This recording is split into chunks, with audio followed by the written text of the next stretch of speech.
first day of school.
Good evening, everyone. I am calling to order our Douglas County School District Board of Education meeting for September 17th at 6:01.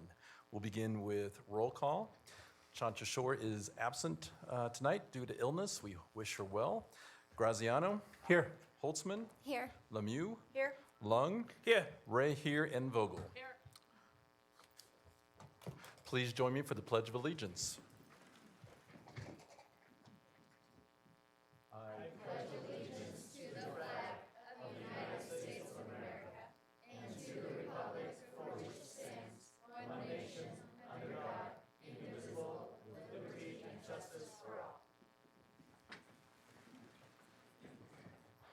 Next on our agenda is our favorite time of our meeting. It is time for student and staff recognitions. We'll turn this over to Dr. Tucker. Thank you, President Ray, directors, and our full house tonight, especially our students. I had an opportunity to say hi to those three smiling faces.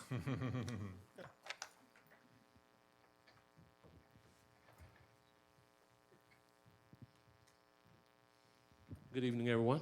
Good evening. That's pretty good, pretty good.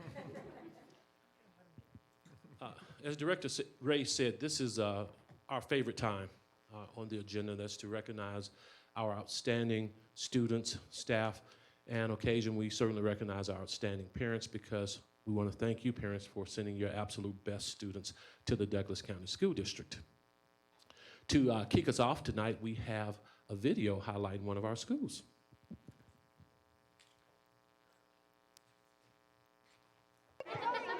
There's nothing quite like the excitement of the first day of school. There's nothing quite like the excitement of the first day of school. Have a good day today. Meadowview Elementary was no exception. Are you excited? After a summer of planning and 3 weeks in the books, Everything was going wonderfully and very smooth until Saturday night. That's when Principal Lacey Dahl learned about the flooding in her school. It was pretty substantial, and there was about 5 feet of water in Meadowview's crawl space. Closing the doors on a school isn't easy, It was hard to walk away from. even if it's only for a few months. Once we started learning the severity of the issue, right, my wheels started turning. Like, what is this going to look like for our families and our kiddos? As piece by piece was moved out of Meadowview Elementary, in just 3 days, they moved an entire school. Fastest school that ever moved in its life. Moved it into a building 6 minutes away. Thank goodness we have this building. An entire community came together. Oh my gosh, amazing. In fact, I'm going to get choked up even talking about it. Families brought food. Kids made encouraging signs. District departments and their specialized teams have been here constantly trying to get us set up for everything that we need. And teachers got to work remaking their rooms. Here we go again. What had been done in weeks was now being done again in hours. I just got all my desks this morning. So I have today, so 4 or 5 hours. All with the goal Coming together. of making them feel welcome, It looks welcoming and we're ready. prepared for the new first day. It was our second first day. It was a day filled with emotions. They're probably feeling a lot of the same things I'm feeling. The change and the emotion, and how do we work through that? They were finding the bus stop, Your first time on a bus? finding their teacher, Who are you looking for, my love? Miss Bart.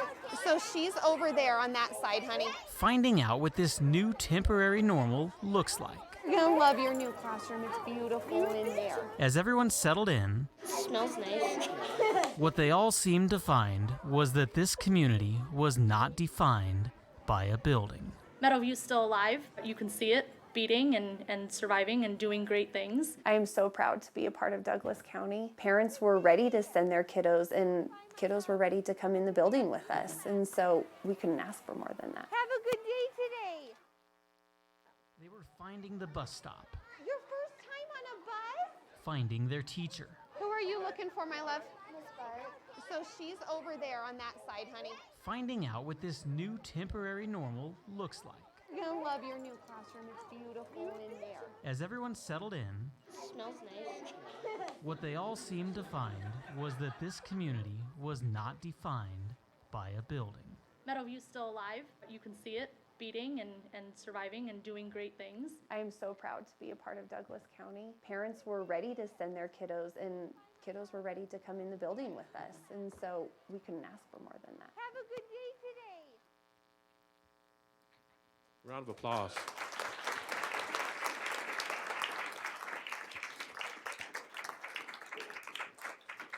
On behalf of our board and our entire community, thank you. Thank you for getting Meadowview up and running. 3 days. So let's give those folks a round of applause. I know we can't give them enough.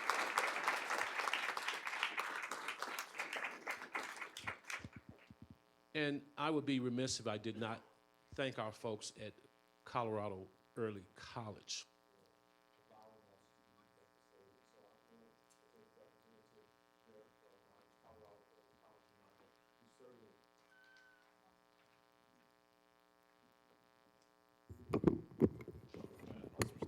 Oh, I'll switch to my principal's voice.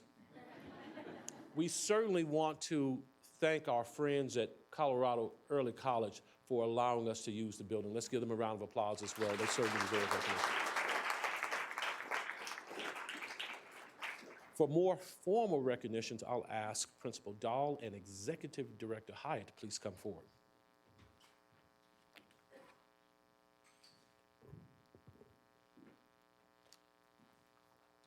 And you all have some names of folks that you're going to recognize? Yeah. Okay. Yeah.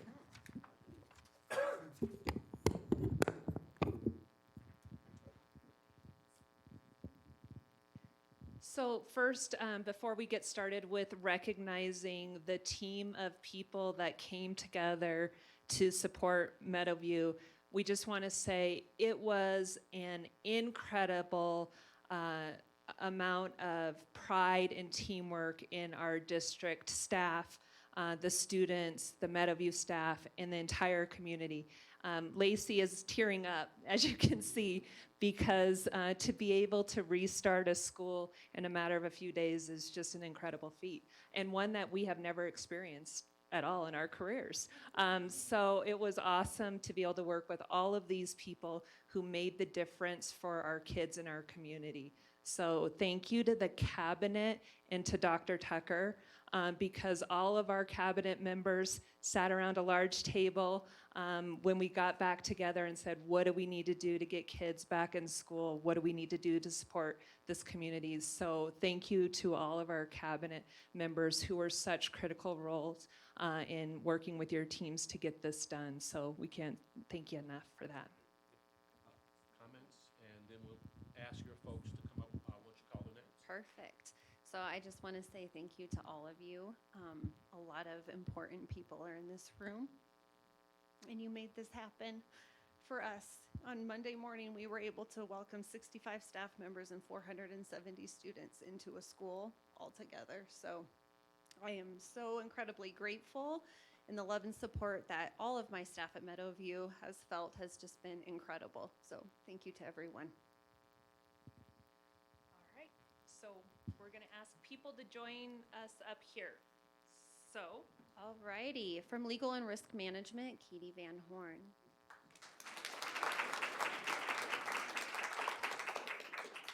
Transportation, Kayla Zahner. Gennaro Pasterna. Shannon Vieira. And Amy Ulrichsen.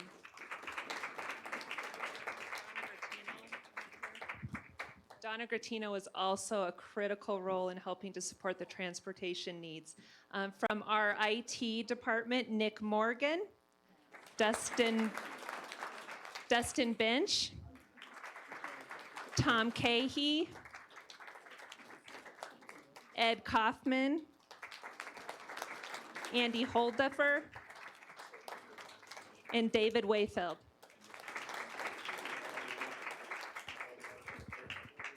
From Nutrition Services, Brent Craig, Jen Pfeiffer. From our before and after school care, Patricia Dunnigan and Alicia Elmore. From our Special Education and Personalized Learning Department, Lynette Steinhoff, Jen Halbrun, and Becky Bishar. Safety and Security, Paul Kleinhaus. Communications, Nate Jones and Miss Paula Hans. Donna Grattino, please come up for your support. Yes, yes, yes, yes.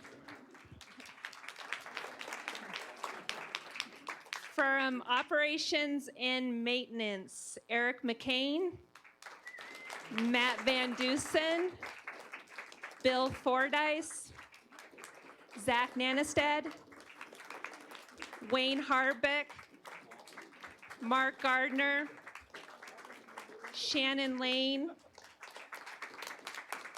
Henry Guerrero, and Jorge Marquez Cortez.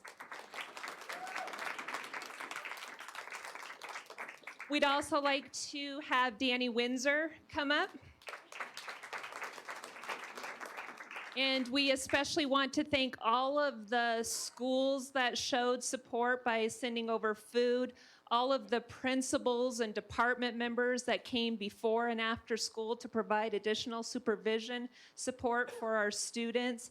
Especially want to thank Principal John Veit at Castle Rock Middle School for hosting our day camp, and Jen Oldham, principal at Larkspur Elementary School, for helping support our affective needs program. Stacy, pictures. Okay, we're going to take a couple pictures here. And it's a couple too. Pretend we're in like a cheer squad. Get in position.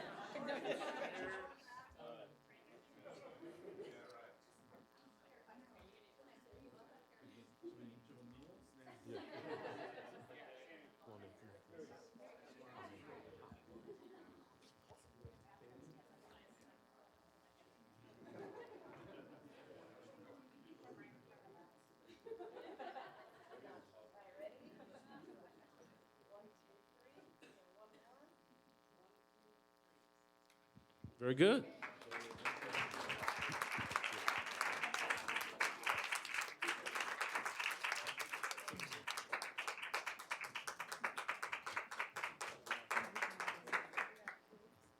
Okay, this is just one of the many examples of how an entire village can come together to take care of our students. What a great show of the village. As the principal stated here, a lot of our neighboring principals spoke up. Principal Dahl talked about principals throughout the district setting up Plan Bs and Plan Cs to accommodate our students. So I certainly want to thank them.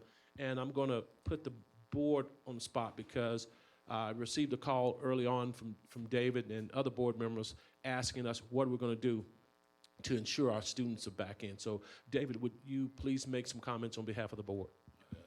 Well, you know, I've opened 3 elementary schools, and it took me a year to do that. So, Lacey, the fact that you did it in 3 days, I'm just wondering, man, I was slacking. So I can't thank you enough, and the whole team that was up here. As we obviously saw, it takes a whole village to do this work, and to do that within 3 days is just amazing. And our students are happy still, they're learning, they're doing great things. So on behalf of the board of directors, we're relieved. Truly, we were really worried about you guys. When we heard the news, we got it coming across our cell phones. I think it was Friday night. We heard the news, and we're like, oh no, what's going to happen next? But hallelujah that it worked out as it did. And we just are truly grateful for the staff and all that you did. Thank you. And yes. And we can't forget about our little ones, and I know the recognition is going a little longer, but we're here to celebrate our great students and staff. Alicia Elmore, is Alicia here? Alicia and her folks jumped into action to get the BASE program up and running, and that offered us day camp. And you had the day camp going for us, 2 days of day camp, I believe. Yes. Tell us a little bit about how you got that going and how important that was for our parents. Well, it was huge, and I appreciate everyone's support in making that happen. When the decision was made to have day camp, we did it at the middle school. We had well over 100 students every day. I have to just put a shout out to my BASE staff and as well as the Meadowview staff. When I asked our BASE staff if they could come and help, I had people from 5 different programs come to support, and that was in addition to their regular position. So we supported all of those children for 2 days, so about 150, is that right, Danelle? So thank you to Pat. Thank you to all of our BASE staff for responding. I just really appreciate this opportunity to take care of our little ones, so thank you. Can't go, we have to have a quick picture.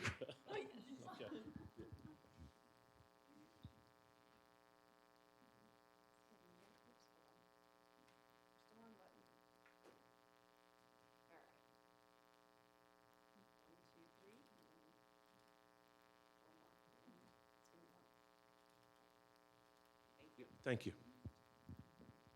Next, let's switch gears here for a second and recognize some students.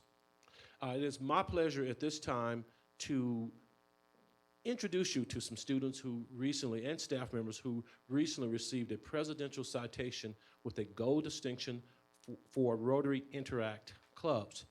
We have some special guests here. We would like for the following folks to come forward. Cheryl O'Brien from the Cherry Creek Valley of Parker Rotary Club, please come on down.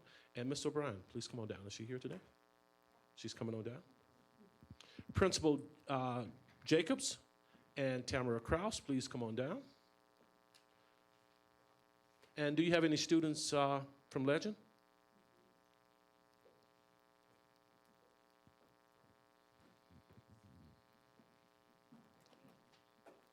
Principal Chris Zimmerman and Stacia Buck from Cimarron Middle School, would you also join us up front with your outstanding students?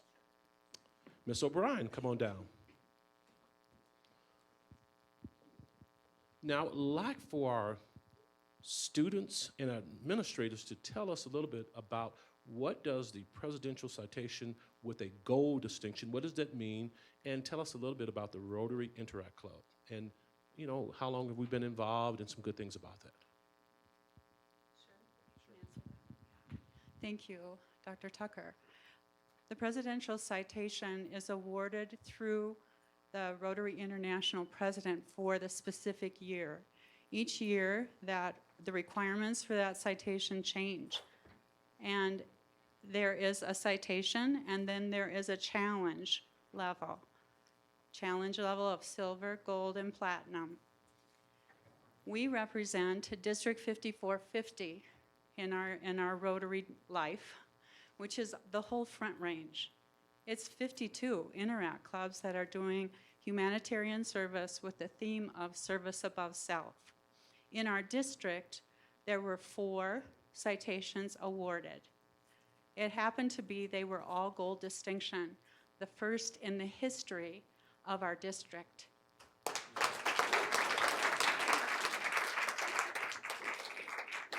Of those 4, guess who got 2 of them?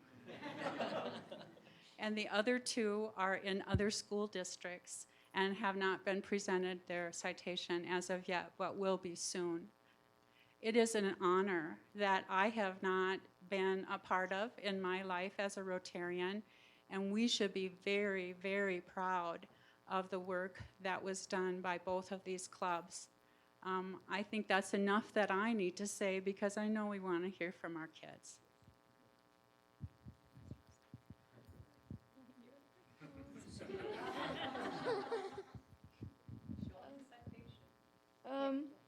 Yeah. This is the. Okay, so I'm from Cimarron Middle School. I'm a 7th grader. And last year, we did a lot of work to get this. One of my favorite parts was when we did the pancakes and PJs for polio. And we raised a lot of money to help eradicate polio for good.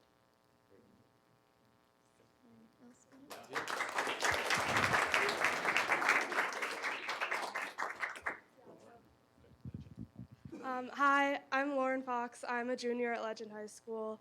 And yeah, so we also got a gold citation. And last year I had the opportunity to meet with the international president, Barry Rossin, which was really awesome. And we got to have a discussion with him, students and Rotarians.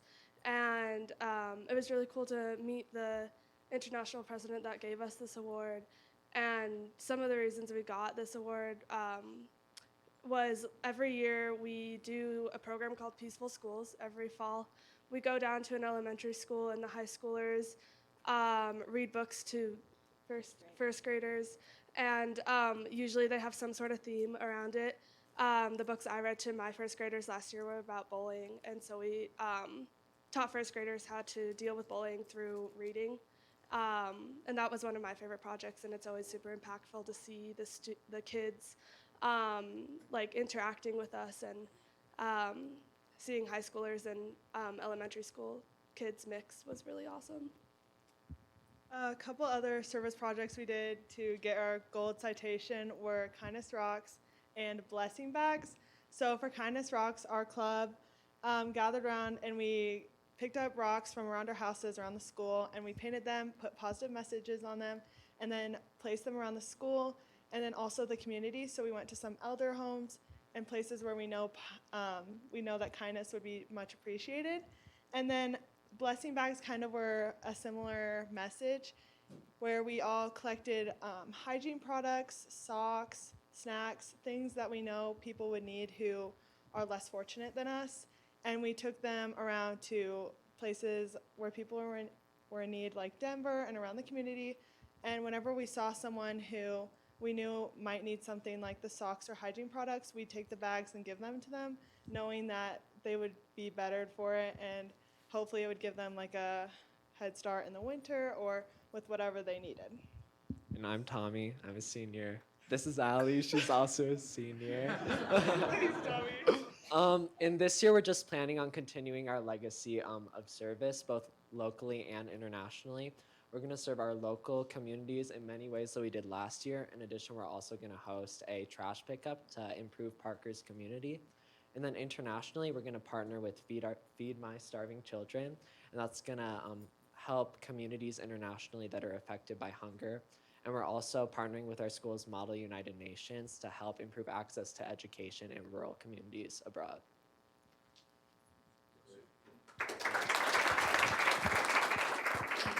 Administrators, any comments? Mr. Zimmerman? I would just like to thank Cheryl.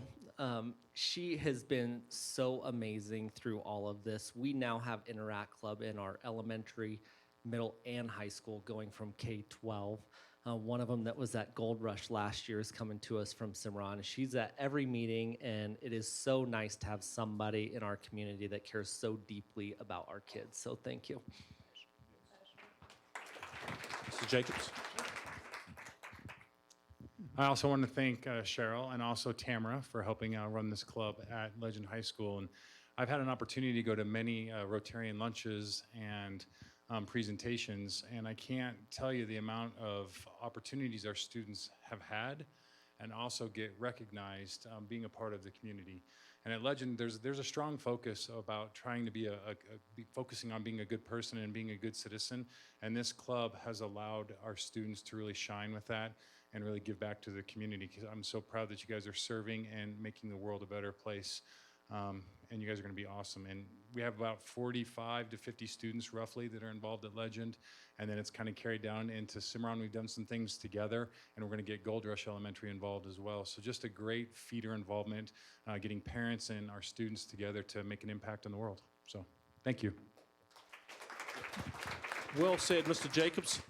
Before we take a quick picture, I became a Rotarian. Cheryl, I became a Rotarian in 2006, and I believe in checking out our students here, we're going to have some big-time speakers here who are going to win a few public speaking contests that are sponsored by the Rotary Club. Okay, so let's take a quick picture.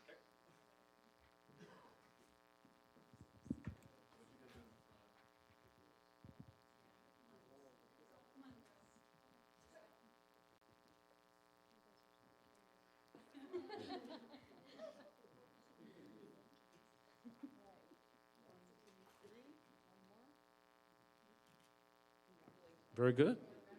Yes.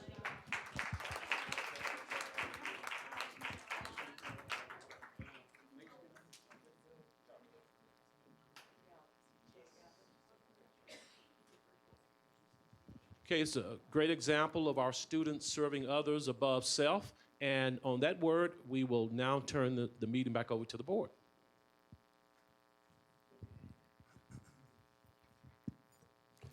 Thank you, Dr. Tucker, and students and parents also for coming out tonight as well.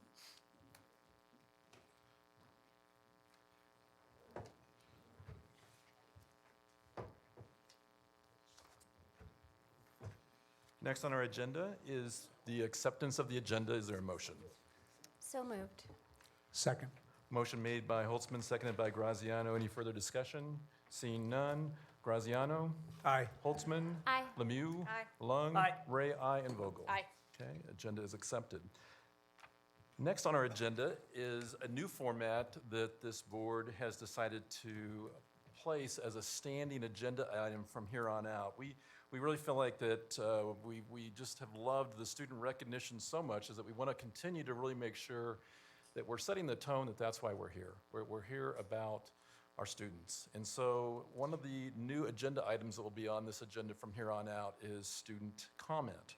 And right now, we will have student comment from Jay Chohan, who is our chairperson for our student advisor group. But I would also say, as Jay is coming forward, that this really is a time for any of our students that we've set aside, that if you want to share with us thoughts of things that are working, things that you feel like can be improved, that's what this block of time is all about. So I'm really pleased that Jay is here. Jay and Zoe both co-chair the Student Advisor Group, which is one of our 4 board committees. And every time that Director Lung and I go as liaisons, I can tell you, we get just so many great insights from these guys. They're smart, they're intelligent, They are thoughtful, and truly, if you ever want to get the pulse of what is going on with our students, that's the group to do it with. And so, Jay, thank you for joining us and starting us and inducting us with this new standing agenda item. I've asked Jay basically just to share with us anything that he feels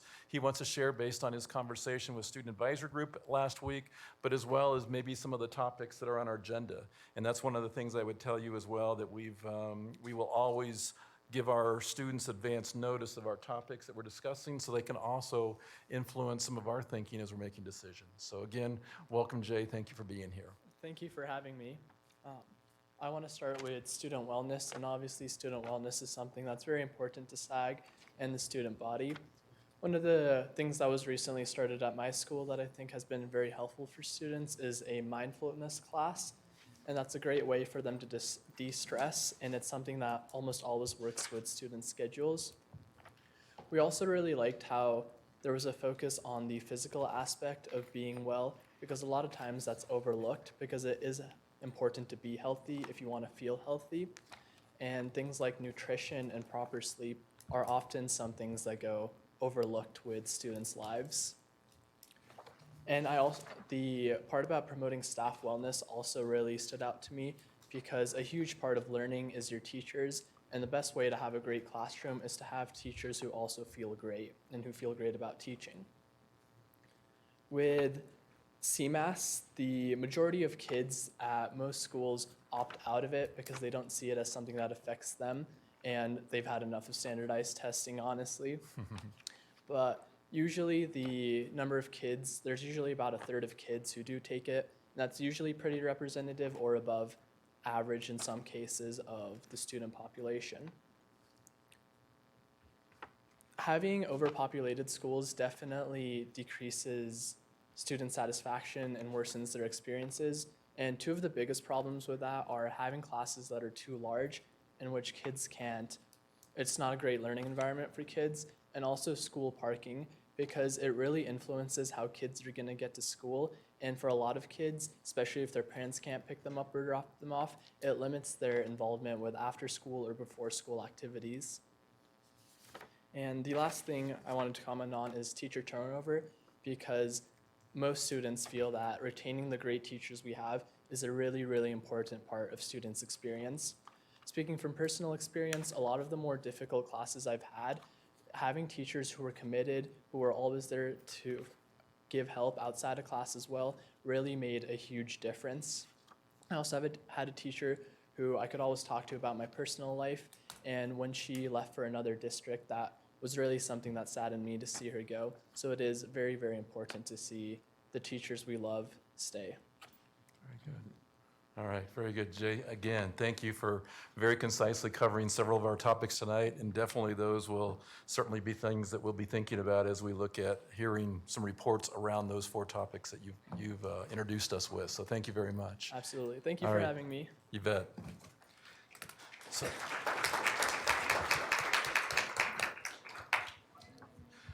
So next on our agenda is public comment. The board views hearing diverse viewpoints from a broad spectrum of citizens throughout our community, specifically on any issue that impacts the educational needs of our students. 2 policies guide public comment to the board and how it's received. Board Policy KE and public complaints, and Board Policy BEDH, public participation at board meetings. Board Policy KE outlines the process for responding to grievances and complaints and explains that the board believes that concerns and grievances are best handled and resolved as close to the origin of the concern as possible. Therefore, we encourage proper channeling of these concerns. For example, concerns involving a child should begin with the teacher, the building administrator, the director of schools, chief academic officer if it's a curriculum issue, assistant superintendent, and superintendent before appealing to the board. To maintain this decorum of mutual respect, I would ask that speakers refrain from using individual names in an offensive manner, as this only distracts from the issue of concern. Throughout the board meeting, the board follows Robert's Rules of Order to guide it in participating in orderly and fairly conducted meetings. Under these rules, if a director calls for a point of order, all discussions and comments should stop so that a determination can be made as to whether a procedural rule or board policy has been violated. Therefore, if a point of order is made while public comments are made, a speaker should stop until otherwise directed to continue. Each speaker tonight will be allotted up to 3 minutes to address the board. Please know that this is our time to just listen without engaging in discussion. However, your comments will be reflected upon as we discuss the agenda item that you are addressing. So now as we proceed to public comment, for those of you who have signed up, I will call both the speaker and the next individual to speak so that you both can come forward. So we'll start with Mark Porter, and after Mark is Sarah Porter.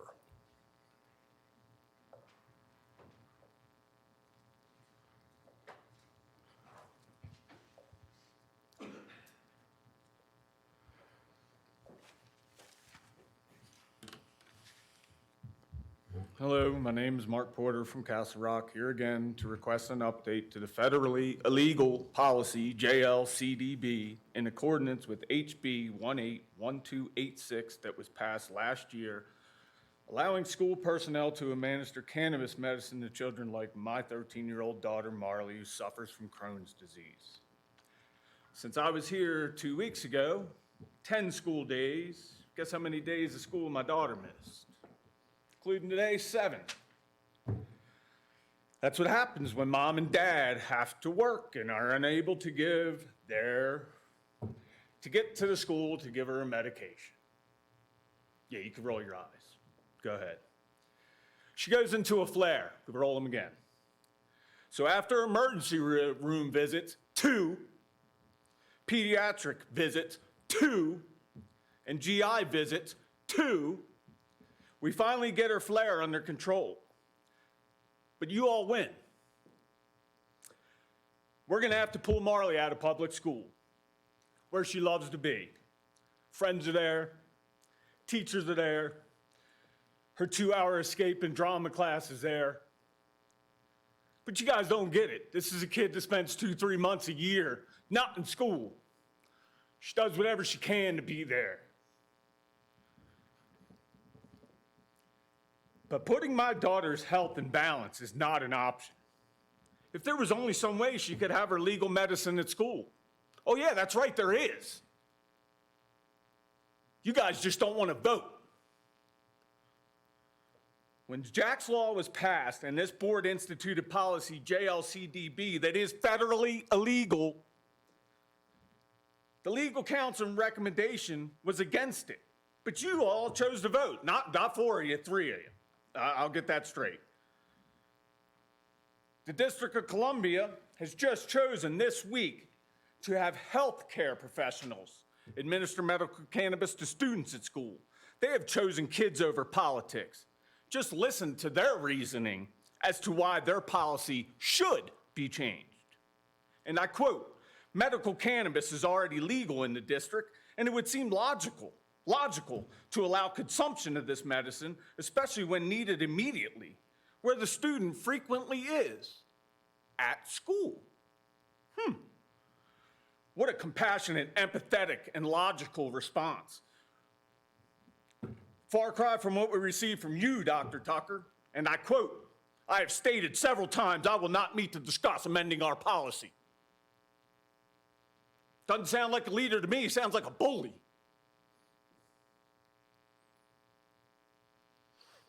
You will not meet in reference to my child's health? That's not a concern of yours? The ignorance and hypocrisy has no limits here. So again, I ask that you put politics aside and update the current federally illegal policy that you all are perfectly happy with, in accordance with the Quinton's Amendment that was passed last year. Stop hiding behind federal law, as it really doesn't hold water when the current policy is federally illegal. Look in the mirror, say it to yourself without laughing.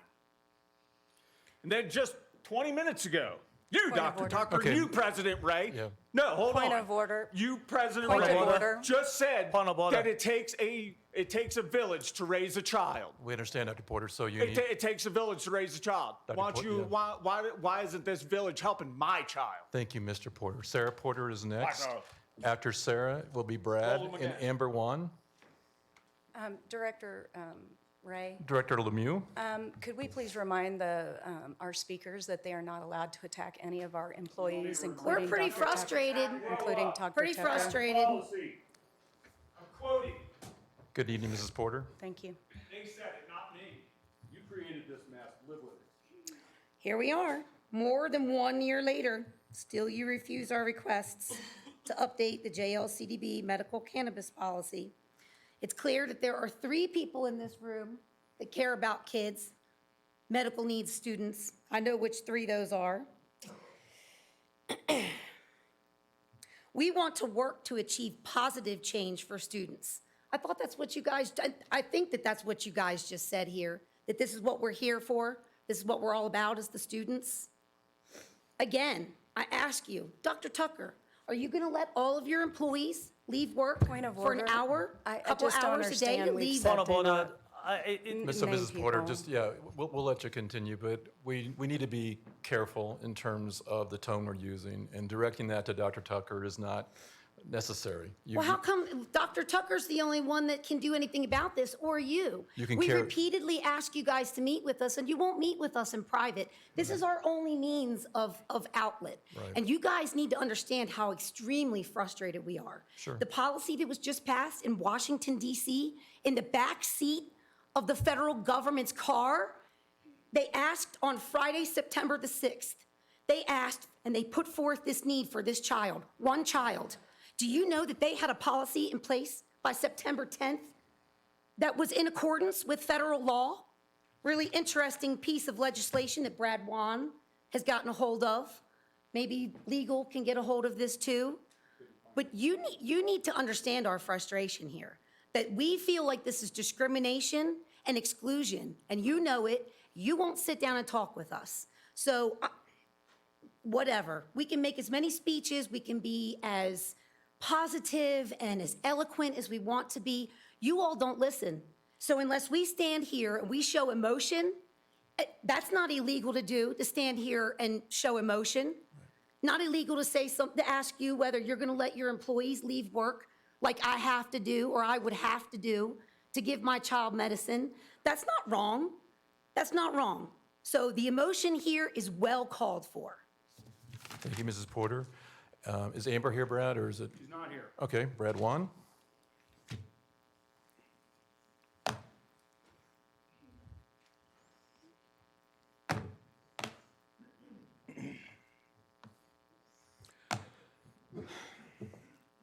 Good evening. You guys tired of this yet? Are you tired of doing the wrong thing for children? Are you sick and tired of being the bullies of Douglas County? Because that's exactly what you're being. You're being irresponsible, and you're not being a very good example for the people that are watching. This is not going away. Matter of fact, it's going to come 10 force. What you're seeing here is just a small part of the army that's on its way to show you guys the right direction. I have just recently filed against 44 nurses' licenses in Douglas County. 44. Why? Because of you. You have refused to pass something. We now have a conflict between a school policy and nurses' guidelines. You have directly created a policy issue and a conflict. Because of that, the Council of Board of Nursing at DORA is going to have to decide if the bullies win or if the sick kids get treatment. That is lawful by state law. According to the governor's office as of last night, it is only a policy issue that is permissive. That means that you as a board and that your staff that you have hired has made a decision to just not pick up the policy.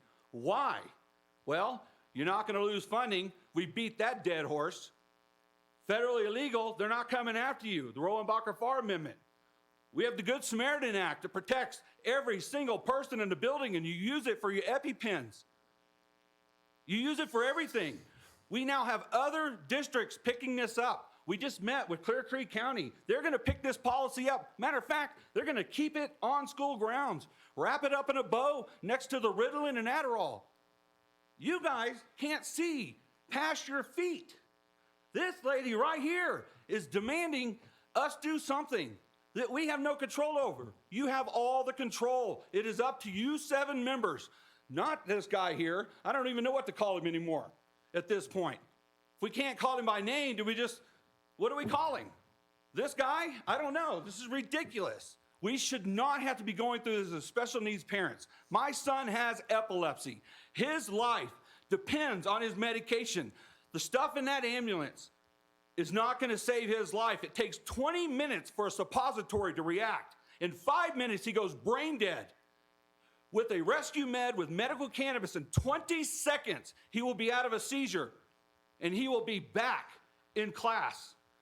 You guys, you alone, the public needs to know it is them and them alone that can pass this policy. You have refused to do it for 14 months.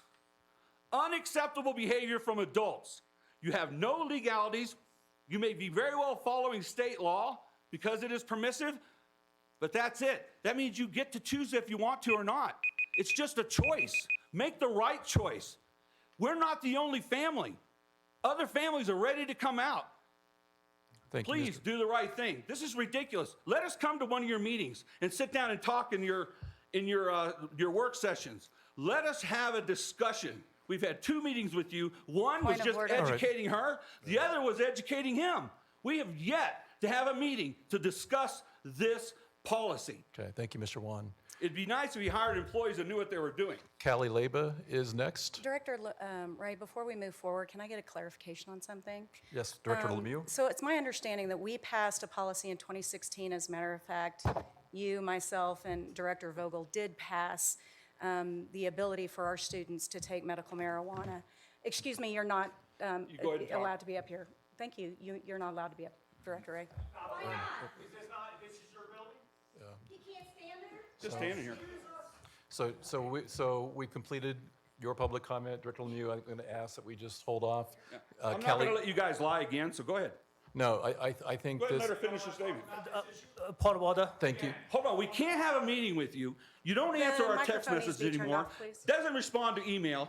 What we want is we want conversation.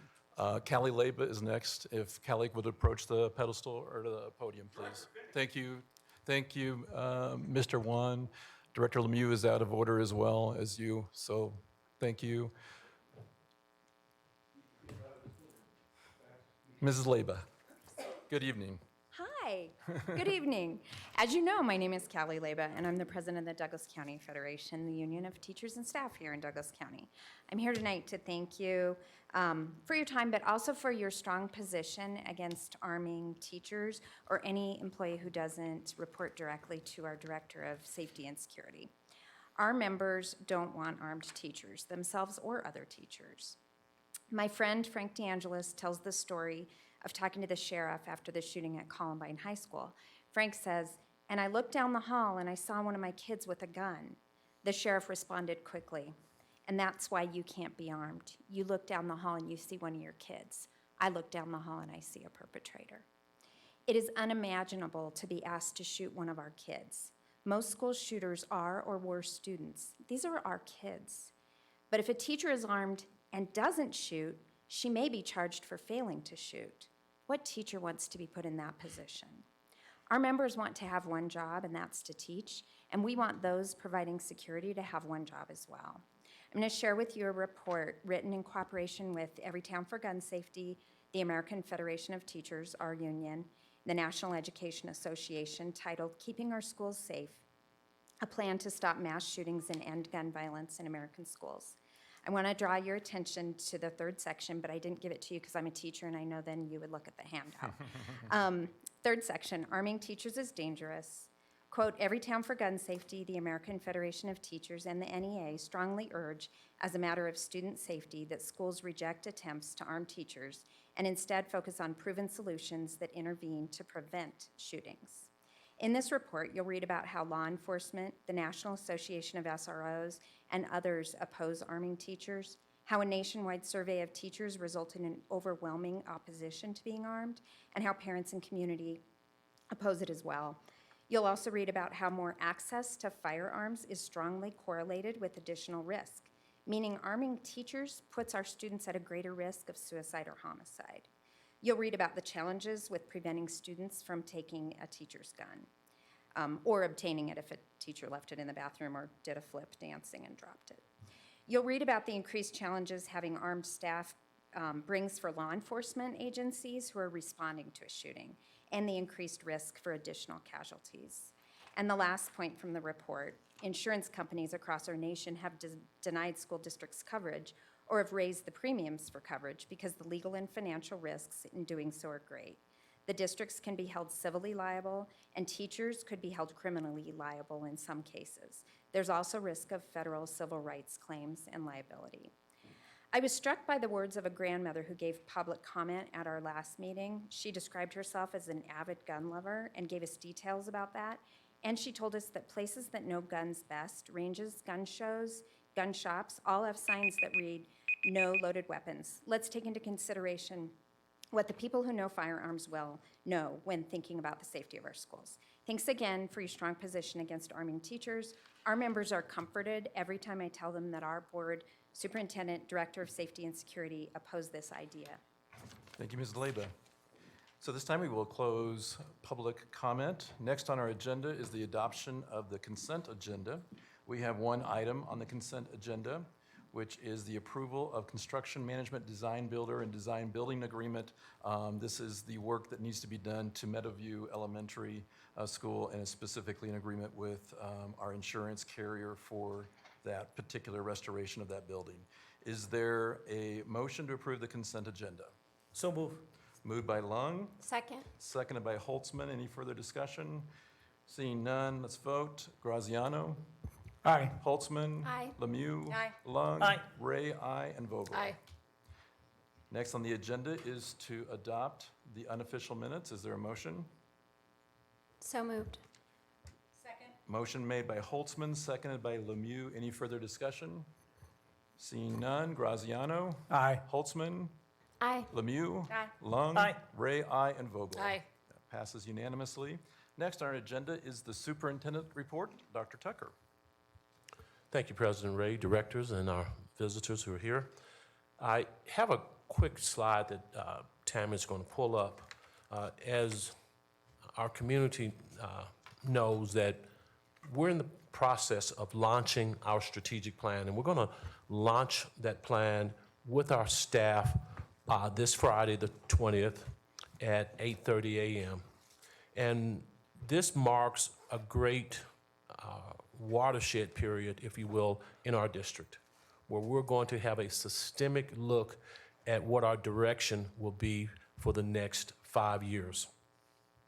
And I'm extremely proud of all the input that we've had, all the input from members of our village here. And so I'm really overjoyed with that. And it's reason for a celebration. This is something we have not done in over 12 years. Then we're going to follow up on Tuesday, the 24th, at Chaparral High School at 5:30 p.m. We're going to roll out the strategic plan to our parents and community members. So we're really excited about that. And so what does this mean? That means some change. There are certainly some great things this district has done for 60 years and has at one point in time was recognized as one of the top districts in the country. And we'll certainly learn from many of those things. But this is a great horizon. This is a great opportunity to look at our 6 strategic themes coupled with the board's 5 end statements. And I want to talk about some of the things that challenges that we'll certainly have as a group, and that's us coming together. And I oftentimes recite a quote, and it's actually an African proverb, and it's about how to approach change, how to approach improvement. And it's quite simple. If you want to go fast, you go alone. But if you want to go far, we go together. The village goes together.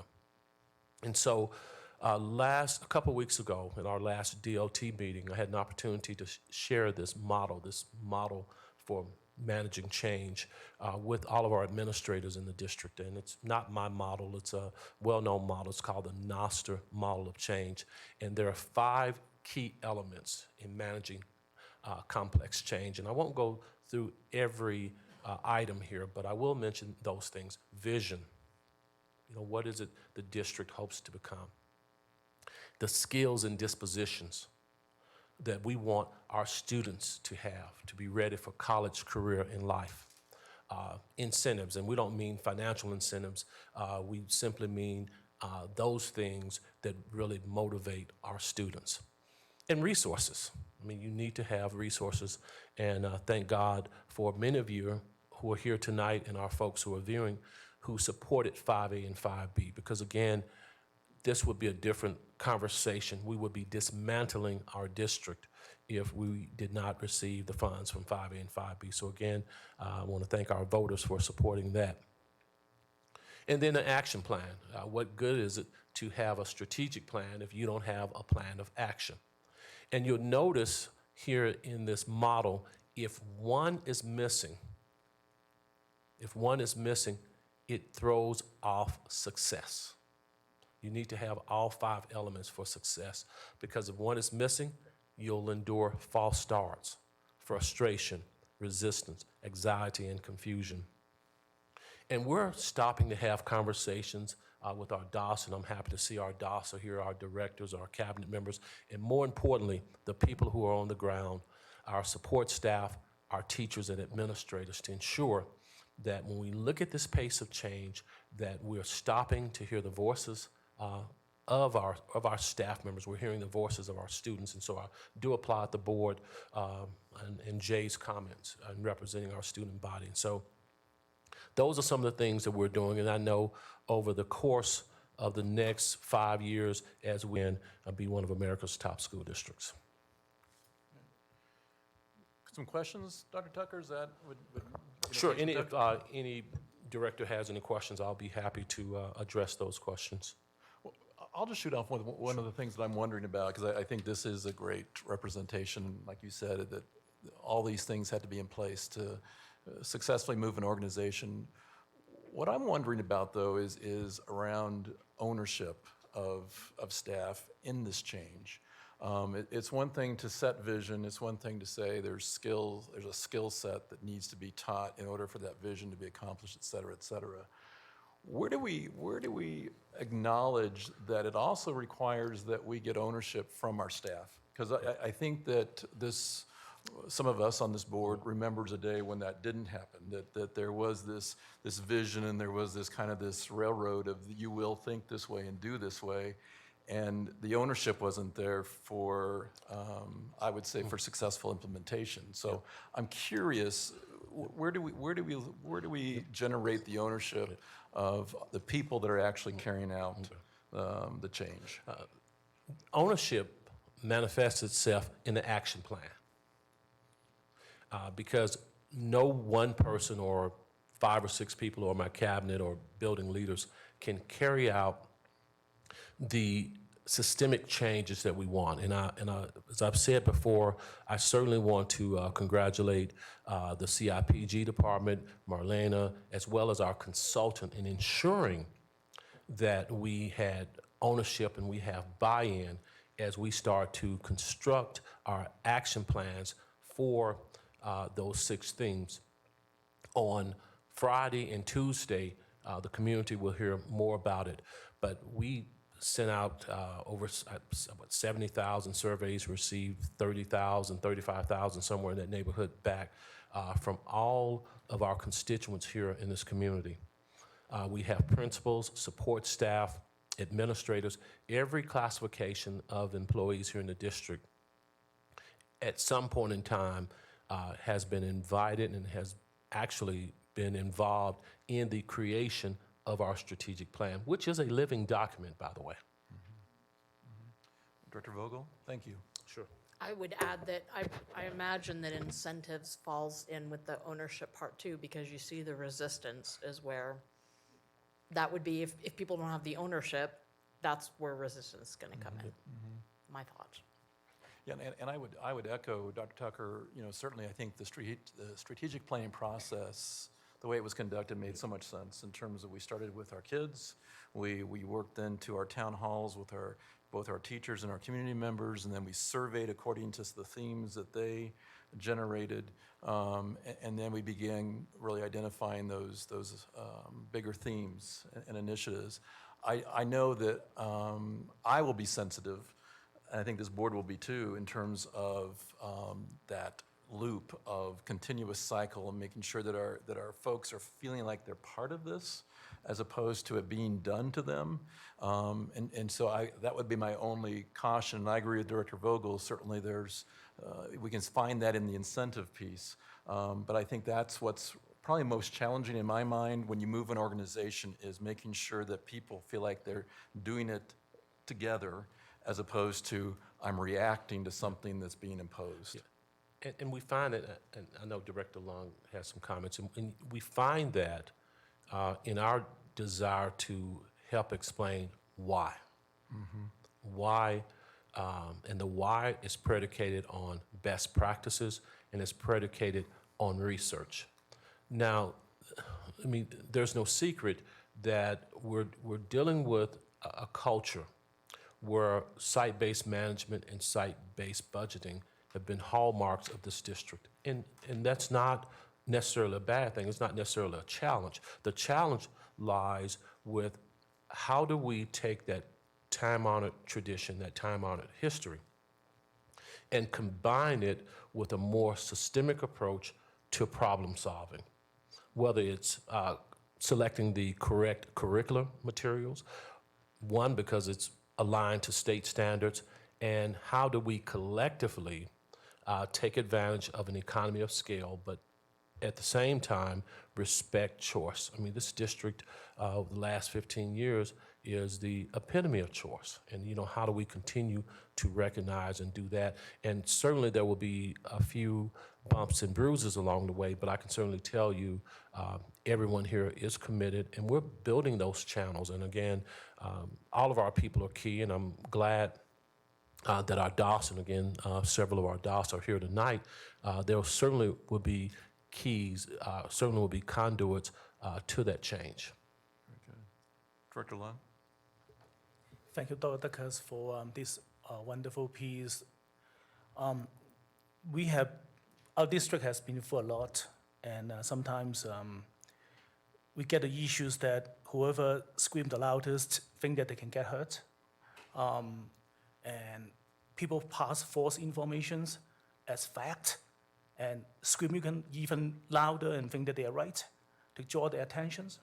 So how can we make sure that when we dealing with these complex changes, the noise does not disturb what is the truth, and make sure that we won't let people who scream the loudest get their way and cover up the silent majority's voice.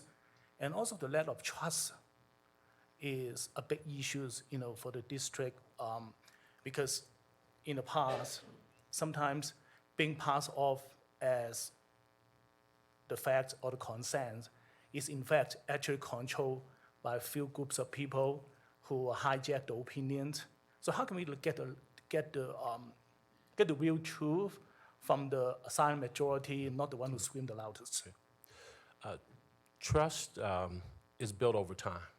Trust is built on your reputation of each time you say what you're going to do and you do what you're going to say. And if you're wrong, you're able to come to whomever you espouse this to admit that you're wrong.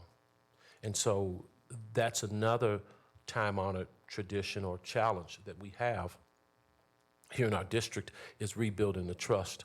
And I want to thank our community of learners, our board, and our greater school community in working hard to build that trust.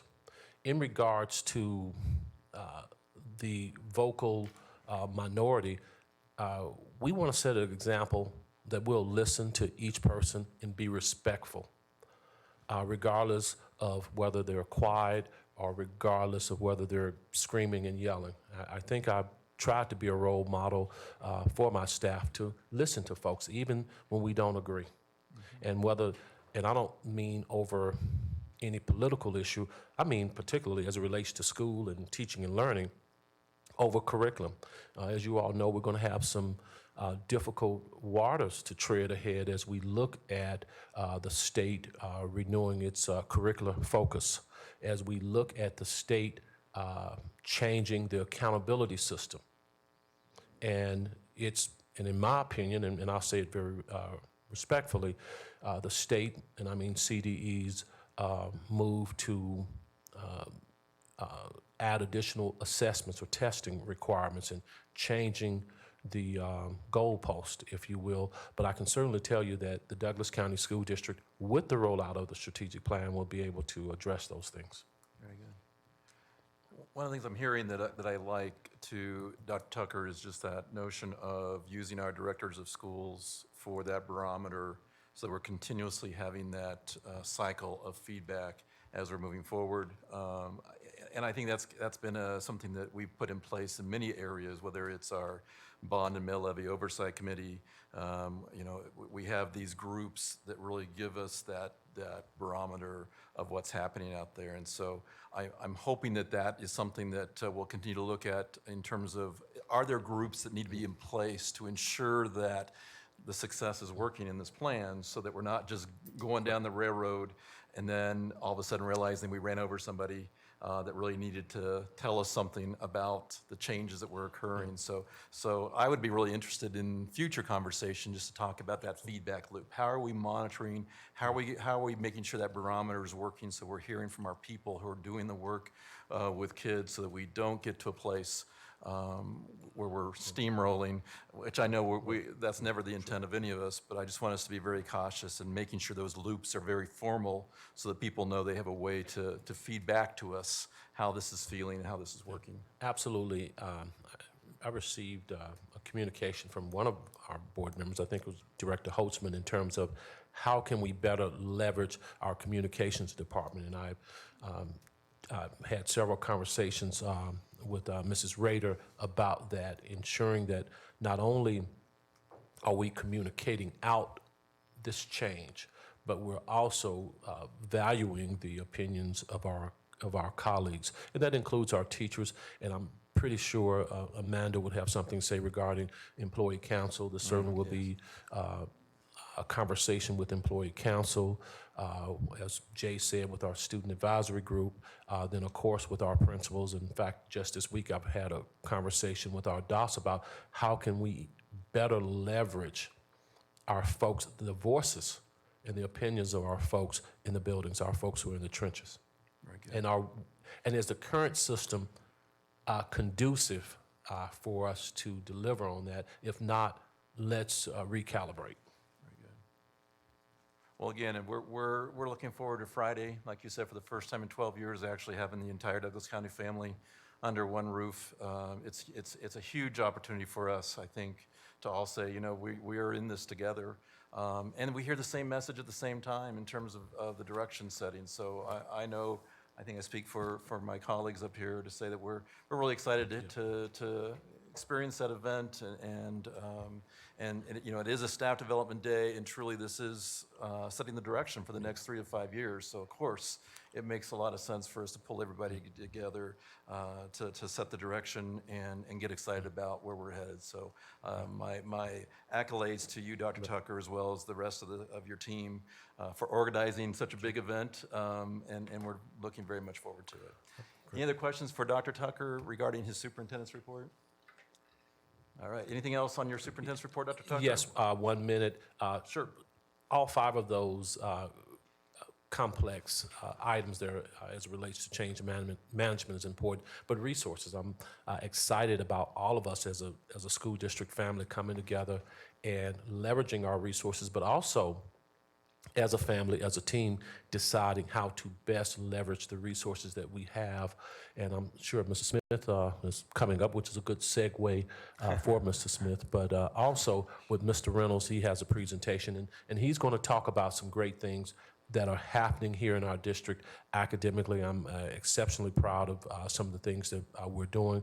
We're certainly, as a Lighthouse district, we're certainly want to improve each day. Each year is an opportunity for us to get better. So with that, Mr. Smith? we're ready for Mr. Smith, here, next on the agenda under the superintendent's report is for Mr. Smith to report out the 2018-2019 fourth quarter financial report.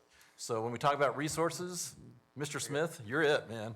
Thank you. I'd also like to invite Director of Budget Colleen Doan to join in the presentation. Welcome, Colleen. Nice to have you here as well.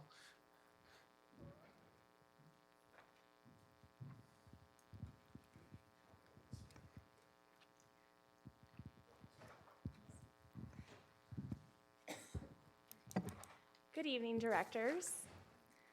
So, like Scott mentioned, my name is Colleen Doan. I'm Director of Budget. So, the information I'm here to present to you tonight has been presented to the Fiscal Oversight Committee last week, and we've incorporated their feedback from the past week. So, before I begin into the detail, I just want to say that I'll be speaking to the first 3 items, and then I will transition it over to Scott Smith to speak about the other financial updates. So to begin, I want to focus on year-over-year changes. So these are the actual revenue and expenditures, so how they change from the 17-18 school year to the 18-19 school year. So to begin with, just wanted to point out that this data is all for our fiscal year that ended in June, and so we're here obviously a few months later in September, and that's just due to the timing of some things as they occur over the summer. So you can look at the details on the slide as to why some items do delay and why we're waiting until September to present fourth quarter. I also want to point out that as of this point in time, that data is still unaudited. So we'll be back in December to present the audit and the comprehensive annual financial report. So starting with the revenue, looking at it year over year, you can see that the different types of revenue collected within the general fund, so that's our general operating budget, are roughly the same in terms of percentages of the total. So you can see the largest 2 segments are taxes from the state, in the state equalization, and from our local property taxes. So overall, though, year over year, revenue grew approximately $72 million within the general fund. So I want to highlight a few of those major increases. So first off, over half of that increase year over year was due to the mill levy override that passed in November of 2018. So we collected approximately $39.9 million, the $40 million in 2018-19 fiscal year. The state equalization, that is the state share of the School Finance Act. That is because the per pupil amount increased year over year. Our federal Medicaid reimbursement revenue increased due to some of the great work being done in our personalized learning department. And then within that other local revenue category, it's approximately $5 million increased due to charter school purchase service increase. So that's with the opening of 2 new charter schools last school year. Many of those services on our per pupil basis, so that's why those costs went up, as well as concurrent enrollment tuition received for students attending concurrent enrollment opportunities, and then our investment income to reflect the new cash investment strategies that were implemented last school year. So transitioning to expenditures, I want to point out first of all that this does not include pass-throughs to charters or transfers to other funds. It's purely expenses that occurred within the general fund. So we saw a $25 million increase year over year there, excluding those other items. And the one main point I want to point out is that as a percentage basis, salaries increased 1% year over year. So that's predominantly due to the mill levy override related compensation increases that went out in January of 2019. So while you do see a percentage drop in operations, in true dollars, those operating expenses were actually up, but it's roughly flat when you're looking at it from a materiality perspective. So to highlight some of those expenditure increases year over year, the biggest thing to note that outside of compensation, there was only a $600,000 increase in the general fund. The rest of the increase was all put into compensation for our employees. So salaries were based upon having 2 pay increases that hit last fiscal year. So the July 2018, those are our usual pay increases that are included within the adopted budget annually. and then the pay increases associated with the mill levy override. Our benefits also increased year over year, but none of that cost was pushed on to our employees. That was all absorbed by the school district. So first there was the medical rates go up every year, and so the district absorbed that cost.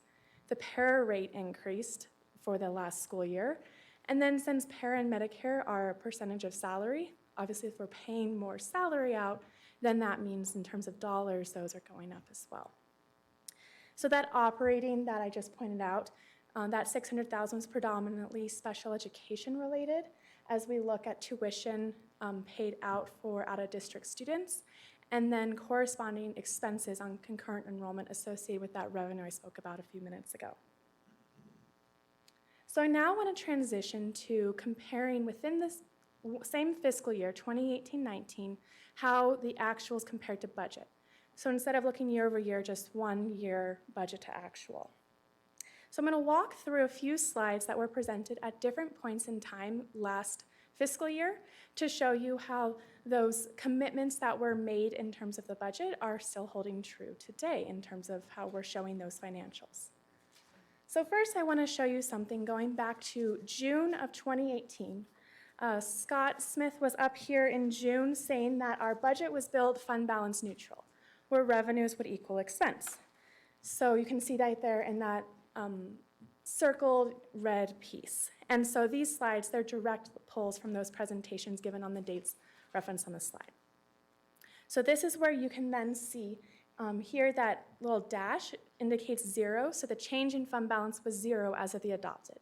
So change in fund balance does not show the total revenue or the total expense. It's simply did the reserves increase or decrease. So a positive number on the slide represents an increase to the district's reserves within the general fund. So moving forward, so there you can see that's where it showed in the adopted budget. We then came back to the Board of Education in May with our proposed budget for 1920 to show that our final revised budget was going to include $11.2 million that we're going to carry over. So we're showing here this slide from that May presentation showing 11.2 million, so the change in fund balance there. And the reason why it was 11.2 million was predominantly due to that mill levy override. So moving forward, we can see that 11.2 here as well, and you can see that looking at the budget column of the budget schedules in your packet today. So to just highlight a little bit of that, that was due to generated from planned savings on the first year implementation of the 2018 mill levy. So there was the rollout of counselors. So secondary schools, counselors, those were changed for the 1920 school year. So it was just what we spent on elementary schools hiring their new counselors in 18-19. The career tech education funds, we wanted to intentionally phase that in as we ramped up the programming for career technical education. So those funds were reserved to be spent in 2019-20. And then our school funds, the funds dedicated directly to our schools that they would manage themselves. As the mill levy passed halfway through the year, there's only half the year worth of that funding that you'd be able to spend. So many of the schools, you'll see that in their carryover. So it was intentionally not spent within that first year as they had already planned their school year out. So now where we're here today is looking at how has it changed from the final revised to year-end actual. So the change in fund balance that you'll see on the unaudited financial statements is an increase of $18.4 million. So I want to speak to the increase from the final revised to the unaudited actuals. So I want to point out that that increase is just $7.2 million. So that's $7.2 million of savings that was not within the final revised budget. And so a large portion of that is due to salaries. And so our salaries were approximately 3% under budget in the general fund, predominantly due to turnover and vacancy savings. So vacancy savings is when a position is left vacant for a period of time. That could be 2 weeks or months, depending upon the situation. And then turnover savings are when someone leaves a position and the incumbent who fills that has a salary that is less than their predecessor. So this is part of our budget philosophy to always account for positions being filled all year long so that we're not building into schools presuming they're going to have staff turnover. And then we also have a budget philosophy that when turnover does happen, that as we budget on average salaries, they're not changing that if they have someone new into the position. And then in departments who do not budget on averages, we keep it at the original rate if it's the same position that's being filled. So that accounts for the majority of those salary savings. And then within our services, they were 10% over budget this year, predominantly due to the concurrent enrollment tuition, which you also saw in the year-over-year increase, and then the special education out of district, which you also saw. And then within other expenses, you'll see a large variance there, and that was due to our base donations. And before I turn it over to Scott Smith to speak a little bit more about those donations to our elementary schools, just want to really send home that that $7.2 million really only represents 1.2% of our general fund expenses. So that variance, while the dollar amount may look large, is small from a percentage standpoint. So I'm going to turn over to Scott to speak a little bit more about those other expenses. Thank you. So the base donations, so that's our before and after school program. Obviously, they're housed in many of our elementary schools. And as they charge tuition and they are a self-supporting enterprise, if they're able to save money, schools have historically been able to request donations from the base program into their school. Very similar to what we're talking about in terms of school budgeting, we have some work to do in terms of equitable budgeting in the base program. It is my belief that we are running 44 individual base sites instead of a base program that has 44 locations. And there is great disparity in those sites based on factors outside their control, on their level of financial resources and their ability to donate back to the schools. And in many cases, we saw the schools that were able to receive donations from the base program were the same schools that were benefiting on the SBB side, the site-based budget as well. So from my point of view in looking at the overall district's budget and how we get to a place of more equitable funding, we can't just look at the big piece of the pie that everyone tends to focus on in terms of SBB. We have to look at these other places as well. And so historically, our base program has donated about $250,000 to $300,000 a year out to our schools. This year, we donated about $1.7 million. And that is intentional because we had made commitments in the past that this was the financial structure that we had set up with our before and after school program. And we wanted to make sure that we honored the commitments that had been made in the past and make sure we bring our employees with us, our base leaders, our elementary school principals, and help us design what this looks like into the future. So we wanted to make sure, kind of going into the new year, going into the strategic plan, that we honored the commitments we had made in the past, donate as much money back to schools as we possibly could. We still have over $3 million in fund balance in the base program. We haven't compromised the financial integrity of the base program by doing this, but also communicated to schools, there's a large influx coming in now. Please be prepared, this might not continue in the future because we need to be sure that we have healthy sites everywhere, that some base programs are thriving and some base programs aren't, really seeing their program hampered based on factors outside their control. So we wanted to make sure that we, in good faith, pushed as much money out to schools as we could, but then we're able to leverage that action with some communication to those leaders to say, help us design what this looks like going forward, because quite frankly, the system we're operating under now isn't sustainable, nor is it equitable for all of our schools that have base programs. So that's why you see the variance. When we built the budget, this wasn't contemplated, and so we knew it was the thing that we needed to do in order to move us forward going from there. So just wanted to provide that context on why you're seeing that variance.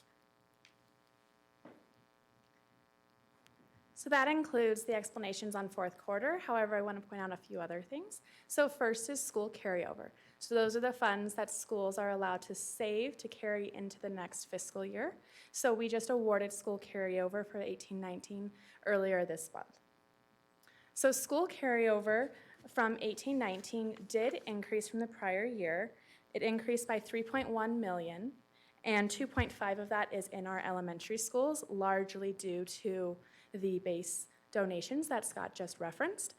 Outside of the site-based budget, which is a $13.1 million of that carryover, there's additional carryover in what we call principal discretionary, which are donations and donations and fundraisers that are held at the schools, and then some other miscellaneous fee-based carryovers.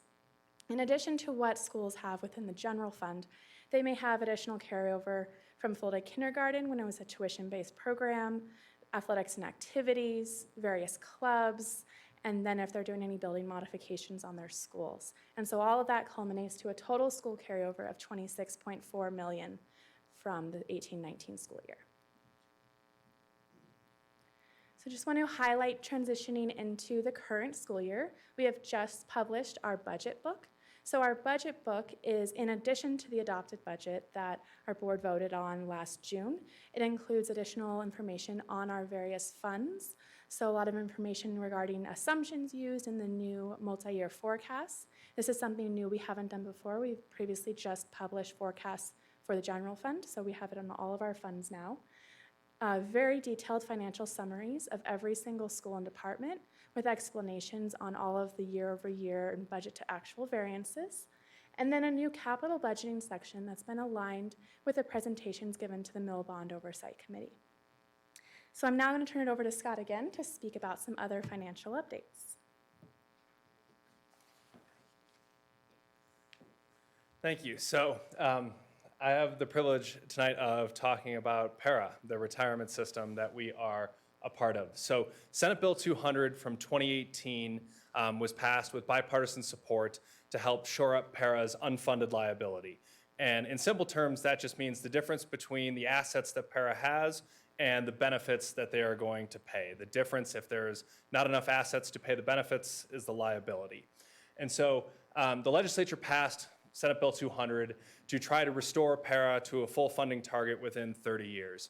And the goal, as I understand from the legislation, was shared sacrifice, so that there would be increased contributions from employers, increased contributions from employees, a reduction in the cost of living adjustment for retirees, and a timeout for 2 years from the cost of living adjustment for retirees. And then new this year, the state directly funding $225 million annually into PARA. So changes to employers. So this is on our side. There was only one change, and it was increasing our contribution rate by 0.25%.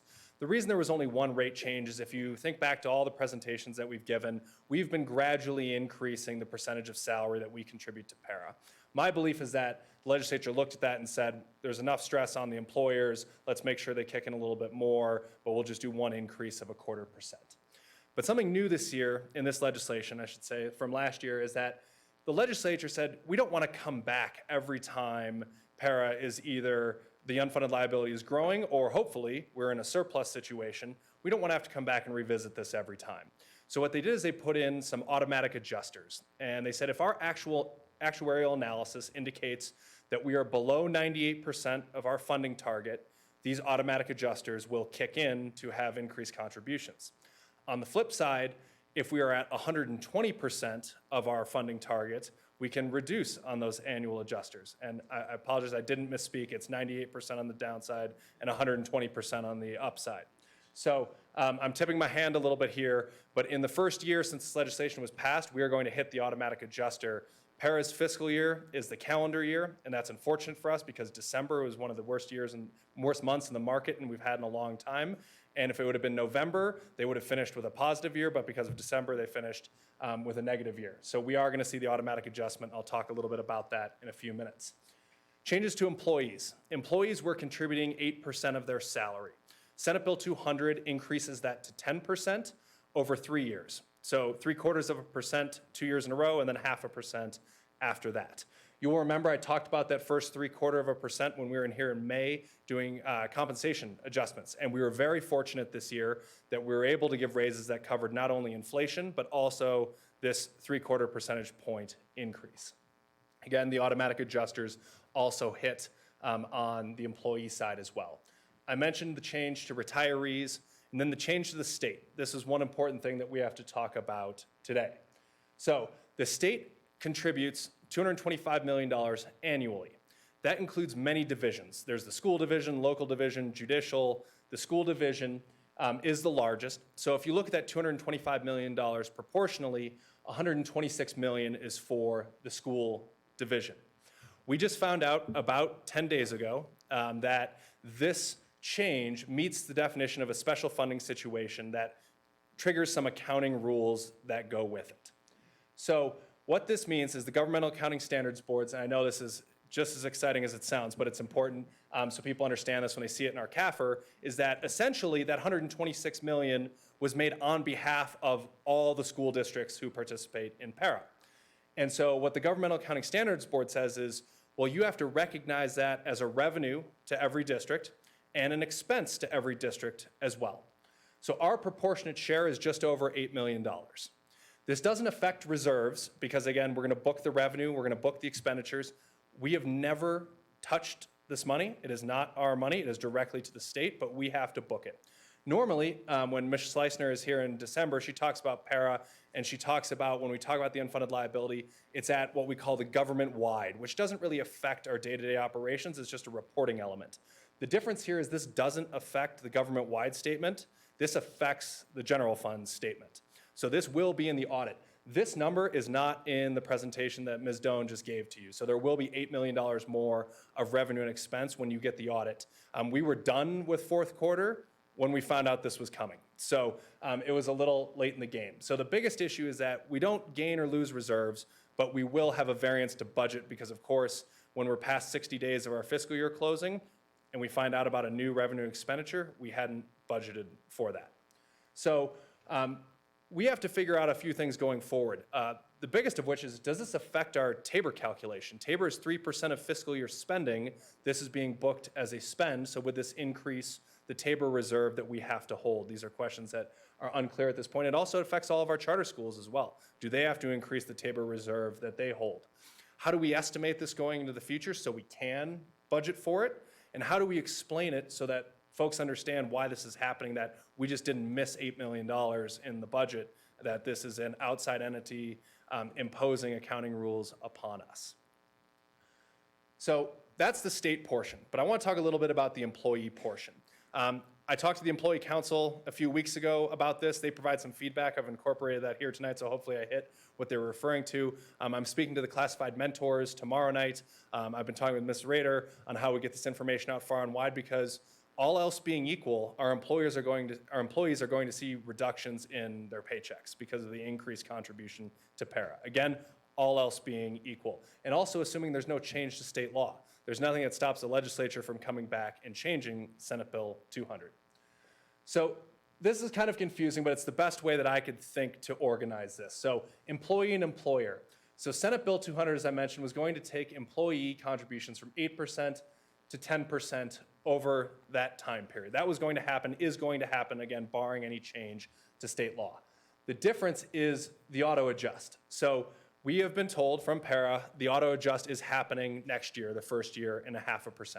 So while our employees would have paid 9.5% going into next year, they're already paying 8.75. They're actually going to be paying 10 because that auto adjust hits. And this is where it gets a little confusing, because you'll see in the next year I have between 10 and 11. And the reason it's between 10 and 11 is because if for some reason para absolutely, for lack of a better term, crushes it in the market and gets to 120% of their funding target, they can eliminate the auto adjust and take it back down to 0, right? It can go up and down. If they kind of stay on target, they won't do anything, so we'll have the 0.5% that we have now. And if it gets worse, they can only go up in 0.5% increments up to a total of 12%. So that's why when we get out another year, we have a range for our employees from 10% to 11%, and I'll show what this looks like going forward. On the employer side, we have the same thing. We thought we were done at 20.4, that was the one increase, but we're gonna go to 20.9 next year because of that auto adjust. To give you an idea of that for our district, it's hundreds of thousands of dollars, that increment, just under $1 million. We have the same thing going into 21, 22, depending on how para does in their investments, that could be our rate. So the question from the employee council is, well, what does this mean to us in terms of paychecks? So this is our financial minds trying to make something as easy to understand as possible. But what we tried to show was, again, all else being equal, an employee who makes $50,000. So of course this doesn't incorporate pay raises or anything like that, it's just all else being equal. When you are at 8% and you have taxes coming out, you have our average medical and dental that people pay for, you were taking home about $39,500 after everything. Of course, everyone's tax situation is different, but this is just a representative example. When we came into this year, you lost about $300 of your take-home pay. Of course, that money is going to para for those employees' retirement, but when you're looking at take-home pay because of that increase. We know this didn't actually happen because we gave a big enough raise that we were fortunate enough to cover it this year. I will be frank, I am not convinced that we can continue to give raises large enough to insulate all of our employees from para. We are dependent on state funding through the School Finance Act, barring a different new revenue source, right? We are at the whim of the state. They control the last 8%. And if we ever get up all the way to 12, you're at about $2,000 less, again, for this employee making about $50,000. So just wanted to put this out there so that folks from the Employee Council who gave me this feedback knew that we did take it seriously and understand that, yes, we do try to give raises. We do try to make sure that we maintain purchasing power from a cost of living adjustment. We were fortunate enough to get a reduction in pay going forward, their take-home pay. Again, all else being equal, no change in state law, no change in salary. But it does have very real impacts to our employees' take-home pay as these changes happen. With that, I am happy to take any questions on para, and Ms. Doan would be happy to take any on fourth quarter. Well, thank you for delivering the hard news, first of all. I know that was difficult, and I know you were as shocked as everybody else was when you got that letter that, a few days ago that said, guess what? You now need to do this adjustment. And so again, thank you for the transparency, the difficulty, and the challenges that we are faced with because of that. So both Colleen as well. Board directors, questions for either, let's start with Colleen's part of the presentation. Are there questions regarding the fourth quarter financials that she represented? And then we'll go into para. Director Lemieux? Thank you. Thank you so much. And I appreciate actually how well you guys run this budget. The variances, and I appreciate the communication about this upcoming variance because our community has been very stressed about that. So the fact that you have been very transparent about that, thank you so much. Just a couple of things. We did have our auditor visit FOC. Can you tell us how we're sitting with our current audit? Are there any glaring concerns? How are we doing with that? So I'm going to knock on wood as they are about halfway through the audit, but there are no concerns that our auditors have. And so our public knows, we talked about this at the Fiscal Oversight Committee, the auditors work closely with staff, but they work for the board. So that there is no conflict there, and that obviously the auditors rely on us to help them pull information, answer questions, but at the end of the day, they report to the board in order to provide an opinion as to management's representation of the financials. Are we fairly and accurately representing the financial operations of the district? And again, as we're halfway through it, so I don't want to jinx it, but right now there are no concerns from our auditors. Director Lemieux. Thank you. And that included the variance, that explanation of that. They appreciated that transparency as well. My other question is, are any of our schools out of compliance with our board policy when it comes to the spending of carryover? And can you remind us what our policy is on that? Sure. So our board policy, that's policy DBR, includes information regarding recommended percentages of total discretionary dollars. So that excludes the funds that they have to hold for staffing positions for special education, English language, etc. And so it looks at a 3% recommendation. So we do have schools that are below or above a 3%. Yet every school has filled out its carryover plan for 19-20. So all schools have those plans on record, which is the other part for compliance of that policy. Very good. All right. Other questions regarding the fourth quarter financials? Director Long? I'm just curious, with the 3-day kindergartens being kicked in this year, how are they affecting the carryover for the school funding? Because I think there are portions of those, isn't it, is for the after and before care programs we serve?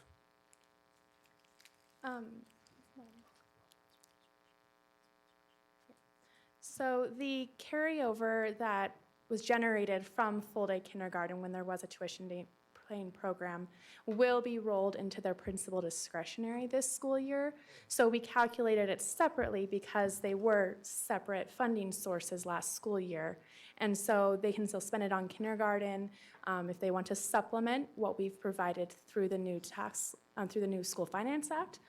But ultimately, whatever will be remaining from that carryover will go into their principal discretionary. Very good. Other questions? Director Graziano. I just have a question on the purchase services and concurrent enrollment and the out-of-district spending. Can you explain that and just talk a little bit about that?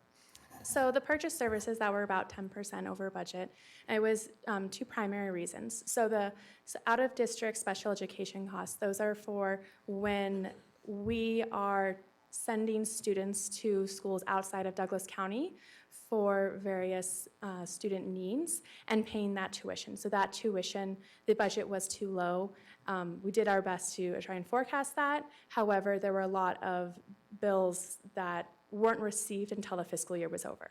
And then on the concurrent enrollment, that is directly associated with the revenue that was also, so that was not a true cost to the school district because the revenue in for the concurrent enrollment for the students participating in those programs was directly related to the expense out the door.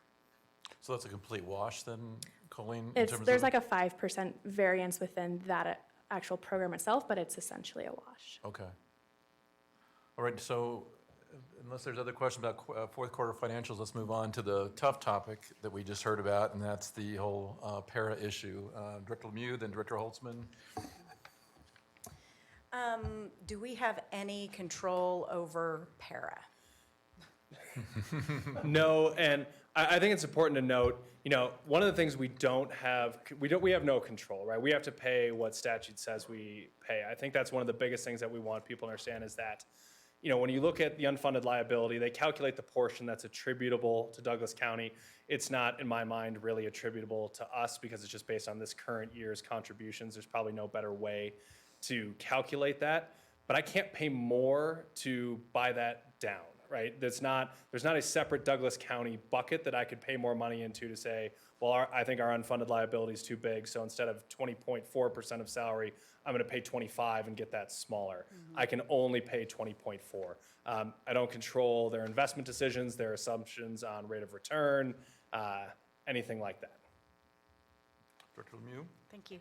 And in regards to para, it's my understanding that instead of paying Social Security and putting contributions into that, we put it into para. So our employees don't have access to Social Security. They receive para. Do you know what contributions are to Social Security at this time?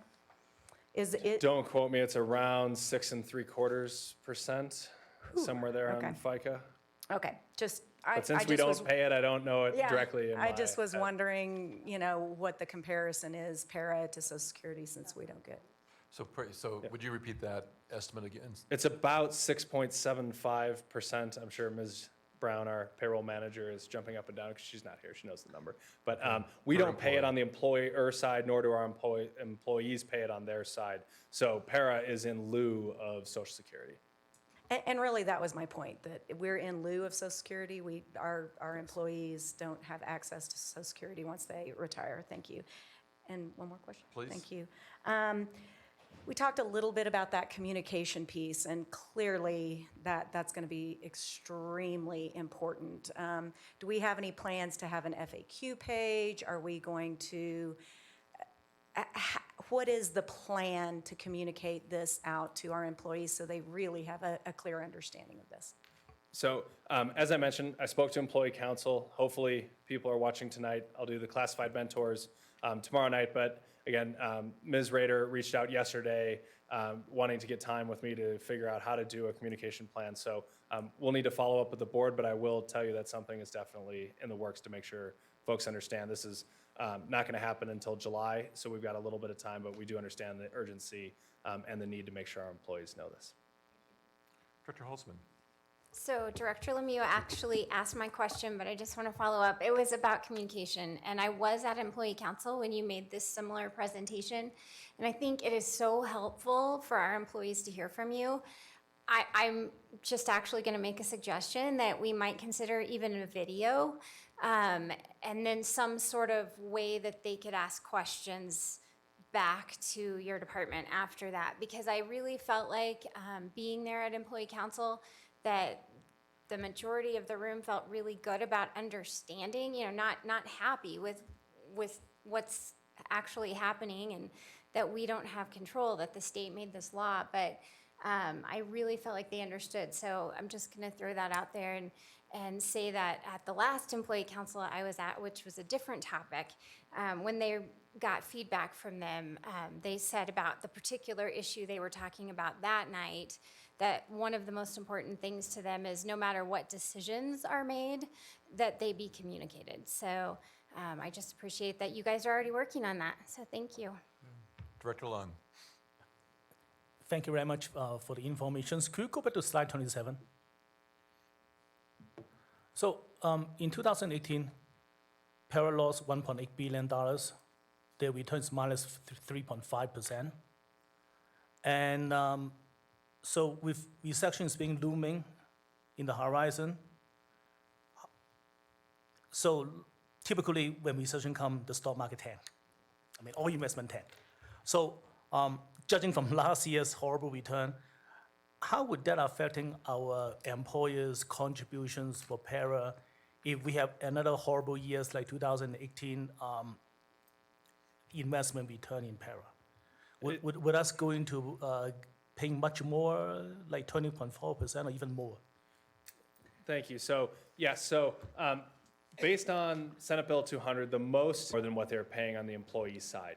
There is a maximum of 0.5% per year, so you can't go from where we're at now to 12 overnight. You have to step it in over time. So worst case scenario is our employees at 12% and the district at 22.4% of salary, but that wouldn't be able to happen for a number of years based on the timing of when the automatic adjusters would have to hit. But you hit on something in general, because not only Para, right, we have it on the other side of the equation on school finance. That the state being the controller of the last dollar in, the real risk, in my opinion, of the negative factor, the cut to K-12 increasing in coming years is very real.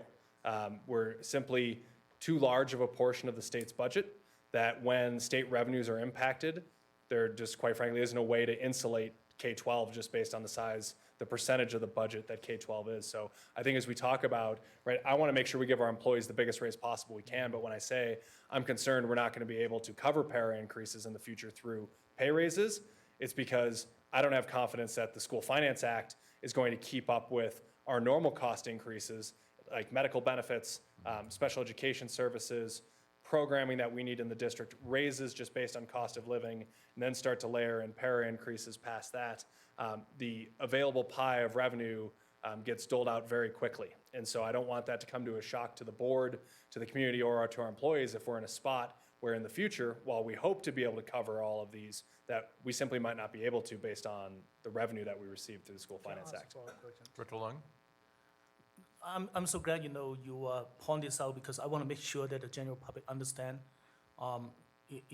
this, and not to mention that the kindergarten, my understanding is that the free kindergarten is only for guaranteed the first year, and after that it depends on the financial situations of the state. But I also understand that under the great leaderships of Dora Tucker and the directions of the board, under President Ray, you do have a plan to address the possible resections, right? You want to share a little bit detail? I want to make sure that people understand that the district has been planned and understand the risk going forward. Absolutely. So we are well positioned financially. Obviously, any recession or reduction in funding is going to come with challenging times and challenging decisions. We do have the highest credit rating of any school district in the state of Colorado. There are, in fairness sake, there are a few of us who have AA1 ratings, but not many. We have strong fund balance and reserves. As you can see this year, we did add to our fund balance. We are not, people see really big numbers, it's a really big organization. We went through this at the Fiscal Oversight Committee in length around reserve levels and what rating agencies want to see in reserves, what the school districts who are similar to ours in terms of credit rating, what they hold in reserve, and we're right in line with all of those metrics of where we should be. I think the biggest thing is that, for the last 2 years, including the year that we're in now, we've adopted budgets that are fund balance neutral, right? Where this year's revenue is paying for this year's expenditures.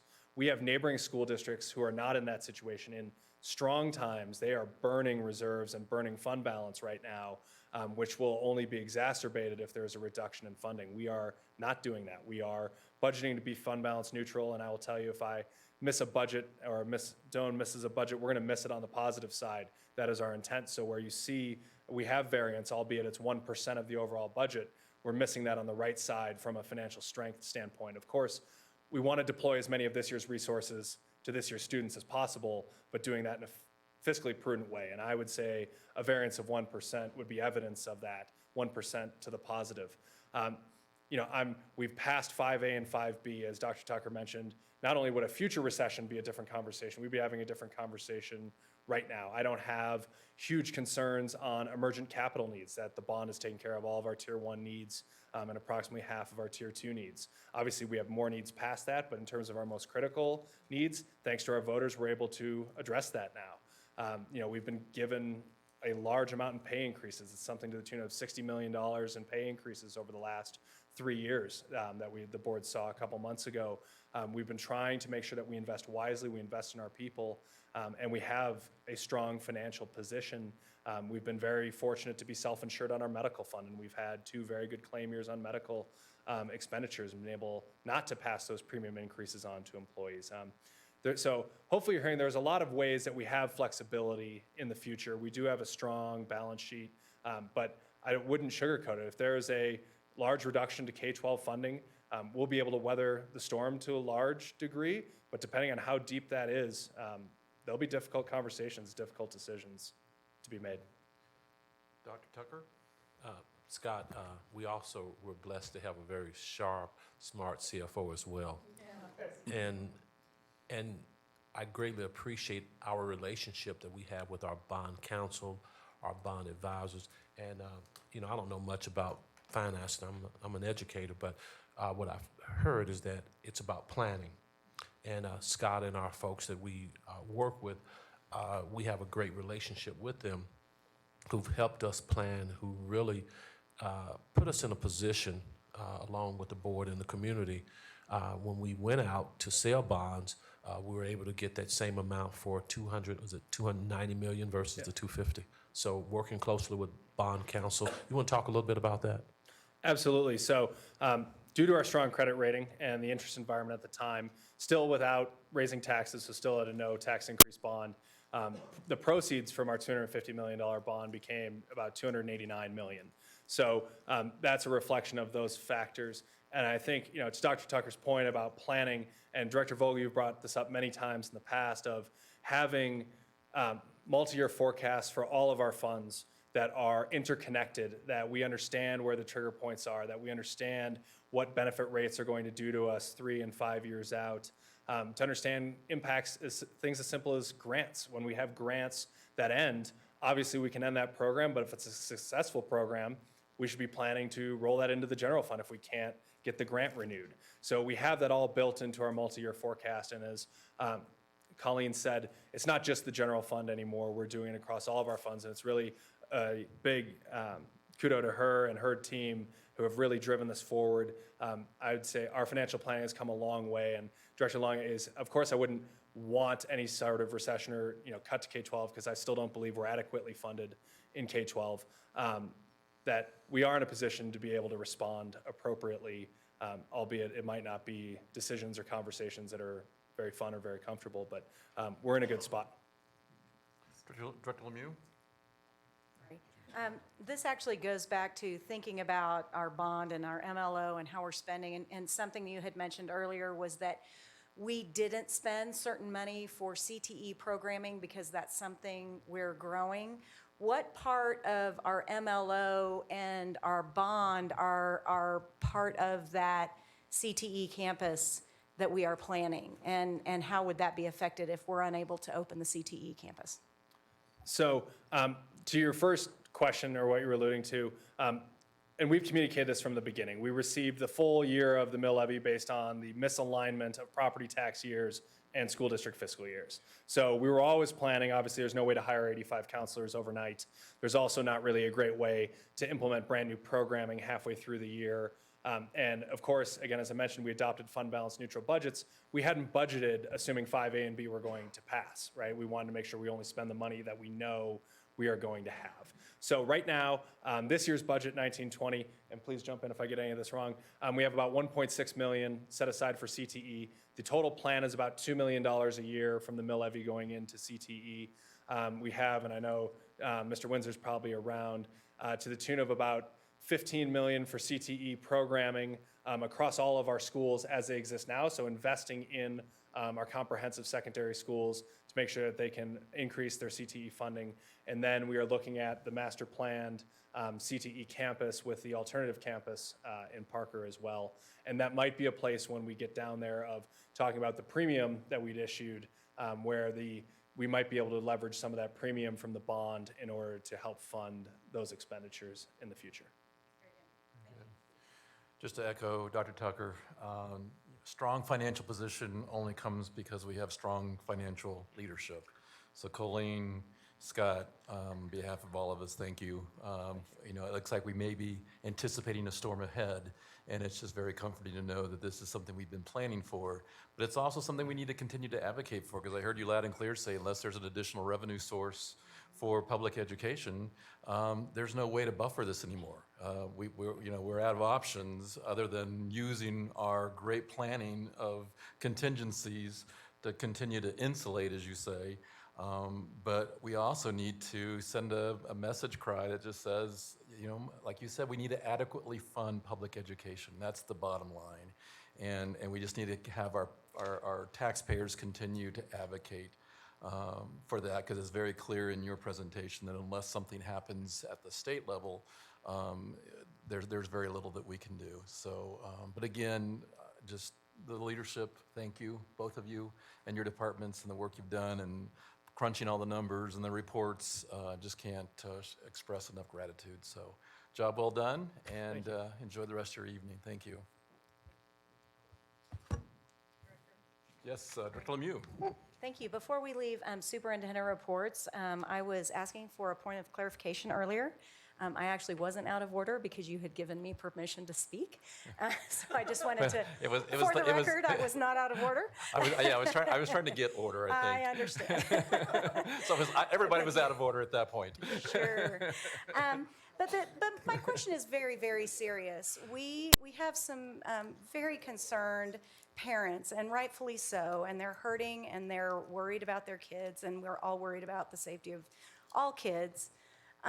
We have a provision in our current policy that if the parent can't distribute this medication to their children, can they appoint a designee? And I hear loud and clear that these parents are having a hard time getting to their child during the workday. Are they allowed to, according to our policy, appoint a designee? Okay, I will turn it over to council. Mary Clemish.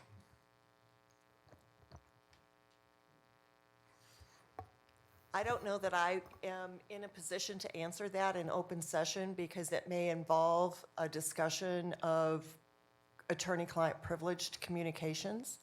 And so certainly I'd be in a position to share that information with you and the board in a privileged conversation with respect to the requirements of our policy as compared to the statutory provision. Director Lemieux? And I haven't recently reviewed that, and quite honestly, I've been getting support from another attorney in our office with respect to the interpretation of our policy. So I do not want to misstate something in a board meeting without adequate research and preparation to respond to the board. So to not ask a question that we need to go into executive session, if I went onto our policy and read the parent can administer to their children during the school day, or appoint a designee. Would those words be in the policy? Again, I'm repeating my response, and I don't want to reiterate the revisions to the policy, the statutory requirements that were recently made, but it does authorize, I believe, and that's what we are, what the request may be from the parents in this respect. So Board Director, I'm just going to pause this here. I understand, I appreciate Director Lemieux where you're going, trying to do some fact finding, especially for our public, but I think that if, let's table that discussion. If there's questions we have specific to legal counsel to clarify our policy, let's send those to her so she has an opportunity to respond to us. And then if there's further desire of the board to have this discussion, then you need to inform me of that for agenda planning in future meetings. All right. Director Wett. Dr. Tucker. Yeah, I would like clarification. What type of medicine? If we're referring to medical marijuana, are we referring to CBD or THC? As I shared before, those are two different derivatives, if you will, of marijuana with different legalities behind them. So again, clarification, directors, if you have that need, is to, again, address if there's a specific medication that the policy addresses, so that can also, so that information can be provided as well. I want to check, directors, in terms of your stamina right now. Are you okay for a presentation, or would you prefer to take a break now and start with our presentations afterwards? Taking a break now. We'll take about a 5-minute break. All right. Hi, Director Lung.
All right, we're going to reconvene at 8:05.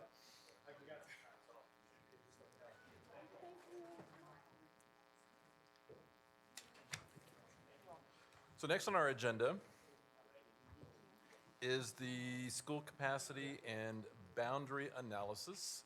And Chief Operating Officer Rich Cosgrove will do some introductions, and we look forward to this presentation. I know it's been long in the making, as we say, in terms of really beginning to understand our needs. So again, I'll turn it over to Mr. Cosgrove. Good evening, directors. Superintendent Tucker, thank you very much for the opportunity to give you an update on the school capacity boundary analysis. With me, we have Derek Sturts, our district planning manager, and Mr. Shannon Bingham from Western Demographics Consulting. In 2018, the Long Range Planning Committee briefed capacities and boundaries and over and underutilized schools to the Board of Education and recommended the district hire a consultant to recommend informed decisions based on data for how our schools are being utilized. And basically, the board approved hiring a consultant. We did in 2019, and there was an initial presentation in March, along with our enrollment projections to the board, and since then, Western Demographics has been working in earnest. And before I go to the next slide, I'd simply like to let you know what he's been working on full strength. Western Demographics met with many groups, and he'll refer to that in his slide presentation, of internal stakeholders to identify strengths, weaknesses, opportunities, and threats, and to identify themes, and to generate common themes based on that feedback for over and underutilized schools. He also toured with Derek Sturts, our planning manager, every single neighborhood and charter school, except for STEM, which is being rescheduled, and Ascent, which is being scheduled now. Every single room was walked to identify the capacity of every room and how it's being used to update our school ideal program capacities. And last, Western Demographics has drafted an initial draft outreach strategy to solicit feedback from our community. But with that said, two major initiatives have been underway which will greatly benefit our district. Number one is a strategic plan, and number two is full-day kindergarten. Our strategic plan has also been underway to gather data, review organizations, trends and issues, strengths, weaknesses, opportunities, and threats. And specifically from April to August, we defined priority outcomes and strategic themes, developed objectives, measures, and initiatives. And now we're beginning to create action plans for phase one initiatives and anticipate the action plans to take from August to October. The school capacity boundary analysis was rolled into the strategic plan as it should be. And specifically, it's phase one initiative to align the school capacity boundary analysis to the strategic plan to ensure the utilization of school buildings supports the equitable distribution of resources. And Derek Sturts is an action plan team leader with Carrie Stevenson on the equitable distribution of resources, and that effort is full underway.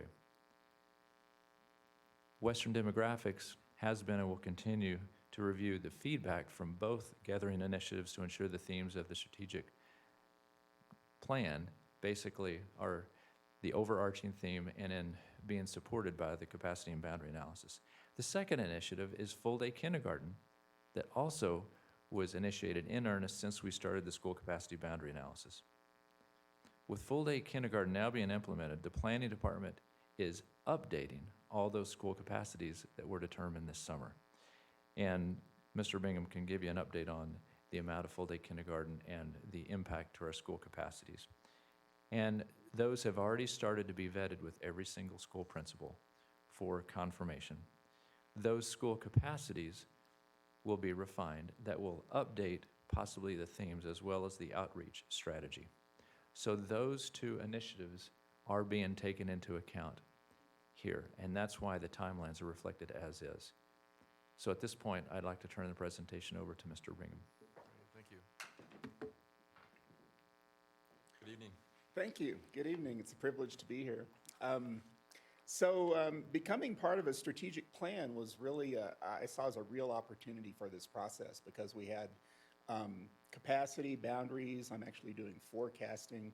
To be able to integrate that into a strategic plan is a real opportunity to have the kind of synergy that we want to have in school district planning. So it's kind of like being picked up by your big brother in his new Pontiac Trans Am on Saturday night, you know, and it was a real opportunity for us. So I'm really delighted that that was able to happen. We have walked 100 schools, really gotten to know these buildings. Some of these buildings I hadn't been in 20 years, and it was just a real opportunity to see what's happening in our schools. Some of the words that I kind of felt as I walked through those schools were innovation, creativity, commitment, family, just a real opportunity to also see the level of service that children get in a Douglas County school. And I just want to tell you that I've worked for over 200 school districts and actively work for districts all over the western United States. And I'm really stricken by our level of service. I think it's really remarkable. And as we went along, right in kind of the middle of everything, we were able to implement full-day kindergarten. We had, by our rough calculations, approximately 616 children that went from a half-day section to a full-day section. That would be the equivalent of 26 sections of full-day kindergarten. Now, that's going to change our capacities a little bit. Not every one of those sections requires a room, but most of them will. More than half or 2/3. That probably triggered the need for an additional room in some of those elementary schools. Another thing that we were observing was that in our elementary schools, because of that level of service, the number of educators that are not a grade level teacher, especially in elementary schools, is very high in our school district. And a lot of the buildings that were designed 30 years ago didn't really take that into account. So when I began my career, there was maybe a resource room teacher, there was a school psychologist, a speech therapist, an OT, a PT that came around for a couple of hours a day, once a week. And other than those folks, those were the only non-grade level teachers that you saw in an elementary school building. Now that's drastically different, and the requirements of our buildings to accommodate those educators is pretty significant. Just in walking through this presentation, you can see we did strengths, weaknesses, opportunities, and threats sessions with adults engaged in these functional areas in the school district. We also have been working with children. We have another SAG meeting scheduled with some students coming up on September 23rd, where we'll continue to make sure we're effectively listening to students and make sure they're one of the stakeholders as we move forward with these various processes. As far as what's coming up, we have calculated preliminary ideal capacities for all 100 of those buildings, and we're in the vetting process. That's out, it's in front of principals, we're starting that process. We have this opportunity to align to the strategic plan as we go along, and we're really making sure that we're taking all of these steps in partnership with the strategic plan team. And so we have become a member of that strategic plan team, and so those efforts are going to be very well coordinated. This next slide talks a bit about, oops, I'm in control of that. Let's see here. What do I point at? There we go. So as we explored these opportunities, or explored the SWOT process, we found that there were 6 outcomes that the groups identified. One was status quo. We know in some parts of the district we're growing very rapidly. We're going to have to continue to build buildings, add portable classrooms in areas where we really don't have other opportunities to address growth in student housing needs. Other areas, we may have opportunities for boundary changes. Parts of the district are maturing. We're looking at areas where we might be able to take a piece of one attendance area and assign it to an adjacent area. Some of those, actually, I've seen parent groups step forward and say, this makes more sense than how it is now. So sometimes some of those alternatives are stakeholder generated. Center-based offerings, that has to do with special ed, preschool, and some of our kindergarten opportunities, when we added those additional 26 sections, we need to relook at some of our elementary buildings and make sure we've got the best deployment possible to address the needs of those 5-year-old customers, basically. So we really need to focus on that. Might be some opportunities where we could move 6th grade to some middle schools. So we've got a handful of alternatives that we're exploring associated with that. There has been some interest in some K-8 configuration in a few of the neighborhood school environments. We're exploring a handful of those. And then addressing choice policies and seeing if there's a way that could facilitate the better use of our school facilities. Our overall stakeholder process is a survey that was written in August. We're carefully aligning that with the strategic plan so that there's a synergy there, and also that we don't have a kind of a death by survey situation. So we really want to make sure that we're putting that stakeholder involvement piece out on the street at a time where we're going to get a good, credible, thoughtful response from our customers regarding what they think of, for the most part, those six overall kind of action ideas that I showed you on the last slide. After that, we'll have an action plan. We'll probably work with a guiding board composed of long-range planning committee members, board members, to identify the best of those ideas. We'll look at them all, carefully vet them within our own consideration, and then come up with a set that are worth going back out to our stakeholders in a second level of stakeholder involvement that will be school-based or community-based, where we'll say, hey, here's a kind of a smaller scale idea, not an overall macro idea, an area that affects your community. Here's that idea, what do you think? And we'll collect that input and bring that back to the board. As far as what have we considered as we've gone along, there are these 10 major kind of practices that school districts use to do business. All of these things are things that we have to think about as we go along and explore these options that we would propose and how they could affect our stakeholders. As far as the deliverables go, as far as what I'm producing not only a capacity study, we're actually looking at key performance measures. I've done strategic plans for big urban districts myself, and the important thing is you have to be able to measure what you're proposing. And so what we're trying to do is make sure that this school capacity and boundary component of the strategic plan is something that's measurable. So we're going to very carefully make sure that we can do that. And then we would have action plans for our various proposals that would make it very clear what we're actually talking about. You don't want to go out and talk with parents and community members and have them ask, well, what do you actually know? It has to be crystal clear what we're proposing. So we're looking at a whole lot of clarity in that regard. Again, our outreach strategy will probably be 25 or 35 community-based meetings. We'll be out shaking every hand that we can, listening until people finish speaking, and just trying to make sure that we understand how people feel about various things that we might propose.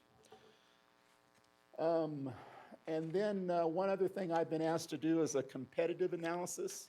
A lot of you who know me know I work for a lot of our neighbors, and there's kind of a lot of kind of healthy competition emerging up and down the Front Range as districts take some of each other's student body for one reason or another.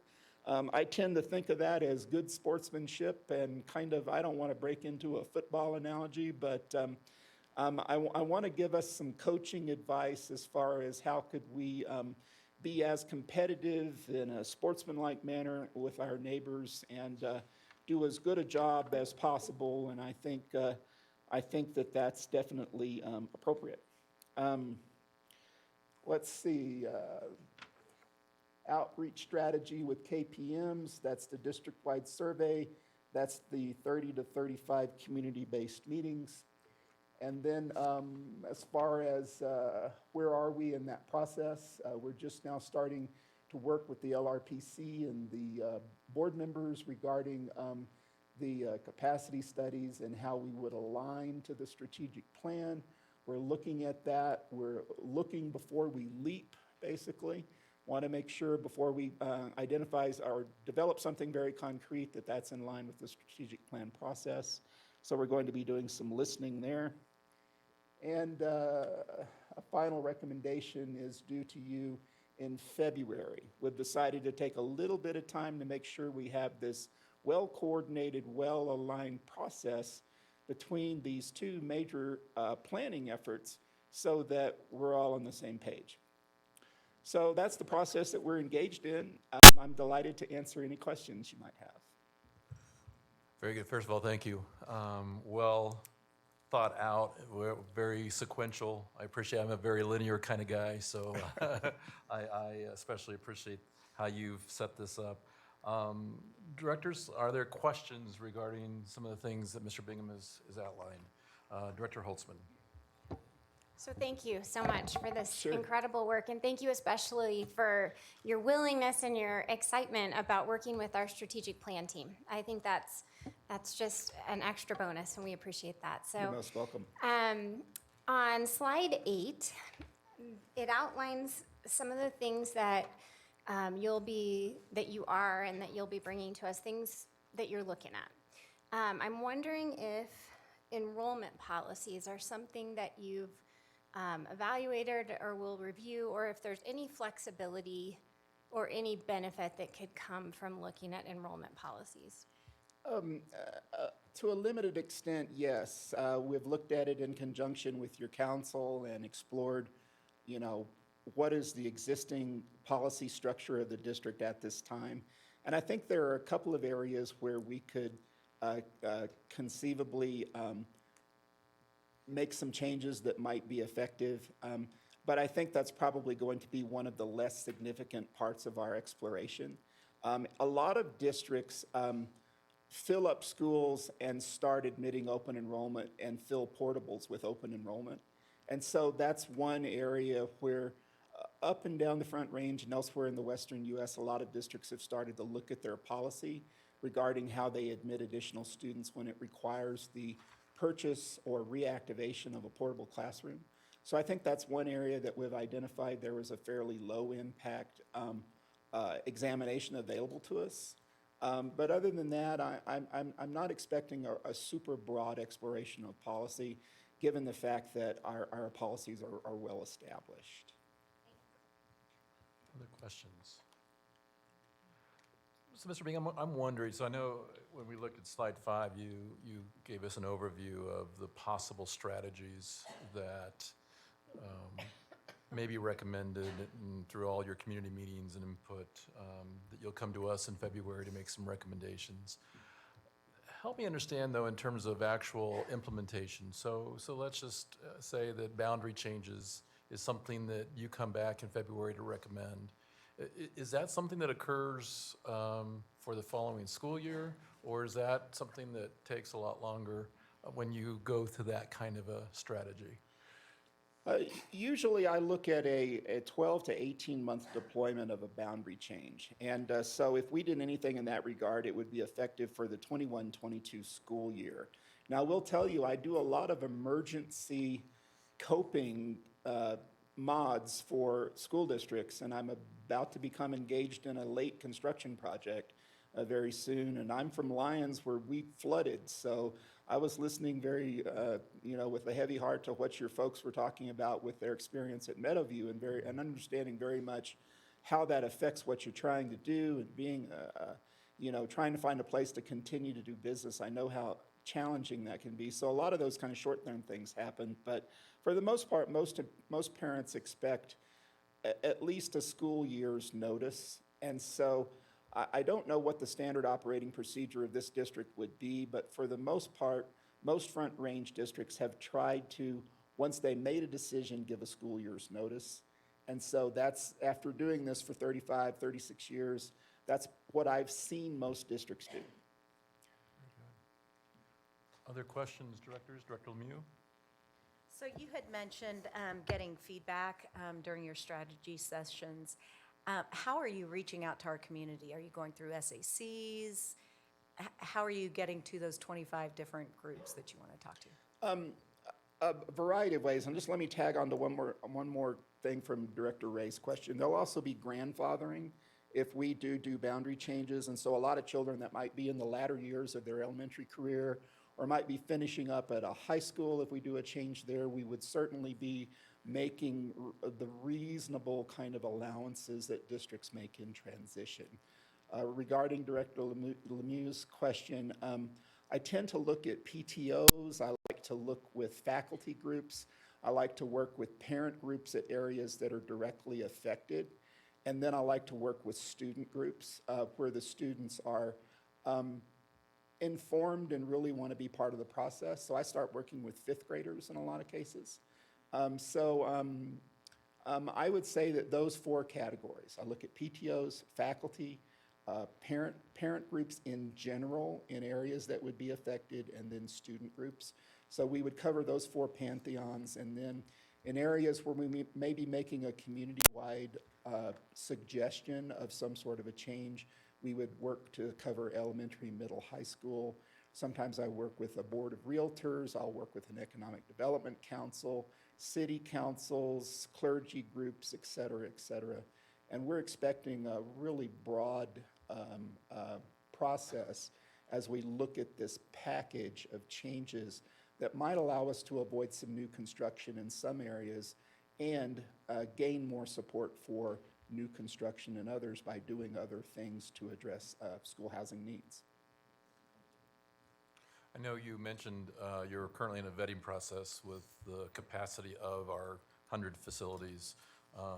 We've heard from long-range planning to others that the term 12,000 empty seats is out there as kind of a stat that we tend to use in terms of our capacity.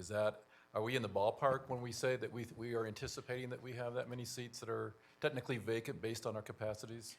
I don't think so. I think the change in elementary level of service over the last 10 or 12 years since that last set of capacity numbers was generated is going to change some things. I think full day K is going to change some things. And I want to wait until I get the vetted results back from our principals before I give you an actual number. But I think we're probably looking at a little bit less seats availability, which means we need to be careful as we look around the district in places where we want to make strategic changes that'll be durable, that we won't have to reverse later, and that are really in the best interest of children, families, and schools. I know Director Holtzman mentioned enrollment policies.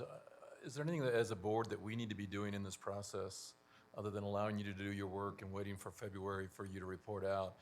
Is there anything that we should be doing in terms of looking at policies, whether it is how mobile units are being used on our campuses? Is there anything that you would say that as a board we should have conversation around to help and parallel the work that you're doing? Not at this time. The methodology I use may suggest a minor change in your policy on how capacity is calculated, because what I've tried to do is find the nexus between what the neighborhood schools can support and what the charter schools can support, and come up with something that that seems like a unified strategy for calculating capacity in this district, regardless of the governance model. And I think there's a real opportunity there for us to kind of identify something tangible that will become a guiding light for future school development. I also think that it's time for the school architecture community to explore the issue of non-classroom based educators. And when I say non-classroom based, I mean they're not the grade level teacher, and how buildings need to evolve, both new buildings and to a certain extent existing buildings, as we look at the challenges those educators face in doing their job and the challenges those children face in absorbing learning given their special circumstances. Very good. Director Holtzman.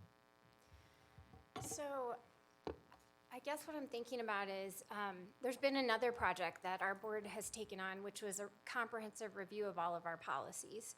It hadn't been done in many years, and we're still doing that, but we've already been talking about how can we incorporate that comprehensive kind of review and update on a regular basis, so it's not this huge project after 8 to 10 years. It reminds me of this.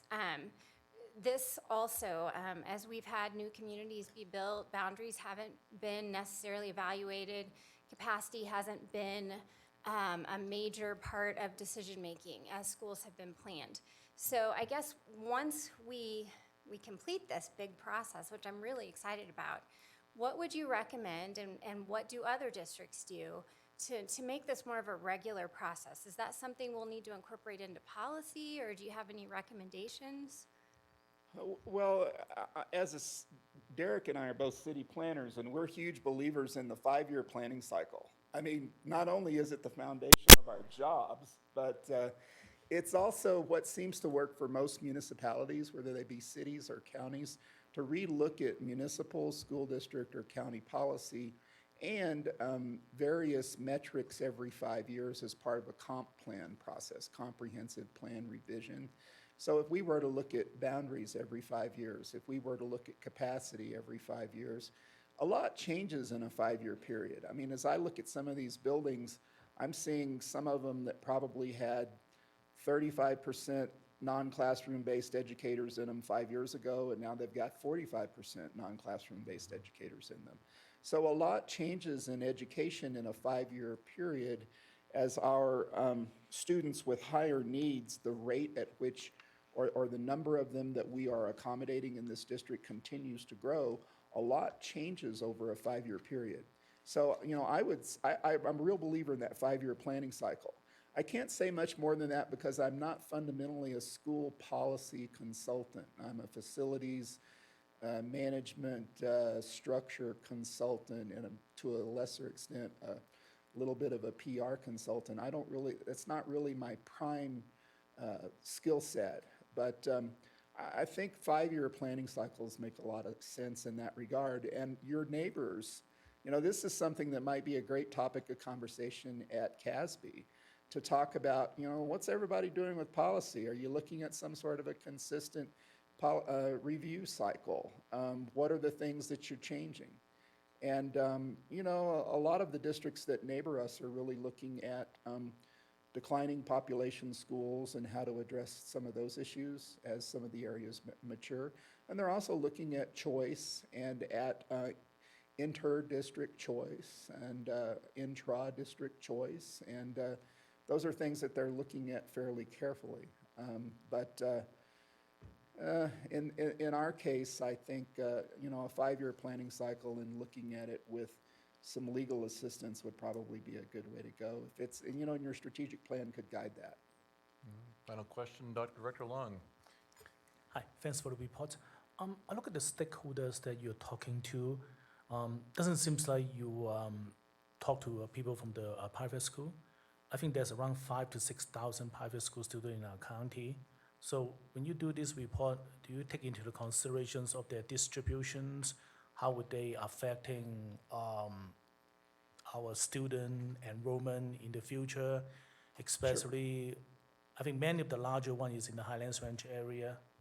And just curious whether you will take that into the consideration. Because they're private schools, I don't have access to their student addresses.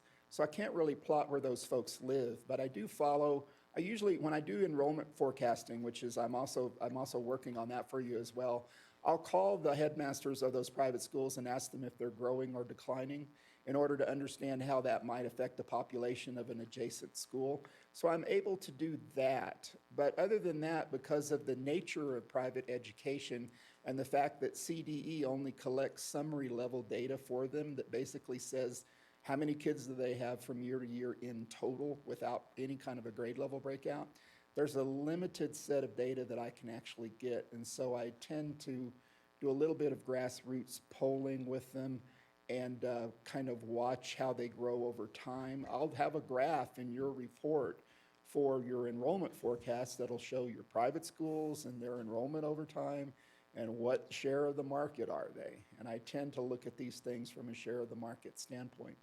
But other than that, I really just don't have access to anything, and their data is proprietary and private, and so it's not something I'm able to obtain. Very good.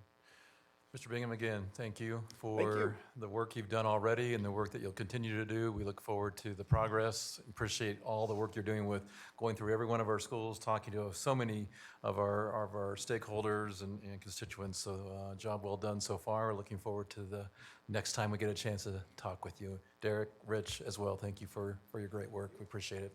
Great, thank you.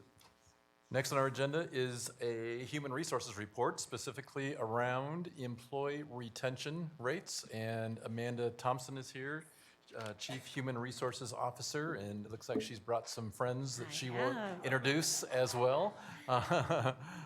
We'll have an employee spotlight. There you go. Where you can have different I appreciate that. Very perspectives good. of all of our great Well, individuals welcome. We're up glad to here. have you here, all of you. Thank you.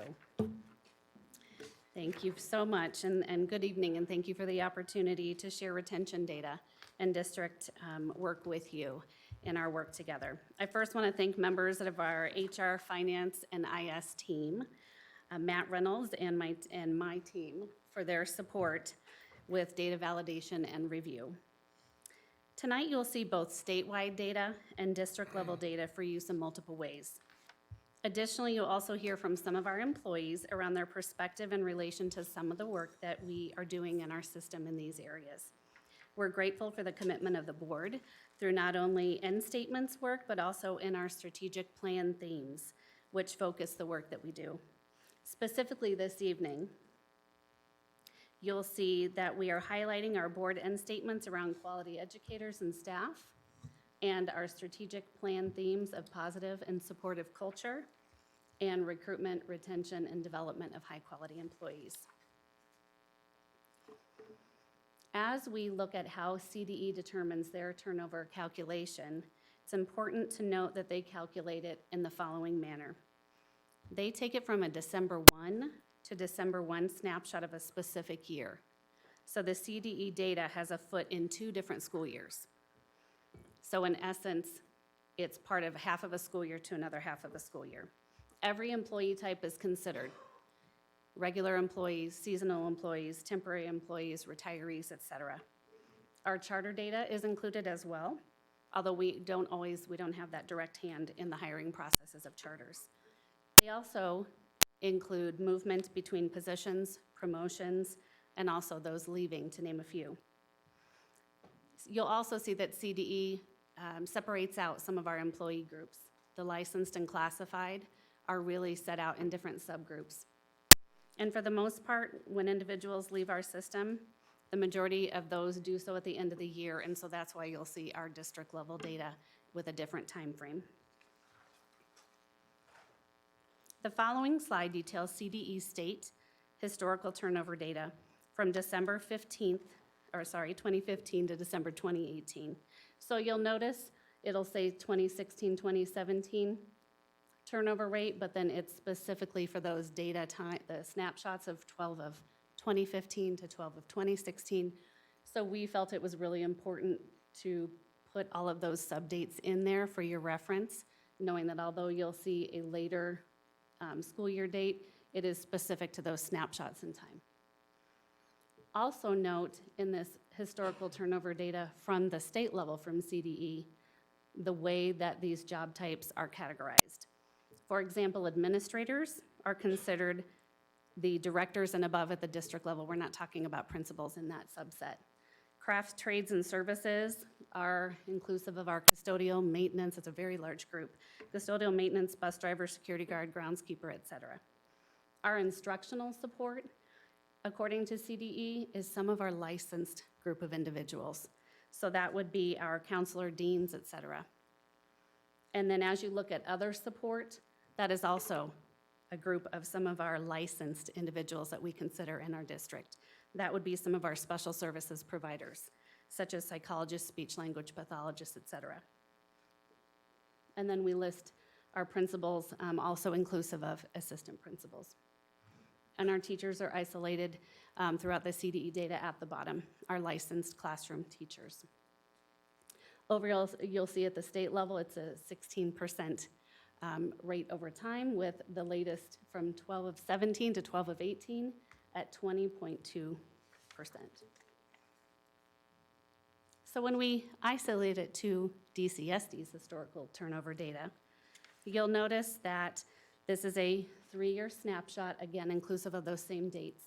The latest information that we have is from 12 of 2017 to 12 of 2018. So again, this is not within our traditional hiring season that most school districts have of a July 1 to June 30th timeframe. And if you'll recall, it's inclusive of charter schools, promotions, change in position, and those also leaving the organization.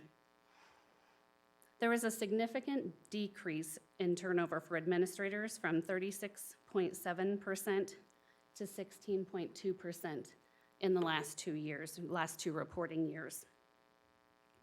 Also note that what is significant to note is that our teachers remain stable over the last 2 years at the 13% range. Whereas principal turnover data increased, that was mainly due to position movements in some of our charter employee data. Overall, we are at 18.4%, which is a slight increase from the year before, but overall pretty stable.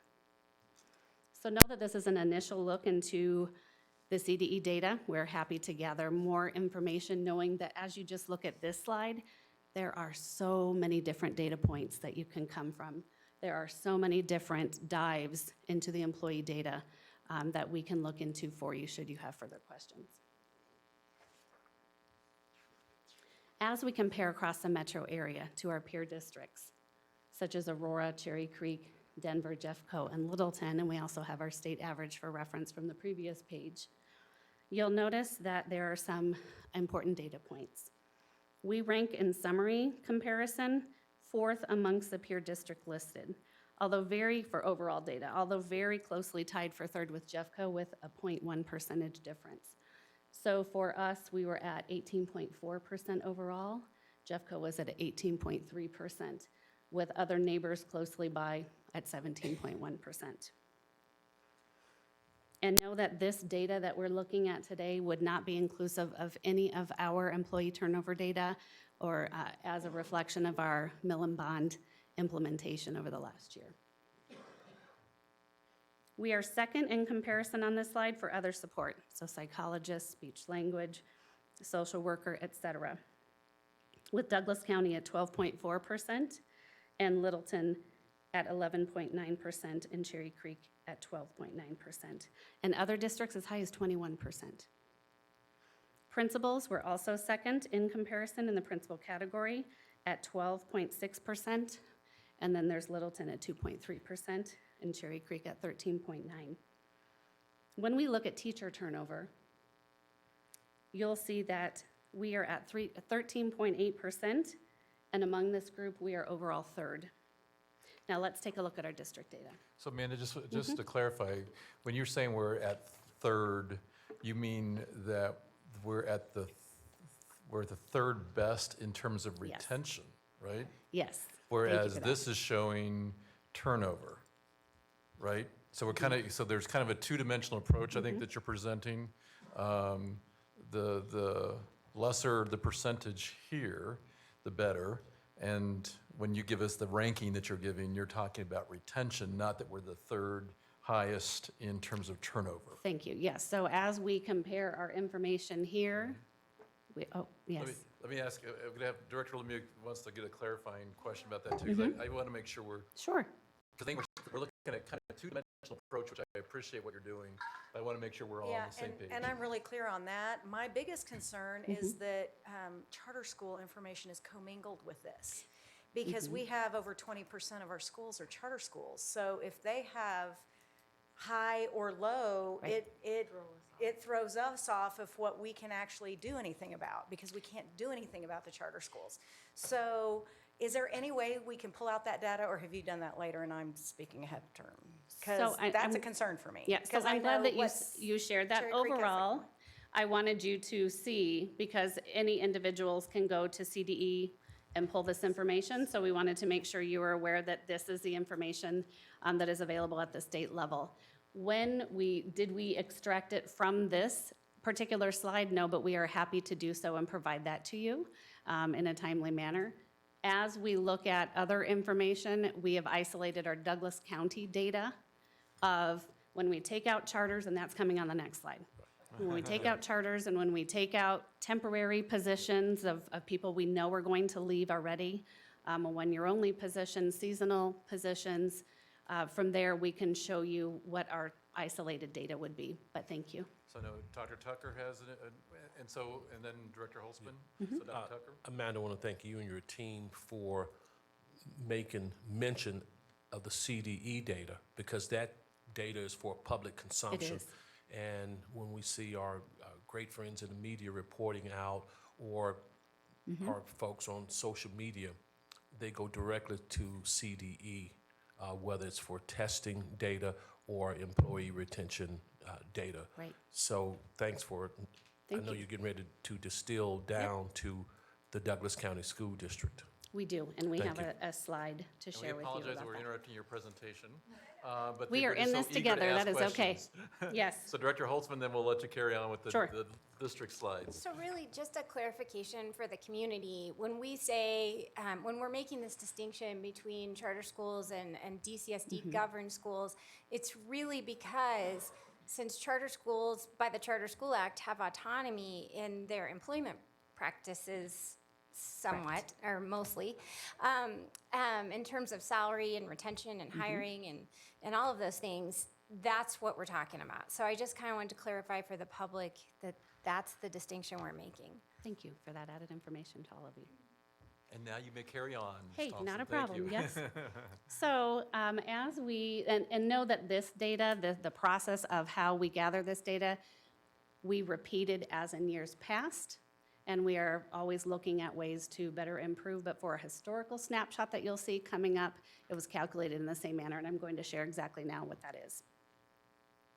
So whereas CDE data shows different snapshots with other subgroups included in that, we take a more narrowed approach in terms of what we are looking at in response to those truly leaving our system. So we specifically look at a time frame that best mirrors our hiring cycle of July 1 to June 30. So that would be what we consider a start of a new school year to the end of of that same school year. Most exits from our system, so this would capture all exits in our system, but most of them occur at that bulk of the end of the school year. This is relative also in our recruitment cycle and in our retention efforts as well. So as part of this data, we exclude temporary positions because we also know that those individuals are going to be going one-year-only positions, seasonal positions, and we exclude our charter data as well, knowing that, like you shared, that is not something that we have direct influence over. We also extract out our movements and promotions for the purpose of understanding our data set that talks about why people are leaving and who, at what rate are our people leaving. So as we look at Douglas County's historical turnover, as we capture from 7/1 to 6/30 of any given school year, knowing that you may have seen this previous data in the past, what we'll be really focusing on today would be within the last year. You'll see that, again, our numbers are different from CDE that we've shared before. This is, again, it's to talk about our recruitment purposes and to mirror our timeline.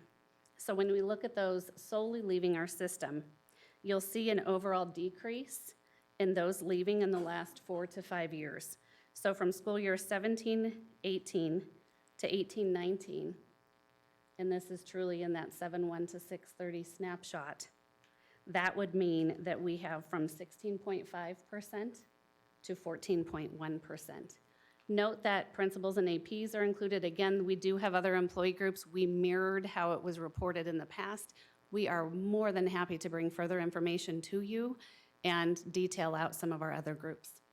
Our licensed individuals are inclusive of multiple categories. It's all individuals that hold their teaching license and hold a licensed position as we recognize them in our district. Classified is inclusive of all of our classified staff members. And then all DCSD would be all of our DCSD combined. School leaders of our principals and APs, we have shown a decrease in turnover as well from 8.4% to 7.1%. However, if you look at it over a period of time, for example, from 13-14 to present, there's a significant decrease from 17.4% to 7.1%. License separations are down, as are our classified separations. Reasons that we can attribute this information and this celebration would include our focused work of our board end statements and values, a positive change in funding with the passing of our MLO and bond, and providing multiple pay increases. Also, our over 80 new counselors to our system, and you'll see some data of those actually returning to Douglas County who quoted that as one reason that they returned. Enhancement of our benefit structure, I'll share a little bit more as we've shared in the past. Enhancement to facilities, beginning the work of our strategic plan, and the list goes on of the great work going on in our district right now.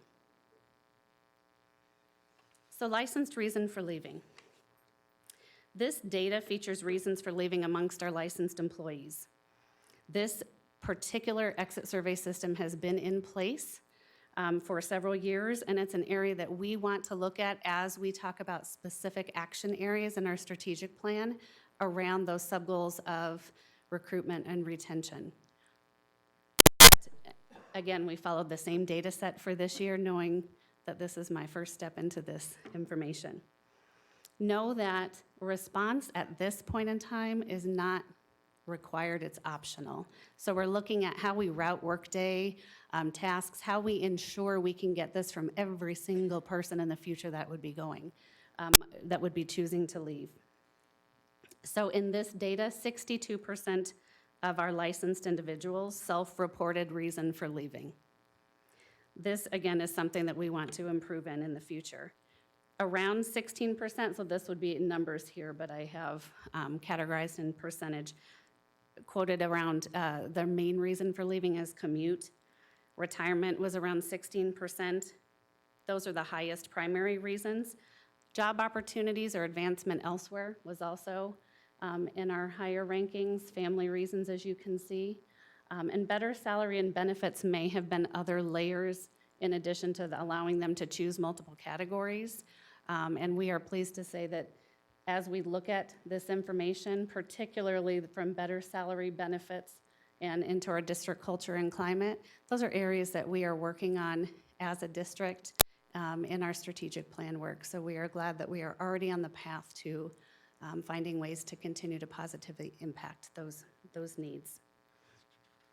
As we did the same exit survey with principals and classified, although you don't see it here, principals, we had a response rate of about half, a little bit over of half, and classified. Their main reasons were for advancement or better opportunities, and family, and a few said salary and benefits, but not as great of a rate as the other primary reasons. So we're beginning to collect some new baseline data. Part of that is looking at those individuals returning to us, starting with our licensed staff.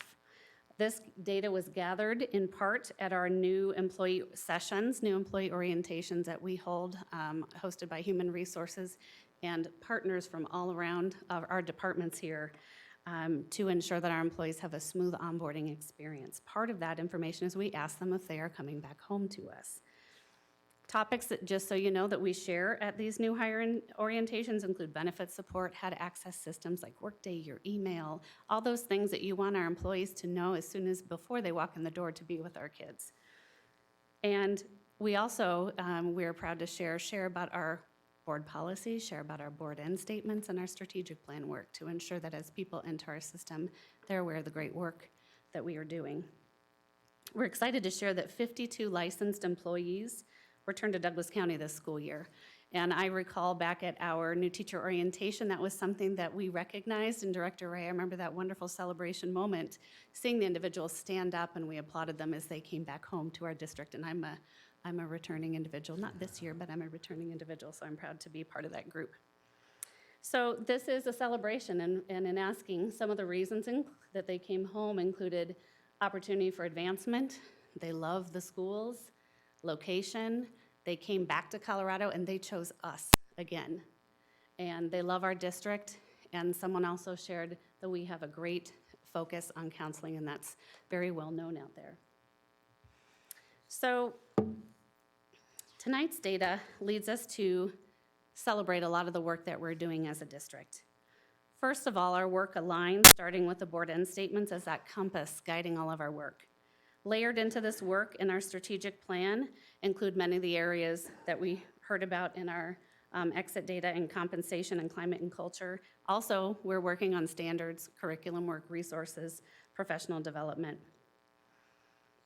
Again, these are all major themes in our strategic plan work, and we are very happy that in our retention efforts, in our concerted efforts to ensure that employees continue to stay, that we have a very focused effort in all of these areas. We are grateful for our board resolutions on compensation and benefits, which help guide our work in revising in such a strong partnership with our employee council, the work that we need to be doing and that we are proud to do in these areas. As you know, employee council is hard at work at least twice a month meeting, and they are representative of each of our employee groups. We met last night, actually. We looked at, and thank you, Director Holtzman, for attending, and we reviewed and looked at some of our employee data in relation to transcripts and where individuals fall in transcripts and years experience and our initial work as we continue to evaluate that. And we are finalizing our pay analysis data, and we'll soon be able to share that information with you to advise us in next steps in our compensation work. Our employee council is working with us on structuring our feedback sessions for licensed employees soon coming in the month of October, where we'll be able to share various framework options and looking at a schedule and recommending a schedule that is reflective of our resolutions and our values around compensation. We thank our licensed employees for their diligence, for their response in submitting their transcripts and working with us to validate their data in getting ready for this important work in our compensation work. In the area of benefits, as you know, we are grateful for the opportunity to not have, as you heard earlier, not pass on benefit increases, enhancing our short-term disability to 70% at no cost to employees. And we also offer a robust employee assistance program that our employee council also heard about in detail last night. And we have an amazing employee wellness program that you'll soon see in some of our bi-monthly communications out to the system on opportunities for our people to be taking care of themselves and celebrating each other. We also find focus and belief in celebrating our employees. So we are grateful not only to celebrate our students, but celebrate our employees at our board meetings twice a month. As a system, we have something called Rockstar Awards, and that's as an entire district where peers can nominate each other for celebrations on the work that we do. We also host various gatherings. As we started new school years, there were lots of kickoffs. Thank you to some of our board members who came to our barbecues and celebrations. We recently had one at Wilcox celebrating all of our district level buildings in staff appreciation, and we appreciate that you were a part of that conversation. These are just a few areas, knowing that if we were to speak with all of our schools and departments, there would be a multitude of areas that we would celebrate our employees, and we will continue to grow and add and enhance these areas. We'll also continue to enhance all of the areas below: compensation, benefits, professional learning, climate and culture, orientations, to name a few. So moving forward, we'll continue to develop our strategic plan initiatives to grow our district and retain our employees. As you know, we have and will continue to gather feedback from our system. We believe in that. And whether it's around themes, input sessions around compensation structures, whether it's building and department visits, employee council perspectives, or other ways. We'll also continue to enhance and review the how we collect data to ensure it captures as many individuals that we can and advise us in the best ways possible in our work as a district to support our employees.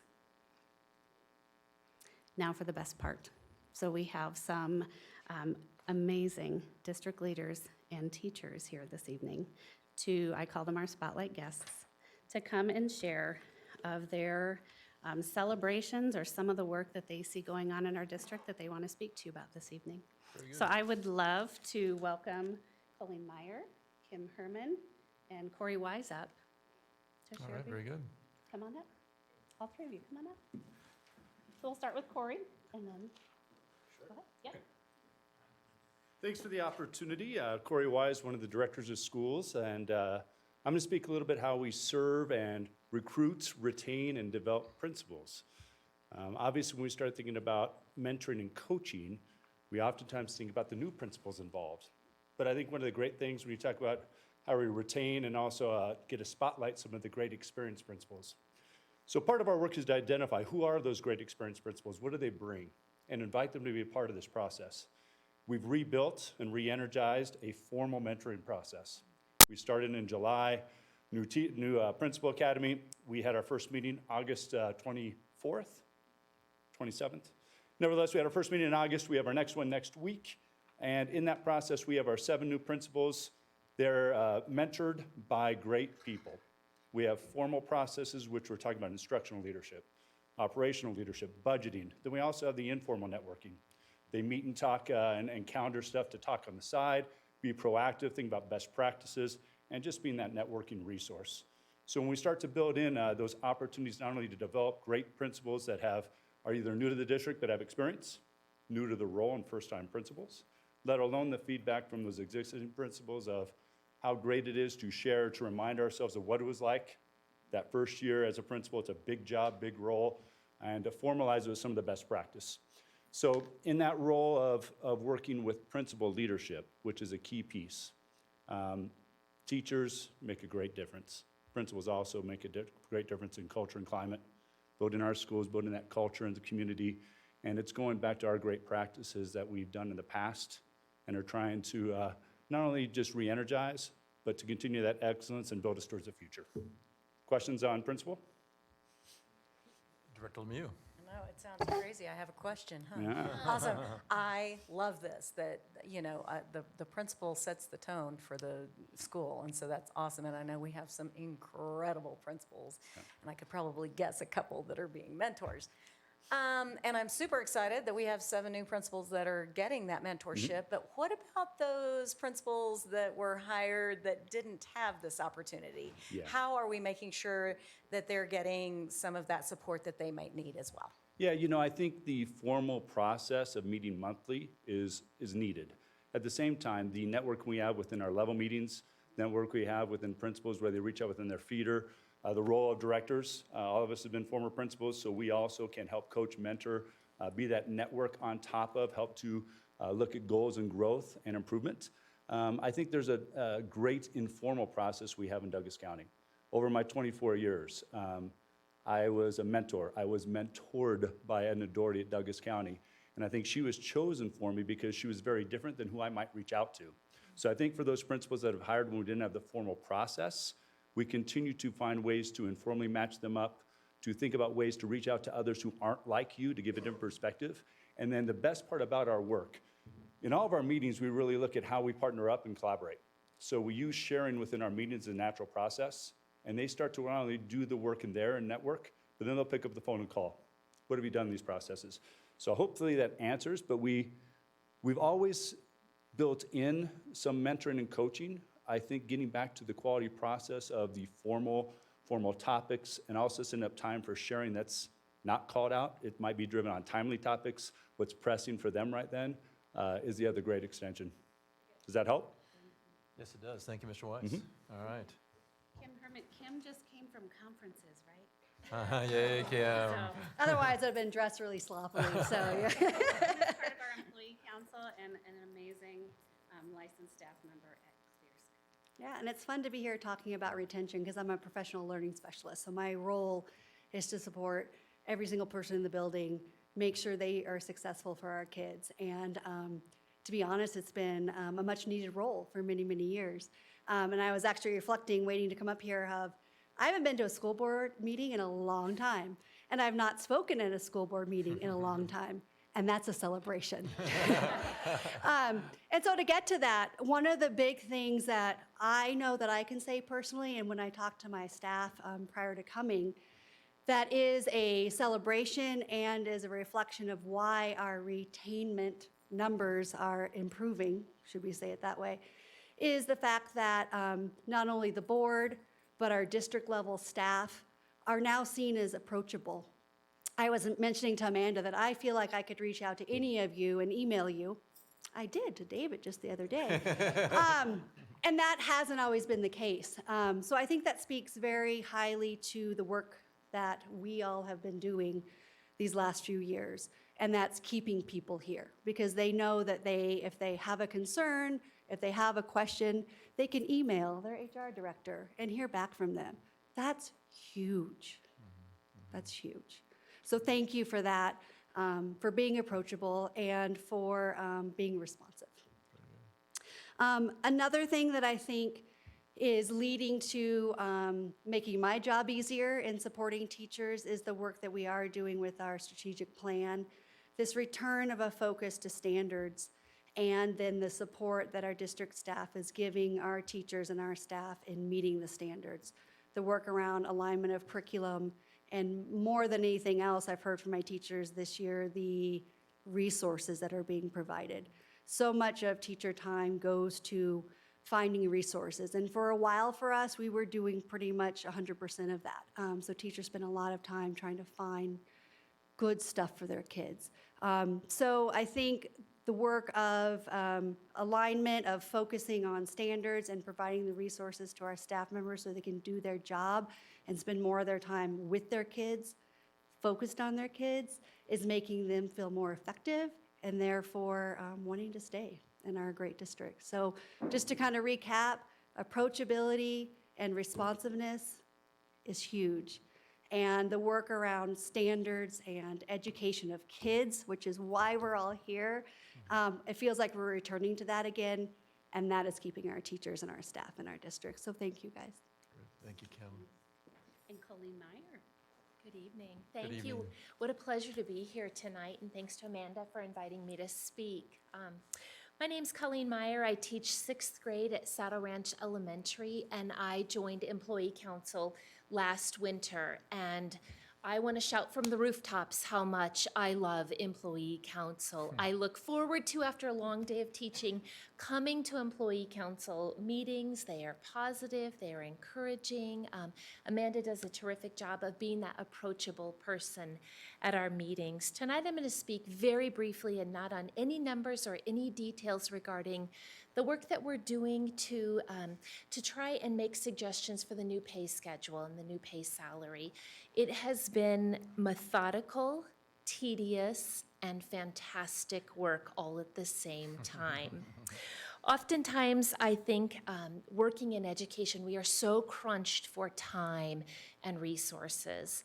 And the beautiful thing about the work on Employee Council is that it has been nothing but quality. It has been methodical, it has been thoughtful, it has been as open and transparent as it possibly can be. We've looked at pay schedules, we've looked at all kinds of other options, we looked at steps and lanes. I never knew so much that you could put into a pay schedule, but I'm learning along the way. But what I love is that the work goes methodically.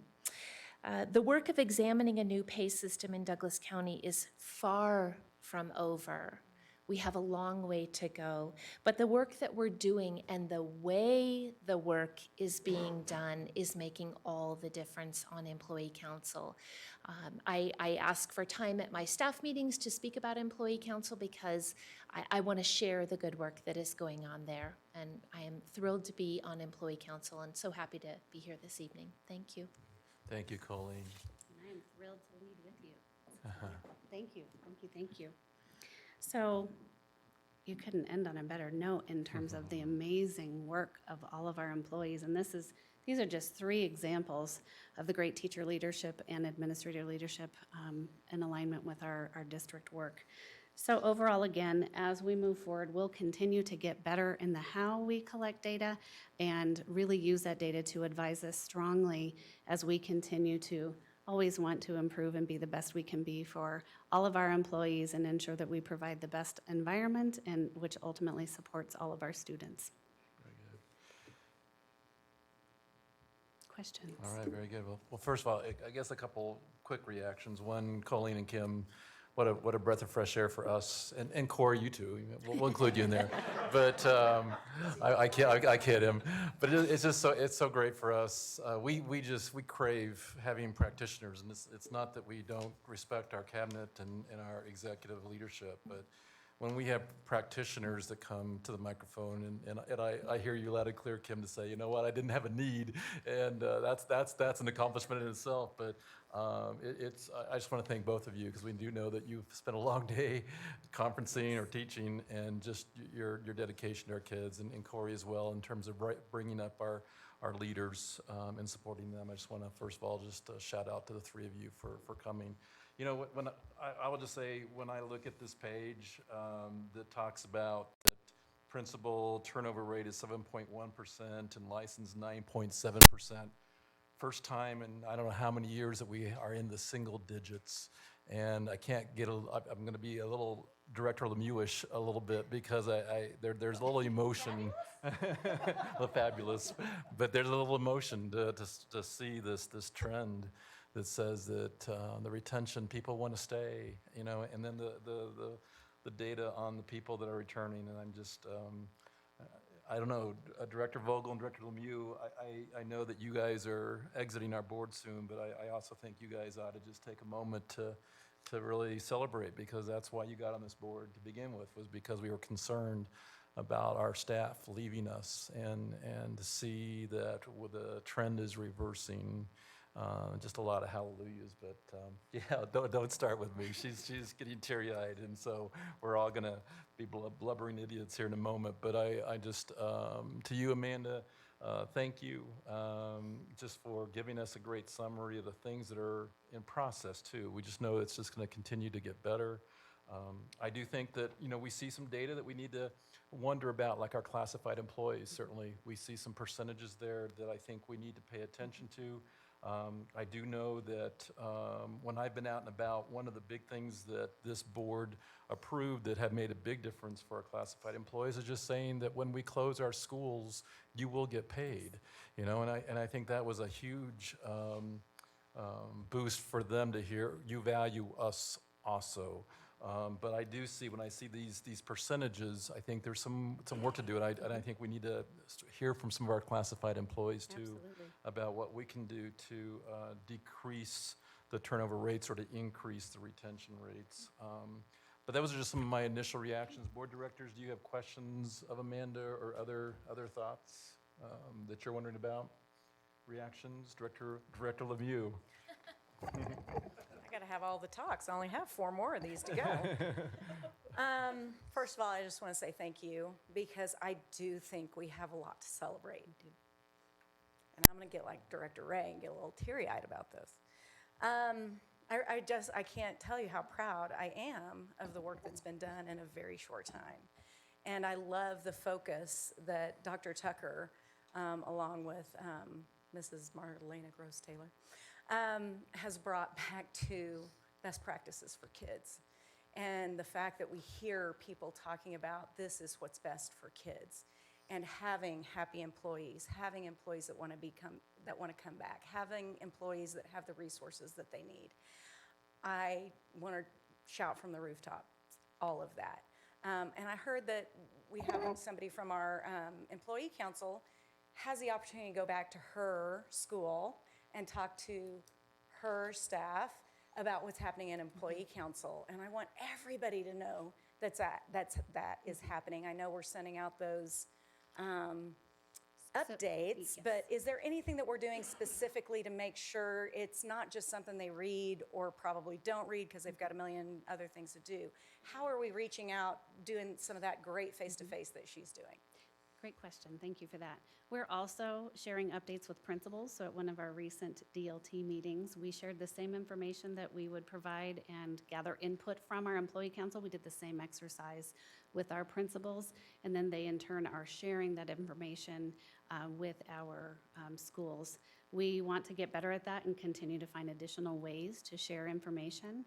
So as we get ready to do our licensed input sessions, we'll be sharing of what that will look like in detail to our employees. and so that they have a better idea of our licensed staff providing their input as we head into that. And I'm also working with our communications office, and I think Ms. Taylor has some very creative ways for us to be sharing of the work that we're doing, whether it's a podcast or any other ways. It's coming. I'm sorry, Director Lemieux, go ahead. Should just assume at this point, really. So, yay, celebration's awesome. It's not perfect yet. Right. We have miles to go. Is there anything in particular that you think should be our next priority as far as this topic specifically, i.e. retention and just next steps? I know, was there something about what we're going to do coming up? I mean, all the things that we're already doing, but moving forward. Mm-hmm. What can we do as a board to support the moving forward, other than just stepping off and getting out of your way to let you do what you're doing, because it's now getting to that point where the implementation is the most important part. What can we do as a board to continue to support the great work that's going on? Well, we thank you for your support, and we would also ask that you just continue to share that information out in our system as well as we do. We will be bringing you recommendations as we work in our compensation work in all of our employee groups over time, and we'll be sharing that information to ensure we are making the best recommendations possible to impact all of our employee groups. And then know that we just thank you for your strategic plan support and your focus in our board and goals and values and statements. And so as you continue to focus on each of those areas, I know climate and culture is one of the areas that you're gathering feedback and input on, and that is guiding us in that right path to align the work that we do as we provide very detailed information on what those phases will look like in our strategic plan. Other questions, reactions? I think I would just again say one next step that I would like us to take a deeper dive in is that classified employee group. Absolutely. Just because I think those percentages are not near where we would want them to be, and nor do you, I know. And so if we could really spend some time maybe taking a closer look about what that's about, or how do we hear from our classified folks in terms of what they in particular need in order for us to reverse some of those trends. But I would think that would be a follow-up I'd like to see from this presentation I will tonight. be providing you with follow-up. All right, thank Yes, you. thank you very much for your time. Dr. Tucker? Just real quickly, in terms of what our board can do, which represents our greater community, really is to continue to give voice to our colleagues, continue to give voice to our students. Obviously, we're going to listen to our parents and let our staff members know that they are valued, that they're valued colleagues. And the second thing, which is, I believe, is equally important, I would encourage everyone to be fearless educators, fearless advocates for public education. And we're all educators, regardless of our title. So fearless educators and fearless supporters of public education and the greatness of public education. And just simply don't be afraid. The second thing I want to thank Amanda and her team, Mary and so forth. I want to thank you all for bringing both sides of data. One thing that we try to value as professional educators, and we hope to impart on our students, and that's to be critical thinkers. And so it's important to provide the CDE data and what that means, as well as to provide Douglas County School District data for our neighborhood schools, because that's the only way we're going to get a true context. It's not an either or, it's an and. And you need that and to really critically look at the data and see what's working. And I'm so obviously proud of the community and the board in allowing our colleagues to have additional resources, whether it's pay raises or what have you. But notice not one speaker said increase in pay. Now, it's good, we need it now. Scott just proved that we need it when he did his presentation.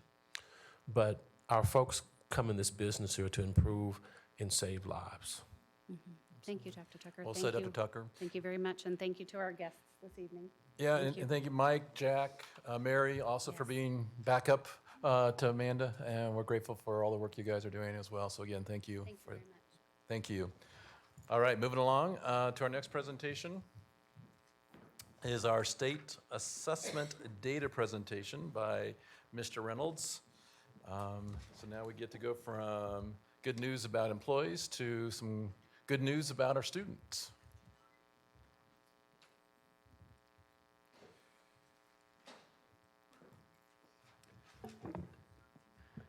Good evening. Thank you for giving me the opportunity to speak tonight. About this time of year is when we start getting our state assessment data back, and this is about the time that I give you all an update of kind of the current state of our district. Not only our own trend data, but we also do some comparative work just to see where we are in relation to our state assessment data. Before I begin looking at actual data, I do want to call to attention what our state assessment system does look like currently. I know Dr. Tucker talked about a little bit about the changing goalposts. This does change over time, but this is the current landscape of testing. We have English language arts happening grades 3 through 8, and math 3 through 8. That's through CMAS, the Colorado version of state testing. We have social studies, which is done on a sampling basis, and that's basically 1/3 of schools get that every year. We have science for grades 5, 8, and 11. And then when we shift to high school, we have the College Board suite of assessments, which would include PSAT 8-9, PSAT 10, and SAT. As I get to the point of showing slides regarding our performance, I do want to call attention to how the state has divided the performance among our different assessments. So within CMAS, you have on the language arts and math side where they talk about meeting expectations, and on the science and social studies side, they talk about command. So the top two categories is the categories that we look for, which are basically the on track, which means they're on track for grade level proficiency and they're on track for that trajectory towards graduation. Now on all the slides, to make it simplistic, I just refer to it as meeting expectations. That seems to resonate with people instead of command. So just know that on the slide, I'm encompassing the two categories when I present that information. So let's start with CMAS language arts. If you look over time, this is a snapshot from last year. This graph shows several things. One is our performance, which is the green. We also juxtapose that with the state as our common benchmark. People always ask me, why do you use the state? Well, the state is where we get the benchmark for establishing cut scores regarding our accountability system. Also green is our participation rate.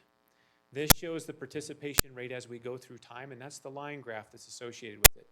So you can juxtapose our performance against our participation at every grade level as we move from grades 3 through 8. The state is also the red line, so the colors match. The red bar is the state for performance, and then the red line is their participation. You'll notice a common trend when it comes to participation, and we've had this conversation in the past. As kids go higher in age, we see a decrease in participation. More students excuse as they move from grades 3 through 8 on into high school. High school becomes a very interesting conversation, which we'll get to in a minute, because participation does vary drastically depending on what assessment it is. This is the same exact snapshot, but this is in relation to math. Again, you have the green bar for our performance in relation to the state, and you also have the line graphs that show participation over time. You can see over time that the participation rate follows a similar trend. Interestingly enough, it's not identical. Our participation rates can vary between ELA and math because parent excusals can happen at any time. So a child may go in there and take ELA, but they may not take math, and vice versa. So they're aligned, and you'll see the actual percentage in just a minute. You can see over time that our performance is above the state, which is not surprising for Douglas County. And I'll get some other comparative data from our performance in just a second. This is our trend over time, and this goes back to 2015. As you may recall, we've been transitioning from assessments basically since I've been in this position. We've gone from CSAP to TCAP to PARC and now CMAS. And so We've gone from, in this one, we've gone from PARC to CMAS. Now, both of those tests are administered by Pearson, so it's a Pearson-aligned assessment, but you've gone from the consortium across the nation to our own individual assessment for Colorado. So we're transitioning. So as you work from left to right, we're slowly transitioning to more and more of our own content. The bar on the right, which is that lighter color of blue, that shows our current performance as of last year for each of these different grade levels as we go through time. The general trend, as if you look across, is we've increased incrementally for the last 3 years at all of these grade levels. This is also the same graph, but this is math. So as we look at the performance levels, again, where that far bar on the right is our most current data set. I do want to draw your attention to something that happened interestingly in middle school. So in middle school, you see these large spikes. So when we transitioned as a state to College Board Suite, that enacted a couple of different changes within our assessment system. So we went from having PARC in high school to the College Board Suite. So we went from an end-of-the-year exam to a college entrance exam. When we made that change, the federal government, as part of our ESSA plan, said that since you've made the change from end-of-course exams to the college entrance exam, we can no longer test students off level. In other words, a student who's in 8th grade taking algebra is no longer taking the algebra test. They're now taking the 8th grade math test, regardless of what course they're in. So as expected, we would see a huge jump in our performance because now all kids are taking that same grade level exam. This is the first year, this last spring, of that change. So that's why you see the one spike on 2019's data. This is our participation data. It's a little overwhelming with all the different percentages on there, but you can see across time on what happens at every grade level. You can see that in 2015-16 was really the time where our participation was the lowest. Now, context matters. That's when parent excusals became a thing. That's around the time that it became something that was legislated, that the parents could make that decision. Also in Douglas County, we had a few resolutions that were on, and you guys had a good discussion about what resolutions were in place at that time. And so we've seen an increase over time across all grade levels in the participation of the assessments. So this is ELA. We see that similar trend for math.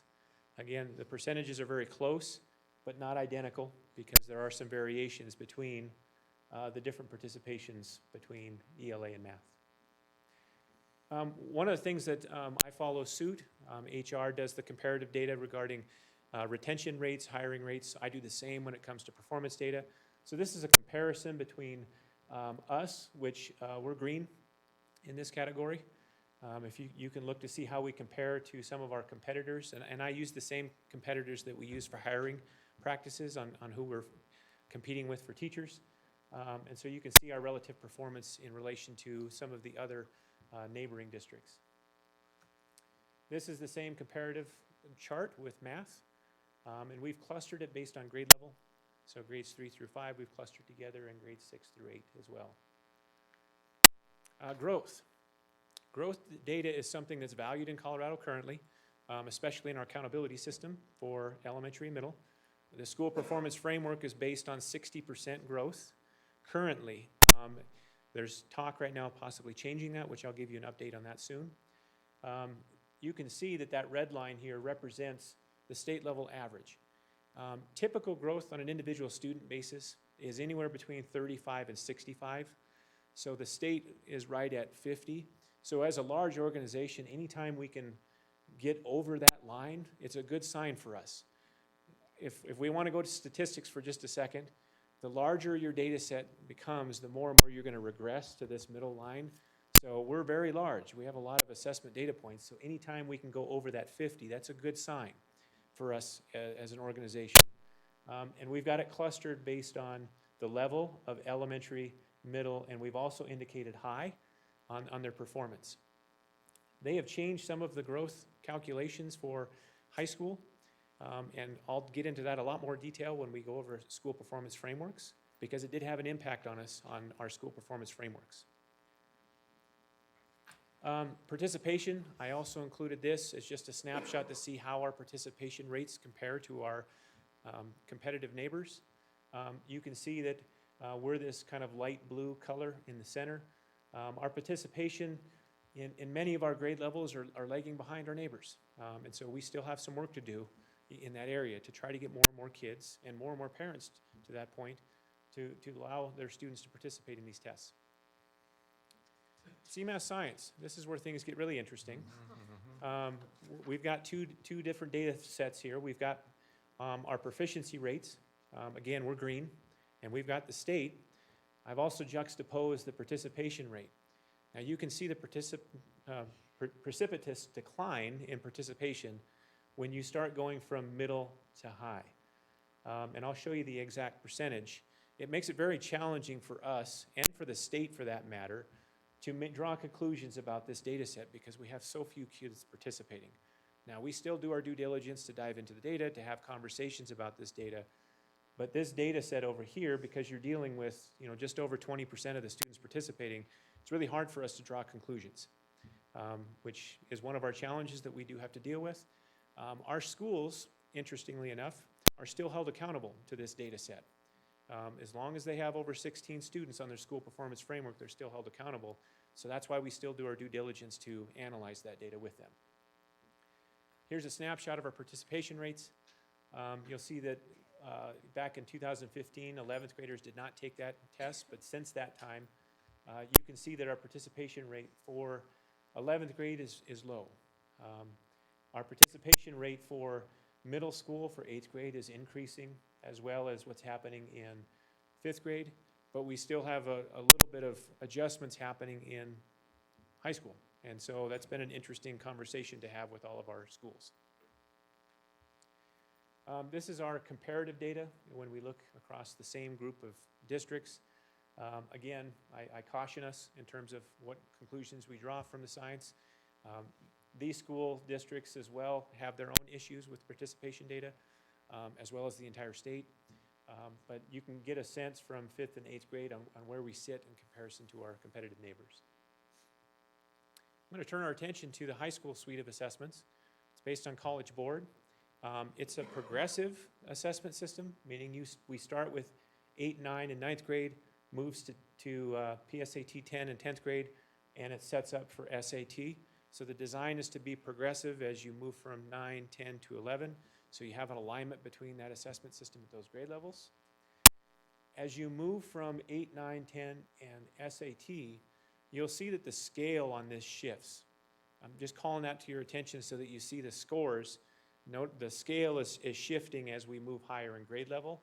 So we anticipate to see an increase in scoring as we move from 9, 10, and 11, just a natural occurrence.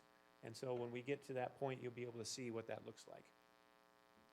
So here's our data for PSAT 8, 9, PSAT 10, and SAT. There's been some interesting things that have come from this data set. You've probably read about it in the newspaper. That's regarding our SAT data from the statewide. The state has seen a decline in SAT data across the board. There's an article in the Denver Post regarding this that you may have seen. I have some additional information if you're curious about it. Last year, just to give you an indication of what that decline is, last year the state's average was 1014, and it dropped to basically 1001, which was large enough to kick off some quality control at the state level. And I do have that, which I'm going to provide you, the letter that was shared with us regarding what processes they went through. The anomaly that occurred with that, we were impacted by that for sure, but not to that degree. And you'll actually see that in our trend data for SAT. The state, when they did their analysis, indicated that they couldn't find anything with that version of the test that explains that massive drop. So we're all kind of at a wait and see moment here to see if this is a trend or if it just happens to be a blip on the radar regarding statewide performance on that particular year's assessment. And Matt, the assessment has been changed over the last couple of years as well. Absolutely, absolutely. So we're anxiously awaiting to see what happens with that. Now, on the flip side, one of the other conversations that we will have is when we get to school performance frameworks. they discovered this drop in data for SAT. They actually renormed our cut scores for our performance framework as a result. So that's how serious of a decline this was at a state level perspective. And I'll provide you with that additional information as well so that you can see what that means. And we've had some very, very interesting meetings on the assessment side regarding what this means to all of us in the state of Colorado when you see a decline of that magnitude. I've also included the data regarding participation. Now you juxtapose against the CMAS science data for high school. We're way up here above this 90% for both of these assessments. So there's definitely a value statement being made by our parents and by our students. This is the data that covers that participation. I wanted to just show this to you so you could see what our trend has been. We had a transition at 2016 to 17 to move from ACT to SAT. And we've had an incremental increase as our population has increased. We had just loss of 4 students from last year based on who was actually taking the assessment. This shows you that trend. The state's assessment decisions, they introduced PSAT 10 first, then they followed that up with SAT, and then PSAT 8-9. That's not necessarily the order in which I would have introduced it. I probably would have gone 8, 9, 10, and then SAT. But we do what we have to do in terms of what the state's telling us to do. That'll impact this next slide. So this first year, what we did is PSAT 10, then we introduced SAT. In the last 2 years, we now have the full suite in action. Next year, when we have that 3 years worth of data, we'll be able to draw a little bit better conclusion because it'll be more trend-like other than this hodgepodge of different data points. You can see that between 2018 and 2019, as I said earlier, we did have a decline, not to the necessary level of the state. We went down 4 points as opposed to 13 as the state did. But we'll continue to monitor that over time. These are our comparative data points. And I've clustered the evidence-based reading and writing, math, and then the total mean score for PSAT 8-9, PSAT 10, and SAT. You can see that the bars are climbing. That's a result of 2 things. One is the sliding scale, and also our students are gaining more knowledge, so they're scoring better as we go through time. Here's a data point that we started discussing several years ago. Graduation competencies are going to be kicking in next year. So we've been monitoring this as one of our menu of options. This is a single menu of options. We have a whole suite of them that students have the ability to show demonstration, and they only have to show demonstration in one of them. So this is just a snapshot showing what we've done over time. And you can see that in ELA, we're hovering around that 80%. And for math, we're hovering around that 70-ish% over time. And this is a data point that we're continuing to monitor directly with schools. We've provided some additional data tools to help schools identify who these students are, how they're progressing over time now that we have that 3-year snapshot of data, to help them really start looking and identifying which students are in need of support to demonstrate competence on this assessment. Just as a point of reference, the cut score for that is 470 for evidence-based reading and writing, and 500 for math. It's a data point that's one of the data points that we look at for SAT, PSAT. There's other ways to interpret this data, but for graduation, those are the cut scores. Okay, I've just given you a ton of stuff. I'm willing to take questions as we go through. I'll let Wendy take my question. Director Vogel. Thank you very much. Excuse me. Refresh my memory about growth data. That's the student's individual growth data, right? And is that the one where you have a student that scores in this range compared to these students, and then where is his growth compared to this same group of students? Or is that a completely different thing? Excellent, that's right on. So what they do is they take a score history and they look at students and they cluster them based on how they perform, and then they compare that data to the next year of that same group of kids. So it's a comparative relative measure, not a year's growth in a year's time. It's how they compete compared to their academic peers. So you can look at it across the entire performance proficiency scale.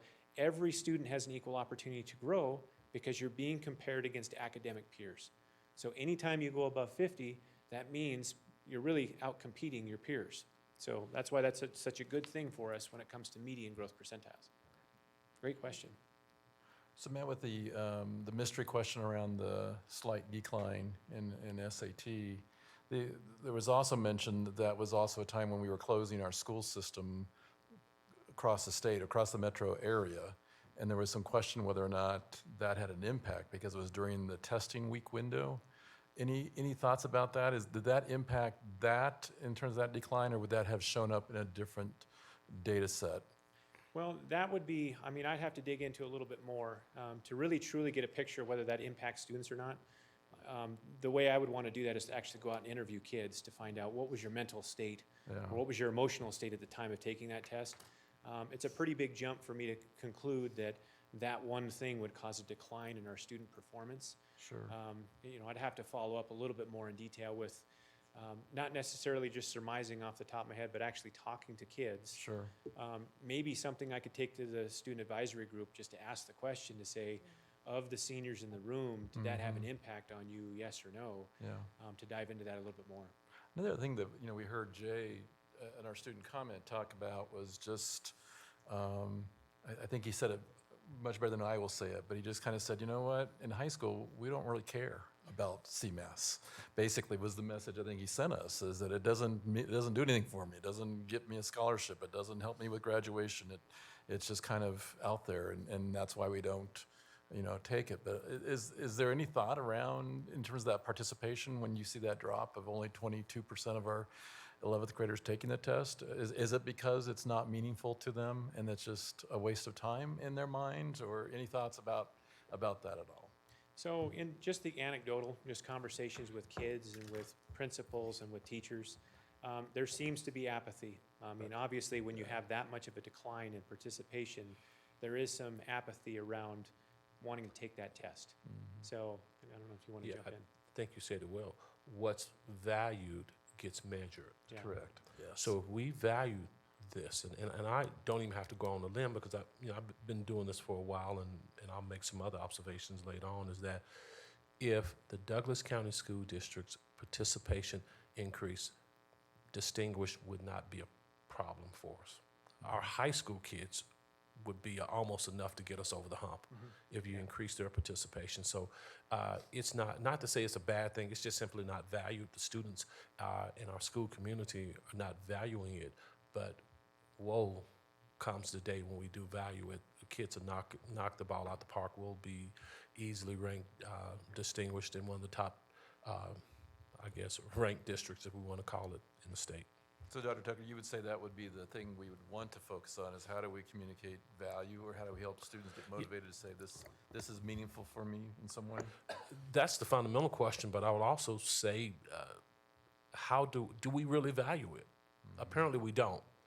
But how can we come to value that, it's a good thing for us to have that distinguished ranking without fundamentally losing whatever we're afraid of losing. So that's the big question. How do we set new expectations when we do our building improvement plans or work with Matt?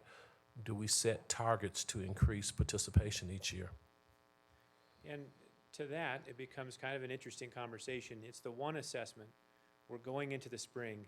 It's literally a guess on our performance because only 20% of the kids are taking the test. So it makes it very hard for us and very hard for our schools to draw conclusions and to create targets for that. As Dr. Tucker just said, that data point, we're still held accountable to it because it's still in our district and school performance frameworks, but we have to work with our leaders in helping them understand how to interpret that, knowing full well that there's other things that are valued. For example, AP testing. I mean, we see our numbers of AP testing continuing to go up. We see the pass rate, which is a 3 or better on those, continue to go up as an overall percentage. So obviously there is a value statement being made there. And just last year, we were named again to the honor roll again. So when we value something, we tend to outperform most others. How close are we to the distinguished accreditation category? I mean, are we getting closer? I mean, I know one time we were just a few points off the mark. I mean, what's your sense about that? So because we've had variations in both SAT and the high school metrics, our point values have gone down slightly in that manner, which is why we were so curious about the resetting of the norms for SAT, why we were so curious about the additional data sets that were being added. And I know that's been a hot topic across the entire state, is regarding this, not only the change of goalposts that we have from an assessment standpoint, but you also have change in goalposts in terms of the accountability metrics that are going into our performance frameworks. So none of those things are done in a vacuum. And so it is one of those things that we're continuing to monitor, and knowing full well that it may change even next year with a state board of education ruling or with legislation. Other questions? Director Holtzman? So just kind of almost a rhetorical question. I don't really expect an answer, but especially with the 11th grade science, with the very, I think, 22% participation. I mean, I hear you saying that if we could change the way we value that, but I guess my question is, what value does it really have? Because the other option, or there's more than two options, there's several, but kind of as the CASB representative from our board, the Colorado Association of School Boards, that advocates on behalf of all students for things that are helpful to students, especially within our state. Is this something that we should be, at the same time we're encouraging as much participation as we can get, if this really, if the return on students investing their time in this 11th grade science test is low for us and for them, is there some value to us advocating at a state level and being a leader within CASB to say, you know, we think we'd rather focus on the SAT and the PSAT. I'm not the expert in education, so I'm asking. Sure. You know, we have 178 school districts, independent school districts here in the state of Colorado. And that 20.9% represents, I'm not saying this is good or bad, so it's not necessarily a value statement in this perspective. It's not valued based upon our participation here, but it's valued in other school districts because you can look at higher participation rates. Now, why is it valued? And I mean, they're not knocking the ball out the park taking it, but at least twice and sometimes almost 3 times as much as we're taking it. The value from the state, and certainly Marlena can speak to this, is that it shows a continued alignment of the curriculum. It should be a progression of curriculum from one grade level to the next that will ultimately prepare students to do well on the college entrance exams and the ASVAB, and do well on some job placement exams for those students who are going directly into the workforce. So to me, that's the greatest value that I see in it in terms of preparing each student for the next progression. Sounds like a strategic plan initiative, well-articulated curriculum, Marlena, is that ringing my ears as well? So exactly what Dr. Tucker said, that matriculation and that focus is going to show results as well. Director Holtzman and then Director Vogel and then So Director Mew. and so that would be for science. Yes. Do we have comparable things in CMAS for math at that level, or English language arts at that level? So I guess that's just one question, and also just wondering if we can't get curriculum alignment through that PSAT, SAT, and then whatever the other one is, so. So I can actually jump in a little bit regarding science. So there are federal and state legislation things that we have to consider here, that we do have to administer some sort of science test at the high school level. So there are some things, I mean, you all may be able to take that torch up and talk about changing legislation that way. So there is a value, at least from the federal and state government, regarding this test. The other one is on a student basis. Whether it's 20% of the kids taking the test or 100% of the kids taking the test, you want to give them the best opportunity to do well.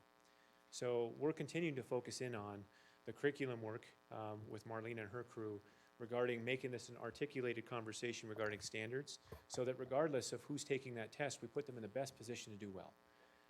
There's the value statement, understand that totally on a district level, but on a student per student basis, we have to continue to move forward to have an articulated curriculum where we give those students the best opportunity to perform on that test. Director Vogel. So, yeah, I want to answer the rhetorical question. Yes, we absolutely should. Because the way I view this is, yes, I think the curriculum alignment is important and all the things that we're doing with standards is really important. I think that's the best practices. That's what's good for kids. That's what's good for education. The problem that I have is this is one of those necessary evils, right? Because this is what the state tells us we have to do. These are the measures that we have to go by for accountability. But I think that we all know that, you know, a lot of these assessments really measure zip code more than they measure what's actually happening. I'm not trying to offend anybody or say that what we do isn't important, but I think we need to get away from that. We're looking at something that is going to measure where a kid lives rather than what they're actually doing. So that's my 2 cents. Director Lemieux. I'm kind of like in between both of those because I see the value that CMAS specifically is targeted towards Colorado state standards versus we already have the SAT, and SAT is mandated by the state as well. So to me, having 2 mandated tests is really expensive, and it's also a waste of time. So for me, who I think about the cost of all of this, the cost of giving CMAS to these kids when only 22% are going to take it, it doesn't mean that we're not taking away valuable education time. It doesn't mean, so I guess what I would challenge our board to do is, do we need to have a talk with CASB and the state and say, look, does SAT meet the Colorado state standards, and can we replace it with CMAS and get the data that we need? And I guess that's a question for you. Do you feel like we can get the data that we need out of the SAT scores and just drop the 11th grade CMAS? I mean, go ahead and give it in the younger grades, go ahead and give it in 8th grade, but by the time they get to 11th, it's based on their SAT score. To get that same data, are they learning what they need to learn? Or is SAT not aligned well enough for us to know? Because I am listening. So I can certainly answer that. So CMAS in this case is science. And that's the crux of it. Now on SAT, there is a cross-content score that's provided for science that is available. And we've pointed that several times to folks that would be, that score is available. That's not sufficient enough to meet the guidelines and the legislative requirements regarding having an assessment that's totally aligned to that. So there is just the accountability that we have to have something that's science specific, but you all can weigh in on that and say, hey, is the SAT, does that cross-content score for science, is that enough to move us in this right direction? SAT is aligned to our entrance requirement from state statute, but it's also aligned to the academic standards. So it's kind of meeting in both directions. Yeah. Whereas ACT has a science-specific test. This one is not a true, that's one of the criticisms of the SAT, it's not a true science test. And the last point I'll make, and I'm sure Matt will concur, with CMAS, it also measures skills and dispositions that students need or should know whether they're going to college or not, where that I believe SAT may not, as a test, a cross-pollinated test, if you will, may not address. So I think that is a fair conversation to have with parents. Because as a parent who, I did let my kids opt out. I was just like, we don't care about that. What we care about is your entrance exams to college. But if I had had this conversation back then, I may have changed my mind on that and encouraged my kids to take it. So that might be something that we as a board, you guys as a board, discusses in the future for the importance of that and why. Because I think it's the why that our parents haven't understood. For a long time, we were like, were just being tested to death, and there was the anti-testing for good reason. But I think also that this conversation needs to revisit, especially if it is hurting our comparative data, because you look at LPS and their testing amounts are up in the 90s, where ours are down in 22%. Well, that's not an apples to apples comparison, and yet, so anyway, I just think that might be a conversation for you guys to have in the future. All right, I think we've discussed this well. I think obviously next steps, Matt, would be to take a look at our performance frameworks and spend some time talking about the action planning. It's like, this is the what, I guess, and now it's the now what, after we've seen this data. And so that'll be a follow-up conversation that I'm sure you'll come back and talk with us in more detail. Yeah, and those are slated to be approved at the State Board of Education meeting in December. Okay. So anytime after that is when they're open and finalized and ready for us to start having that conversation. Very good. Can I ask one question? Last question from Director Vogel. Sorry. Okay, so since high schools have the same expectations with grading and transcripts, I would assume that a certain grade or a passing grade means that a student met their standards for Colorado, right? If they get a certain grade on a report card. In theory. Yeah, In theory, right. So I guess what it's kind of rhetorical, I guess, too. Why is that not sufficient enough to indicate that our kids are achieving what they need to be achieving? I get it with the younger grades because there's no standardized, reporting procedure. But if we as a school district are giving out, diplomas and we have grading that shows that a kid's passed a class, then they've presumably met that standard. So thus is the root of all accountability systems. That's right. Yes. Yep. Very good. Again, Mr. Reynolds, thank you for all the work you're doing. And again, I would just celebrate you and your team of people as well. Every time I go to a school, they talk about the work that you guys do on the site to help analyze their data and to help really strategize an action plan. So just accolades to your group of people that get out there in the schools and help make sense of all this. So thank you. Well, we have the great job of working with great people out in our schools, so it's a benefit to us, I guess, to be able to do that work. So thank you. Thank you. All right. Next on our agenda is to look at our ADF student wellness policy. This is a policy that we've been kind of kicking around for a while.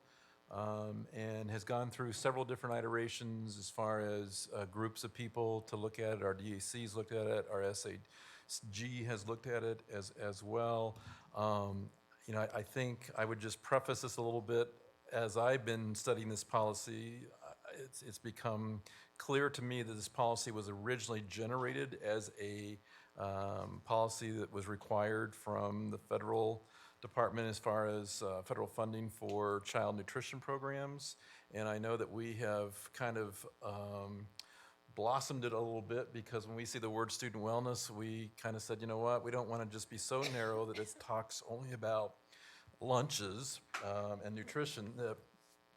We want to broaden that definition of student wellness a little bit. So I think that's reflective of some of the work that we've done on this policy, and I don't think that's wrong work. I just think that we also need to be aware that this was originally a response to the nutrition services. The other thing I would just preface this with is that we do have a regulatory policy that parallels with this. So this isn't comprehensive by no means in terms of the goals that we have around student wellness. And so I really started digging into looking at our regulatory policy that's a superintendent's policy and really seeing that there's very specific categories that are addressed and goals that are set in that regulatory policy as well. And so I throw that out to us because I think sometimes we get into this notion that we have to have everything included in our policies, but our policies are kind of the launching point that helps then our superintendent define the operation of how to implement that policy. So those are just some couple of reactions I have. Mary Clemish, I don't know if there's other introductory comments you want to make along those lines. No, I just want to reiterate that the regulatory policy really gets to the guts of the specifics with respect to how to implement the general guidance that is provided in this wellness policy. And as I speak with other cabinet members who are responsible for implementation and overseeing, that there are changes that need to be made with time and conditions in the school district and considerations made in that regard. And it is my view that it is best, the specifics are best left to the administration in the scope of keeping decisions made with respect to how to implement the general framework to the administration and not to include specifics in this board policy. And I'll just, along those lines, let me just read the 10 big categories for our public understanding as well in the regulatory process, or regulatory policy, so that people see how, like Mary Clemish has just explained, how those are addressed. So the 10 big categories that align with this notion of a whole school, whole community, whole child model is what these are based on. It's health education, physical education and physical activity, nutrition, environment and services, health services, counseling, psychological and social services, social and emotional climate, physical environment, employee wellness, family engagement, and community involvement. And so those are the categories that show up in that regulatory policy that do have specific goals and do have specific direction in terms of how the organization addresses those categories. So with that, are there questions regarding this second reading that we're looking at for this particular policy? Director Holtzman and then Director Vogel. So I'm glad you mentioned the whole school, whole community, whole child framework. I'm guessing that that was added by our expert staff at our request, because I remember at our last reading asking if we could have some sort of just general framework. So I took a look at that, and I don't know if there's somebody here who wants to kind of explain it a little bit, but it says that it basically is that the education, public health, and school health sectors have come together to call for greater alignment that includes integration and collaboration between all of these sectors to improve each child's cognitive, physical, social, and emotional development. I personally would, I think that that our policy doesn't need to be as specific as it is, because I agree that our policy is the policy that that makes that happen. So when I look at this wellness policy, I just have to admit that I don't care for it the way it's written. It just kind of is spotty and kind of all over the place. I just wonder if we couldn't just leave it at that we want this whole school, whole community, whole child framework that focuses on those 4 areas: cognitive, physical, social, and emotional development. And then leave it to our staff to make sure that those things happen. So.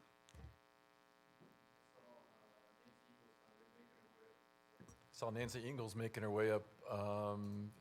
Was this some work that you have done, Nancy, on this particular policy as well, in terms of, I know you were trying to capture some of the board's reactions from our first reading. Was this some work that you have done on this policy as well?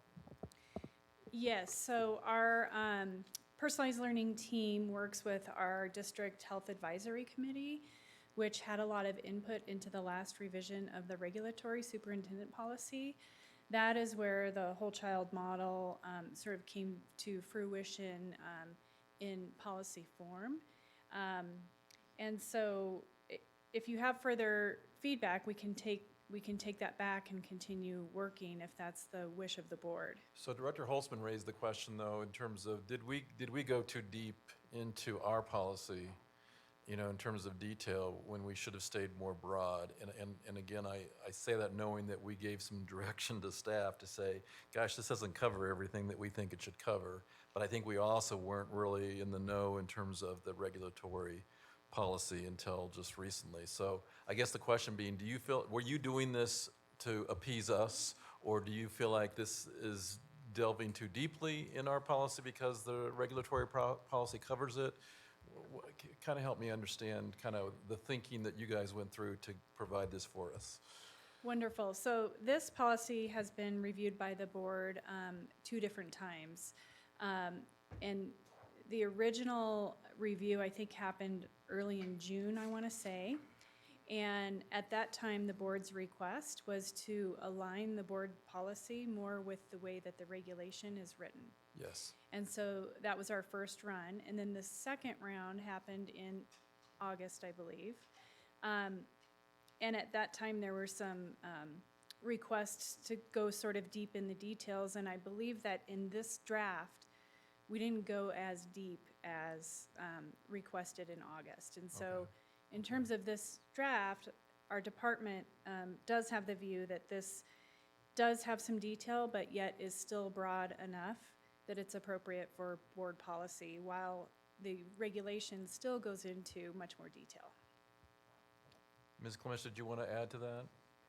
I would just like to add that we believe, I do not know with certainty, that one of the requirements of a board policy is that it references a commitments with respect to our school nutrition program, so we can meet our obligations under federal law and our policy requirements that need to be reported out in that regard. And so if we are going to reference, for example, subsection 3, which talks about assurance that the district will follow the requirements of the National School Breakfast, School Lunch Program, et cetera, that is a level of specificity that is kind of commensurate with the other general categories that we describe.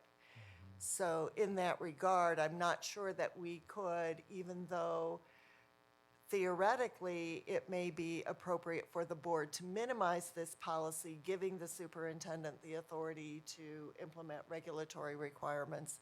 If there's a reporting obligation with respect to compliance with federal law, then I think these other numbered provisions seem to consistently provide guidance as compared to our obligations to comply with the nutrition standards required by the federal government.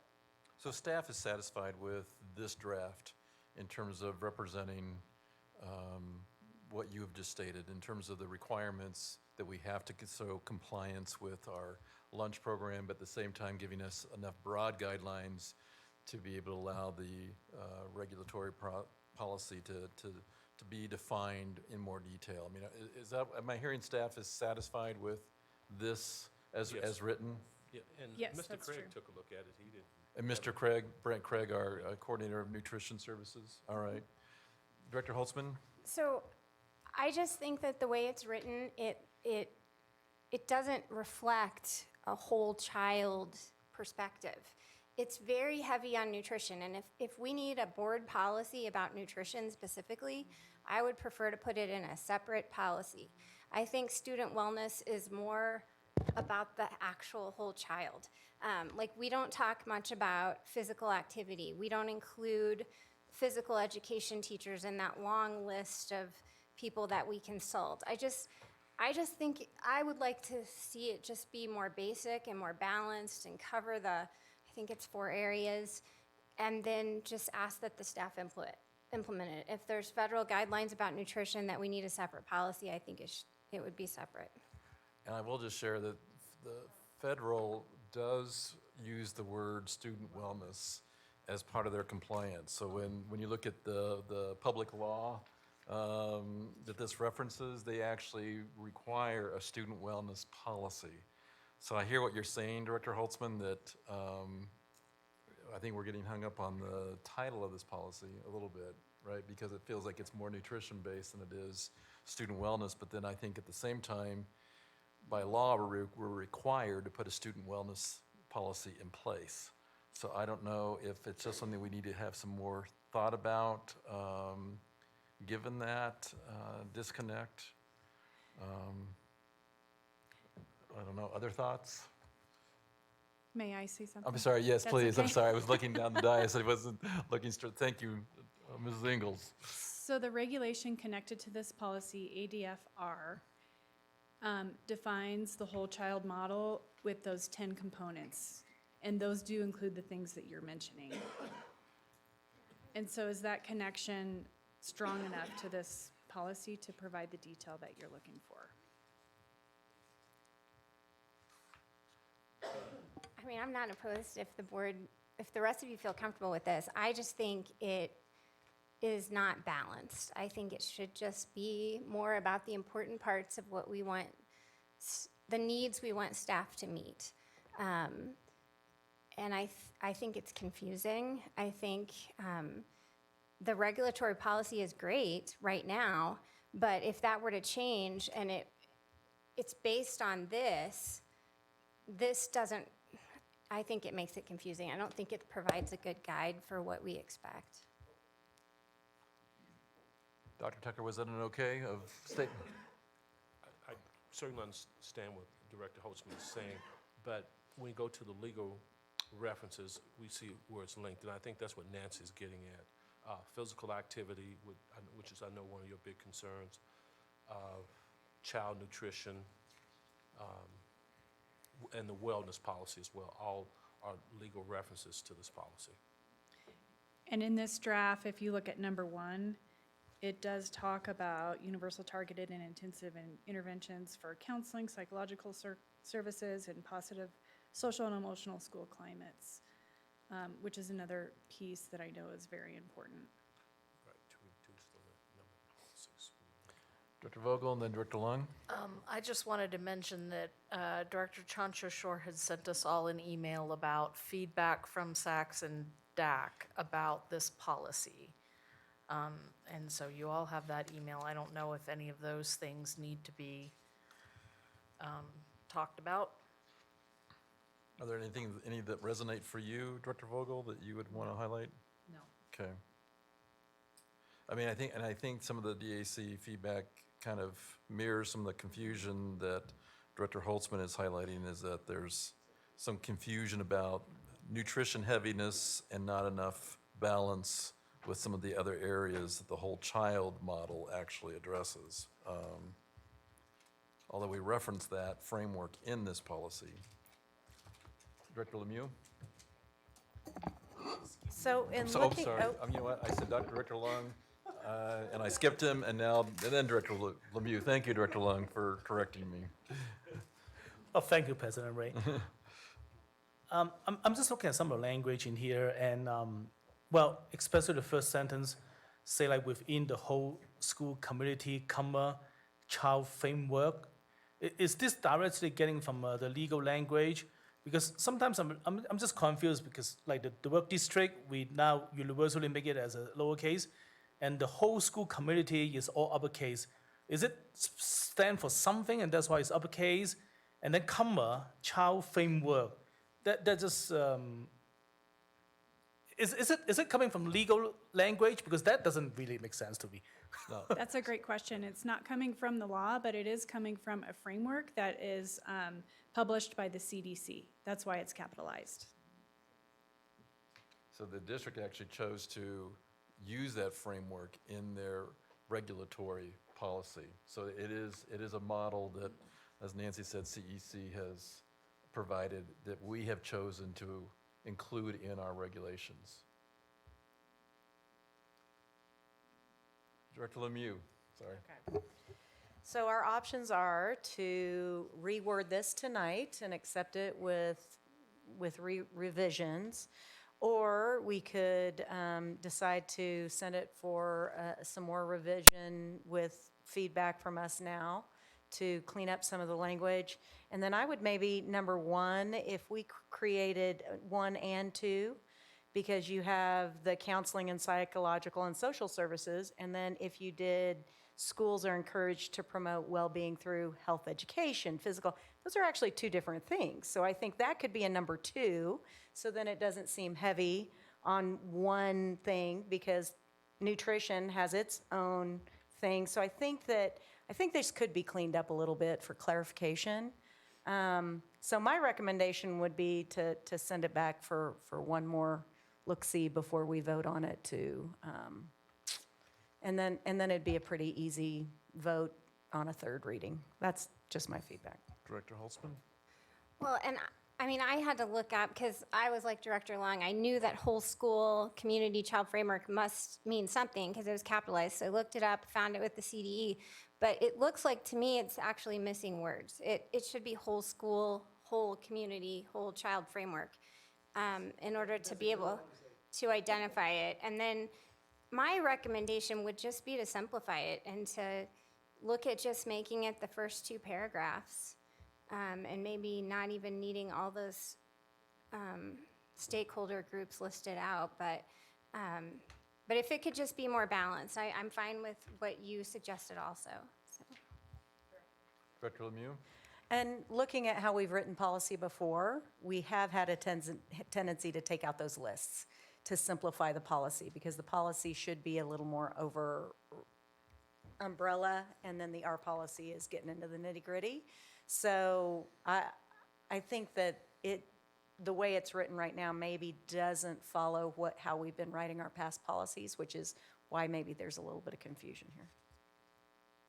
So I'm going to suggest that those of you that feel strongly about revising this policy is that we give some feedback to Mary Clemish and Nancy Ingalls, if you would do that in writing. Because I just sitting here hearing the discussion, I'm not sure if I were standing there that I would have a clear understanding of what the board is wanting. So if those of you that feel like you would like it to, like you said, have another look, if you would just capture your thoughts and email those to Nancy and Mary, and then maybe we can take another shot at discussing this at a future meeting. So at this time, because this was listed as an action item, I would entertain a motion to postpone the approval of this particular policy until a future meeting. So moved. Moved by Lemieux, Second? seconded by Lung, by a hair, and any further discussion? All right. Graziano? Aye. Holtzman? Aye. Lemieux? Lung? Aye. Ray, aye, and Vogel? Aye. All right.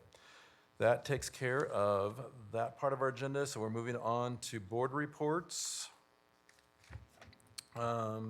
Just a few things that I would throw out. I'm wondering how you guys are feeling, or if you've gotten out to do your board presentations yet that Krista, or Director Holtzman helped, and Stacy Rader helped put together. Again, I think that was kind of an expectation that we would all get out to our district director schools to meet with staffs and actually capture that, because it's really well done, I think, in terms of capturing what has been done last year and then what our future goals are. So I'm just wondering where you are with that, or if that wasn't clear originally, that was kind of an expectation of us to get out there and present. So just some quick reaction. How are you guys feeling? Are you surprised that we were expecting everybody to go out and do their director district, or where are we with that? Just would like to get a quick status check. I have not, and I was surprised. Okay, so I thought this was going to be like a principal presentation. I'm more than willing to do it, but okay. So. Yeah, work in progress. Work in progress. Okay, yeah. I would just throw out the editorial comment that I've done 6 schools. And I will tell you the joyfulness of just being able to talk to staff and get their feedback and open up this path that we're not just in this ivory tower. I mean, I know we all have done that really well by walking into buildings and going through hallways, but this really, to me, was a special time for me to have with staff. So I would encourage us to do that. I don't want to mandate it if we didn't have consensus that we all agreed to do it, but I just think it opens up a pathway for our staffs to really access us in a different way. So any other comments about that, Director Lemieux? I think it's great reflection. Is it going to distract from the strategic plan? Because to me, I want to put all my energy into the strategic plan and supporting that, because this is what's already been done. I'm just asking because you've actually been giving the presentation, and now that we're about to have the strategic. What I found is it kind of defines the support structure, because we heard from someone that said, I want to know the why. of why we're doing this. And it really, to me, kind of, and maybe it's because I felt like I was making a perfect presentation, but it felt like that we were putting the structure in place to show this is what's happened, this is what's led up to the strategic plan, this is a reflection of you guys. And I think it was an opportunity to even say to staff, you know what, we desperately need you to help us with pacing. We need you to give us feedback that if this feels like an imposition or you're exhausted because it's one more thing, then we need to know that, because it should be a reflection of the work you do. So I feel like it's not a distraction. I feel like it's a foundational piece that helps staff understand the strategic plan even better when they see the work that's been done. But Krista, you may want to weigh in, because you kind of were a big part of helping get this started. Thanks. Thank you to Ms. Reeder for actually doing it, and for your staff. It looks great. Mine's kind of a work in progress too. I have them all scheduled, and I'm giving my first one next week. But I'm looking forward to getting out there and seeing how it goes. So. All right. So I just wanted to remind us, any other reactions, questions about that work? Are you feeling okay about everybody trying to get this done in the next couple months or so? Graziano's a head shake. Director Lung? So help me to understand that. So I schedule school visit every week. And so when we do this, are we asking the principal to give us some time during the staff meeting to do it? Yes, it's about a 15, 20-minute time period. And I have been very clear to principals that this is optional. If they feel like we don't want to take away valuable staff time. So if they don't want to do that, there's not an expectation. But it's just something, a desire for us, I've just said for us to become more connected with our employees. Well, that's good to know. I mean, I already scheduled some school visits, so maybe I'll just coordinate it and change the format a little bit. Thank you for the clarifications. All right. The other thing I would just share, some of the quick event kind of stuff. There is no agenda planning this Friday because of our big event with our staff development, but there is an agenda check-in meeting on Monday the 23rd. Director Vogel will be presiding over the October meeting, and so that September 23rd at 3 o'clock is a check-in just to make sure that everybody's ready for that meeting. And then an agenda planning will be again on October 11th for the second October meeting at 11 o'clock. So just to mark your calendars for those changes. And also, I would just invite, I don't know if any of you are available tomorrow morning at 7 o'clock to go to the Partnership for Douglas County Government Officials. I will be there. Director Holtzman has another commitment. She can't be there, so usually the two of us go. But if there's I always like going with a buddy to those for obvious reasons. So if any of you would like to join me, I would welcome your presence. It's at the Highlands Ranch Library tomorrow at 7 a.m. The other thing I would throw out to you is that you have one more chance to join a rock band on Thursday at 4:30, right? Yes. Director Vogel and I have started this rock band, and if you're interested in joining us, there is a rehearsal on Thursday at 4:30 at Rock Canyon High School. And it absolutely requires no talent whatsoever, as both Director Vogel and I can share with you, firsthand experience. And if you're willing, we are going to debut on Friday at Rock Canyon High School at 1 o'clock. So we would love to have more board directors join us in that if you're available. So again, Thursday, 4:30, rehearsal, and you can jump in and still be just as great as we are. And then Friday would be a performance at 1 o'clock at Rock Canyon. Then the last thing I just wanted to share is, as an upcoming event, for us to be thinking about our next set of policies that we're going to be looking at are our personnel policies. And I would just share with you and the public that that's a big block.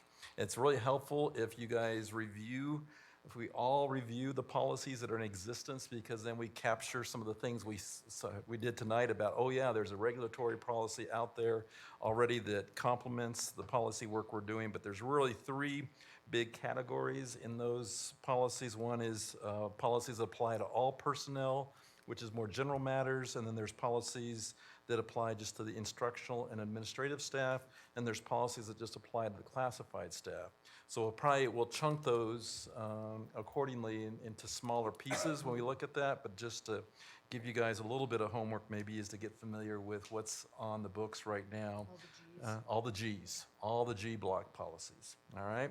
And I think that's all my updates. Director Vogel, anything from you? Yes, so, and I'll be quick. So Douglas County Youth Congress is on October 1st down at the Capitol Building.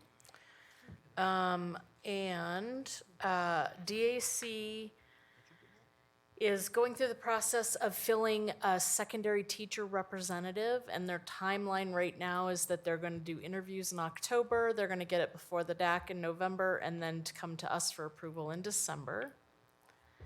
And then the DAC forum is February 11th at Rock Canyon High School.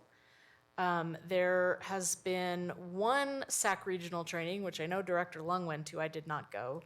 But I hear it was greatly successful. There's two more, one on September 19th at Legend and one on September 25th at Castleview High School. And this is training for new SAC members, and then they're also doing the same thing with SAC trainings for school leaders at the DLT meetings. And I think that's all I've got. Thanks. All right, thank you, Director Vogel. Any other board reports? Director Holzman? So, thank you for continuing to go to Partnership of Douglas County Governments. I'm sorry I can't join you tomorrow, but I will be at RIMSL. We have a board meeting. And just really quickly, I wanted to tell you guys that, they got their BEST grant. They just went out for bond. And just to give you some perspective, and Mr. Smith will understand this the most, but they were a bit disappointed in their rating, which was BA1. Despite the fact that they have very sound financial records, cash on hand, secure lease structure, the concerns were twofold, really. Their enrollment is not at capacity at their high school level. They only have 61 of 100 enrolled. And then the structure of the BOCES. Because of the way the BOCES is set up, the default closure clause of one district being able to trigger default of the overall school while under contract is not similar to other organizations for rating purposes. And so just thought I would let you know that we know how thankful we are for our great ratings here in Douglas County School District, and those don't always happen. So RIMSL's in good shape financially, but because of their structure and some enrollment issues, those bonds, are going out, and they're still going to be great, and the school will still get all the construction that it needs. But I just kind of wanted to share that with you guys as an update. And then I had a couple other things. I'm going to attend one of the CASB regional meetings tomorrow, and I'm going to go to the delegate assembly on October 19th. I think you all received the new resolutions at some point before October 19th. If you'd like to give me feedback about those, that would be great. And I'll try to send out a reminder. And LRPC at our last meeting, one of the big things we did was receive the capacity and boundary process update that we got tonight. And finally, have been attending Employee Council and have started attending Douglas County Gifted Education Advisory Committee meetings. And they are really interested in giving us an update at some point, and I'll talk about that at agenda planning sometime. Director Lemieux. So I sent everybody the written review or overview of our last FOC meeting. One thing that did come up, and it also came up tonight, was discussion about preparation for the recession that they seem to think is absolutely going to happen. So I think that we need to be pretty cognitive that that is a concern out there in the community, especially the financial sector, folks that are paying attention to this stuff. And maybe we could do some kind of an FAQ, how are we preparing for the future? I don't know what that might look like, because I know we have done a lot of preparation for that. But if we could all have a place where we could find, because one of our big charges is to be financially prepared for these types of things. So I think that that would behoove us to take a aggressive step on letting the community know. And if they don't know, or if we don't understand it, there's an FAQ page they could go to. Other board reports? All right, seeing none, a motion for adjournment. Move to adjourn. Second. Motion made by Vogel, seconded by Lung. Any further discussion? All right, let's vote.